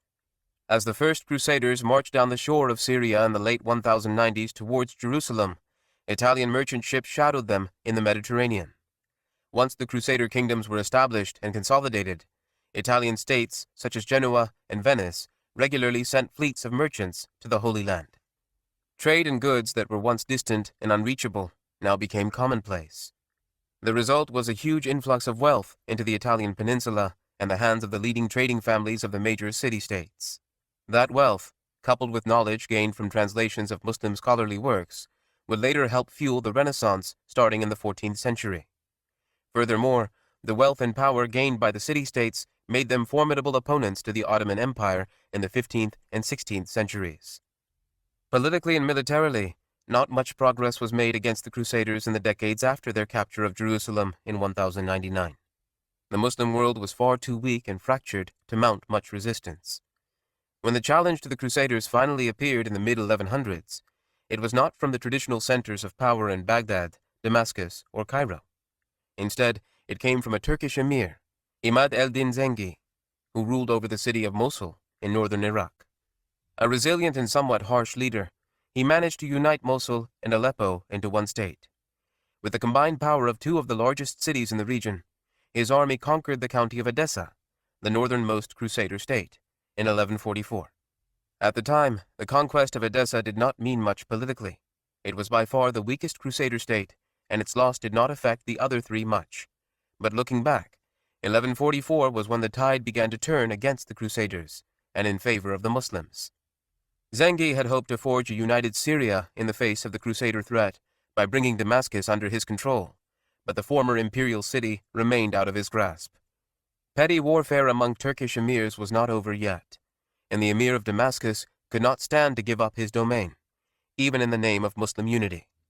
When Imad el-Din Zengi died in 1146, his son Nur el-Din Zengi picked up the struggle to unify the Middle East. The younger Zengi managed to conquer most of the territory around Antioch in 1149, and in 1154 he overthrew the emir of Damascus with the help of the local population, who had grown sick of Damascus's alliance with the Crusader states. With Syria unified under the Zengid dynasty, it would seem that the liberation of Jerusalem and the rest of the occupied land was on the horizon. But a bizarre and unexpected series of events brought Nur el-Din's attention to Egypt and the declining Fatimid Empire. With Syria unified and stronger than it had been since the demise of the great Seljuk Empire, the Crusaders had to look south if they wanted to expand their realm. That meant invading into the ancient and fertile land of Egypt. In 1163, the king of Jerusalem led an invasion of Fatimid Egypt under the pretext of Fatimid refusal to pay tribute.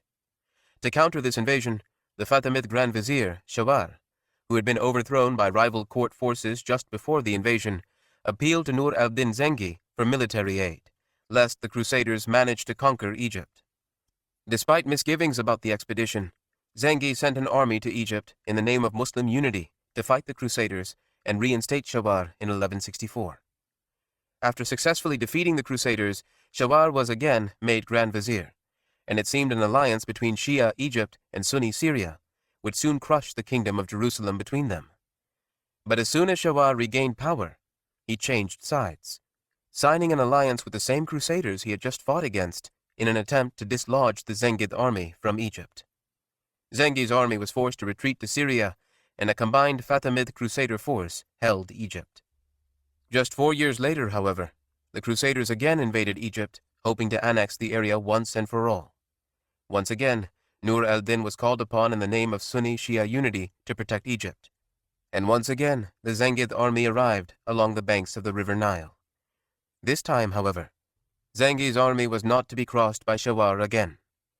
This military expedition defeated the Crusader army and then Shawar, who was executed for his repeated treachery.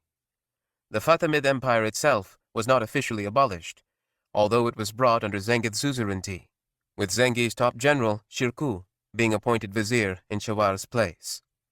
After just 2 months as vizier, however, Shirkuh died of intestinal illness, and control of Egypt fell to his nephew, a young man with the given name Yusuf, but whom history knows as Saladin. Liberation of Jerusalem. Salah ad-Din seems to have been relatively disinterested in politics and warfare. Raised in Damascus, he studied traditional Islamic sciences under some of the greatest scholars of his era. He was staunchly Sunni, following the Shafi'i school of fiqh and the Ash'ari school of theology. It even seems he was more interested in a life of scholarship and religious studies than government, but his uncle's insistence that he accompany the Egyptian expedition altered the destiny of the young Salah ad-Din. When he inherited his uncle's position as vizier of Egypt in 1169, his religious leanings greatly influenced his policies. The heterodox Fatimid Empire, which had been a thorn in Sunni Islam's side for centuries, was officially abolished on Salah ad-Din's orders. The Al-Azhar University, once a bastion of Ismaili propaganda, was converted into a traditional Sunni school, and it remains so today.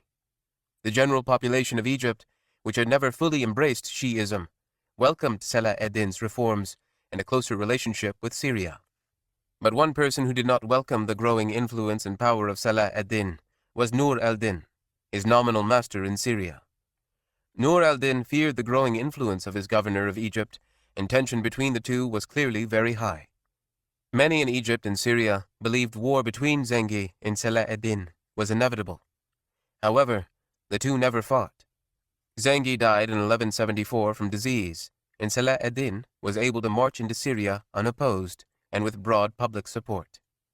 He was now his own sovereign, with Egypt and Syria united for the first time since the Fatimid uprising under his authority. The Crusader kingdom of Jerusalem was now surrounded by a powerful, united Muslim state, under a ruler who believed it was his religious duty to liberate the city of Jerusalem. Further compounding their problems, unity among the Crusaders was at an all-time low. Organizations such as the Knights Templar and the Knights Hospitaller regularly undermined the authority of the Kingdom of Jerusalem. In the 1170s and 1180s, the Muslim world was united, while the Crusaders were quarreling among themselves. It was the exact opposite of the situation in 1099. Nonetheless, Salah ad-Din was not eager to go to war. He signed peace treaties with the Kingdom of Jerusalem, while he secured his domain from external and internal threats. His biggest problem was probably a secretive cult known as the Hashashin. Their name was corrupted to assassins in the West, an extremist group of Ismailis who believed the Fatimids had failed to bring a promised Shia revolution. Instead, they resorted to political assassinations and terrorism to bring the Sunni world to heel. Salah ad-Din never managed to fully eliminate the Hashashin threat, but his conflict with them preoccupied him politically and led to at least 2 assassination attempts by Hashashin agents. Salah ad-Din was forced to bring his focus back to the Crusaders in the mid-1180s, after repeated provocations by a hawkish knight, Reynald du Châtillon, who had broken numerous peace treaties, massacred a Muslim pilgrimage caravan, and even attempted to attack Mecca itself. The Kingdom of Jerusalem became involved in the conflict, leading to the final confrontation between the united Muslim forces of Salah ad-Din and the Kingdom of Jerusalem. At the Battle of Hattin in 1187, Salah ad-Din's army completely routed the Crusader army of Jerusalem. Only a few knights were left in the Holy City, which capitulated to Salah ad-Din in October of that year. 88 years earlier, Crusaders had stormed into the city, massacring its population and subjecting its religious sites to Christian domination. Salah ad-Din, keen to follow in the footsteps of the Caliph Umar, who had first conquered the city in 637, did not cleanse the Crusader occupation with another massacre.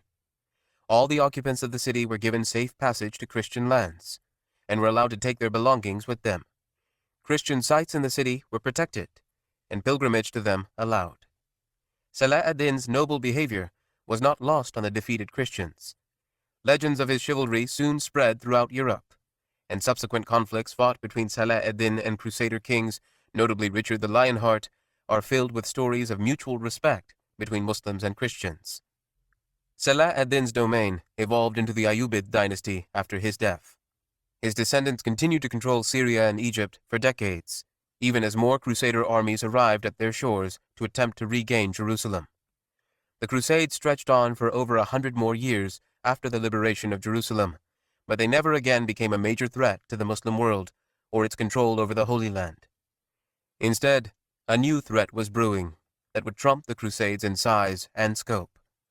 Just 20 years after Salah ad-Din's liberation of Jerusalem, a warlord known as Genghis Khan managed to unite the various Mongol tribes north of China into one state, with the goal of constant military expansion. Although he was 5,000 kilometers away from the heart of the Muslim world, The expansion inaugurated by Genghis Khan would soon threaten the entire existence of Islam as a political force. The Mongols. Ironically, the Mongol invasion occurred when the Muslim world seemed primed for a comeback. The Fatimids were no more, and radical Shia revolutionaries only existed in small pockets throughout Persia and Syria. The Crusaders still held some coastal territory in Syria and Palestine, but were not a great threat to the sanctity of Muslim lands. The Byzantines were still incapable of recouping their losses from Manzikert, and were dealing with problems caused by Crusaders who seemed more intent on fighting fellow Christians in Constantinople than Muslims in Jerusalem. Yet the stability of the early 1200s was short-lived. Genghis Khan and the Mongols had gone from a tribal nuisance north of the Great Wall of China to a major world empire in a matter of a few years. Within 10 years of coming to power, the nomadic Mongols managed to conquer and hold the entire northern half of China. Genghis Khan's attention then turned westward, where the Kara Khitan Khanate of Central Asia stood in the way of Mongol domination of Asia. Central Asia's plains were similar to the landscape the Mongols hailed from, and the conquest of this vast region was quick and severe. By 1219, Genghis Khan ruled a land empire that stretched from Korea to the borders of the Muslim world in Persia. The sudden explosion of the Mongols in the early 1200s is one of the most remarkable examples of military expansion in world history. The Mongols were nomadic horsemen who had not even mastered agriculture, but built a world empire that stretched from Central Europe to Korea to the borders of India. It was their nature as nomadic horsemen that made them capable of such conquests. The Mongols practically lived on horseback, and thus long distances and roadless terrain that deterred conventional armies were no barrier at all. In addition to their impressive speed, the Mongols employed a deliberate campaign aimed at instilling great terror in the hearts of their enemies, to the extent that they would voluntarily lay down arms rather than defend their homelands. When the Mongols arrived at an enemy city, the defending garrison was given 3 options. The first option was to avoid fighting, capitulate to the Mongols, and join the Mongol army in their continued campaign of conquest. The second option was resistance.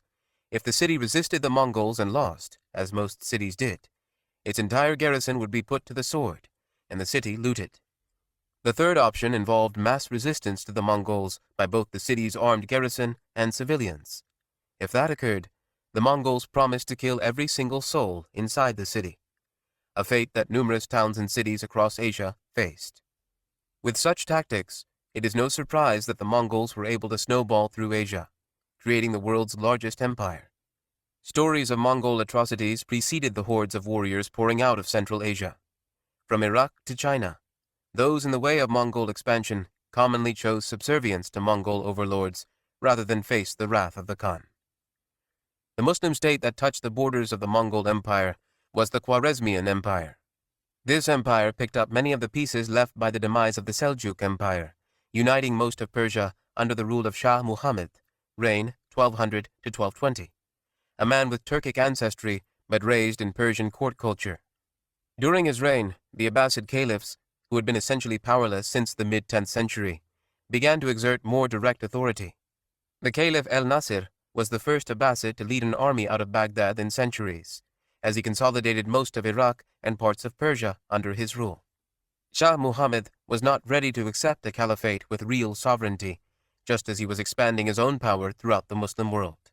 Naturally, this meant conflict between the caliph's young state and the Khwarezmian Empire of Muhammad.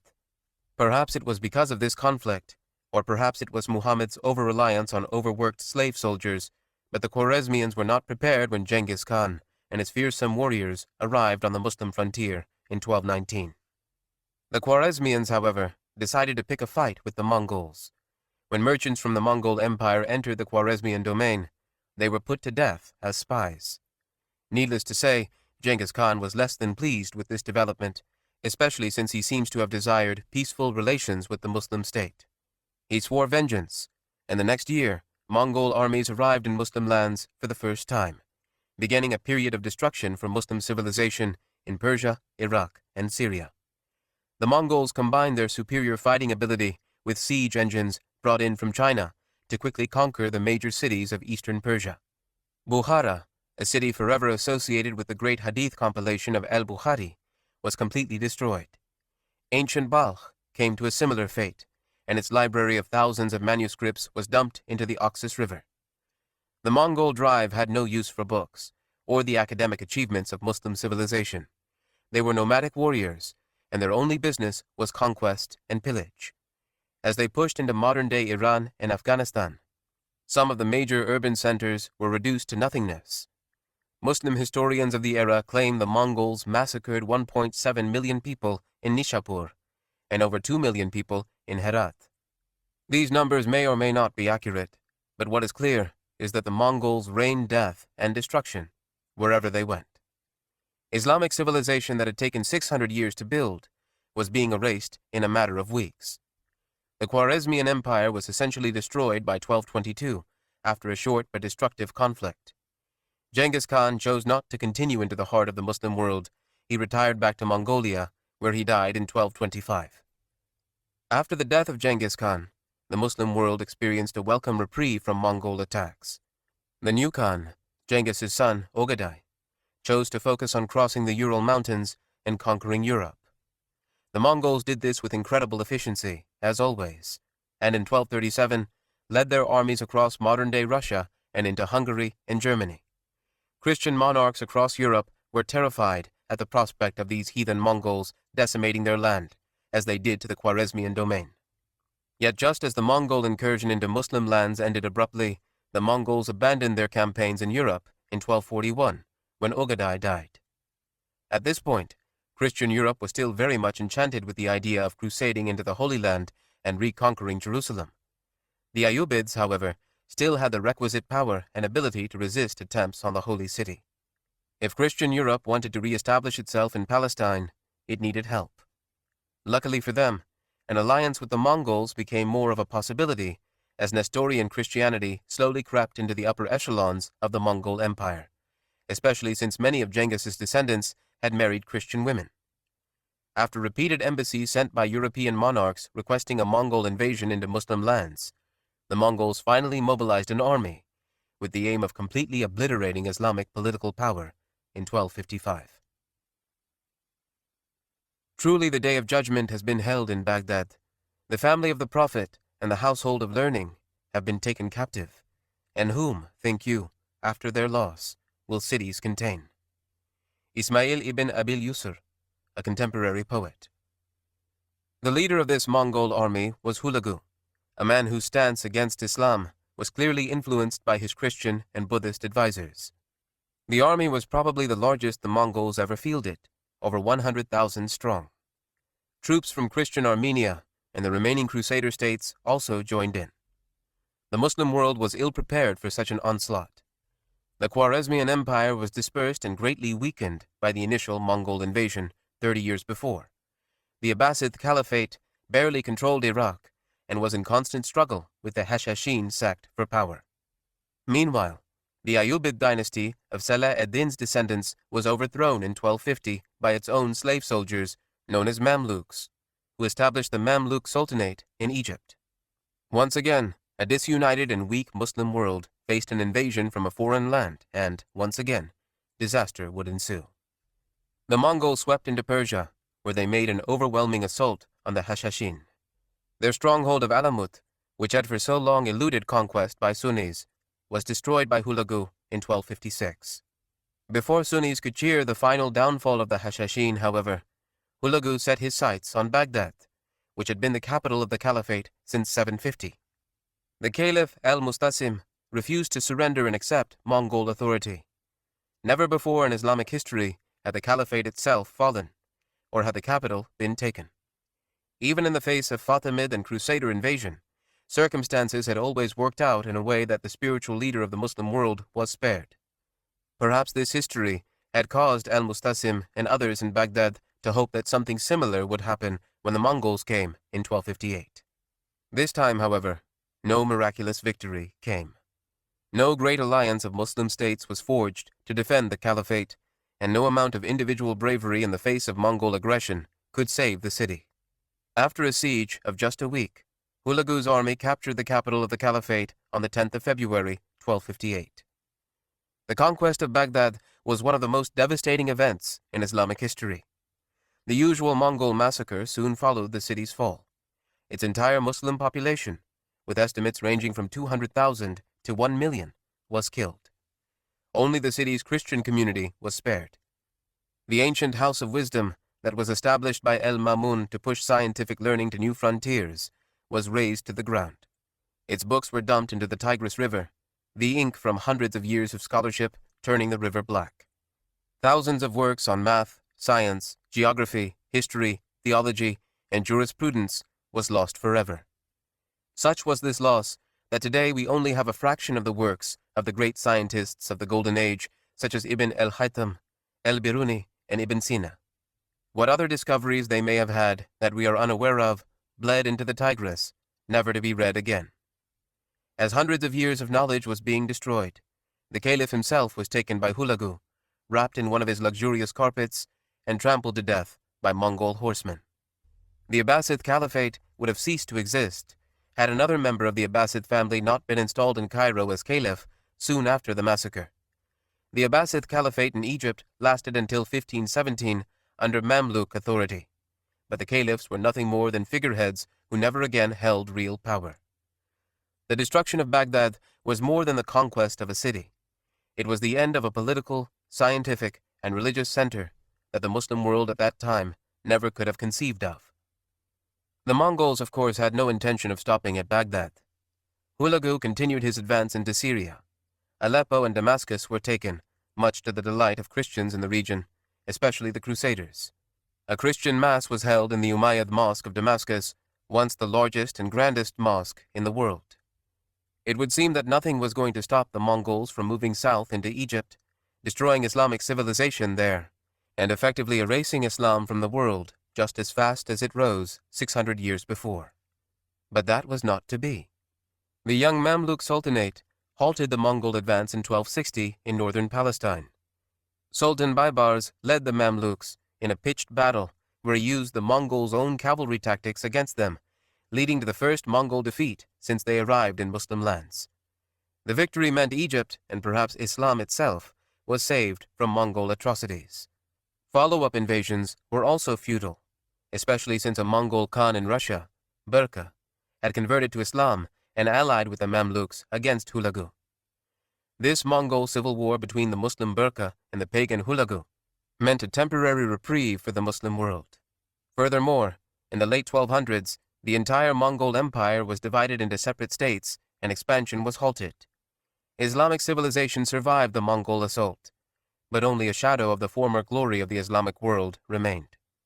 Persia and Iraq were essentially destroyed politically. Syria was ravaged by warfare. The holy cities of Mecca and Medina had only narrowly avoided capture by pagans. For Muslims, it was one of the worst times in Islamic history. Some even lamented that the end of the world must be near. As a result of the destruction of the 13th century, serious theological questions arose. Muslims of the era had trouble reconciling their belief that Islam is the perfect religion with the destruction that had befallen it. The Caliphate, the special institution that was inaugurated by Abu Bakr after the death of the Prophet, was no more. Millions of Muslim souls perished under the swords of the invaders, and, worst of all, the Mongols were overwhelmingly heathen pagans. They were not even people of the book. For Islam to come to such a fate at the hands of the Mongols was problematic. Some began to wonder if there was something wrong with Islam.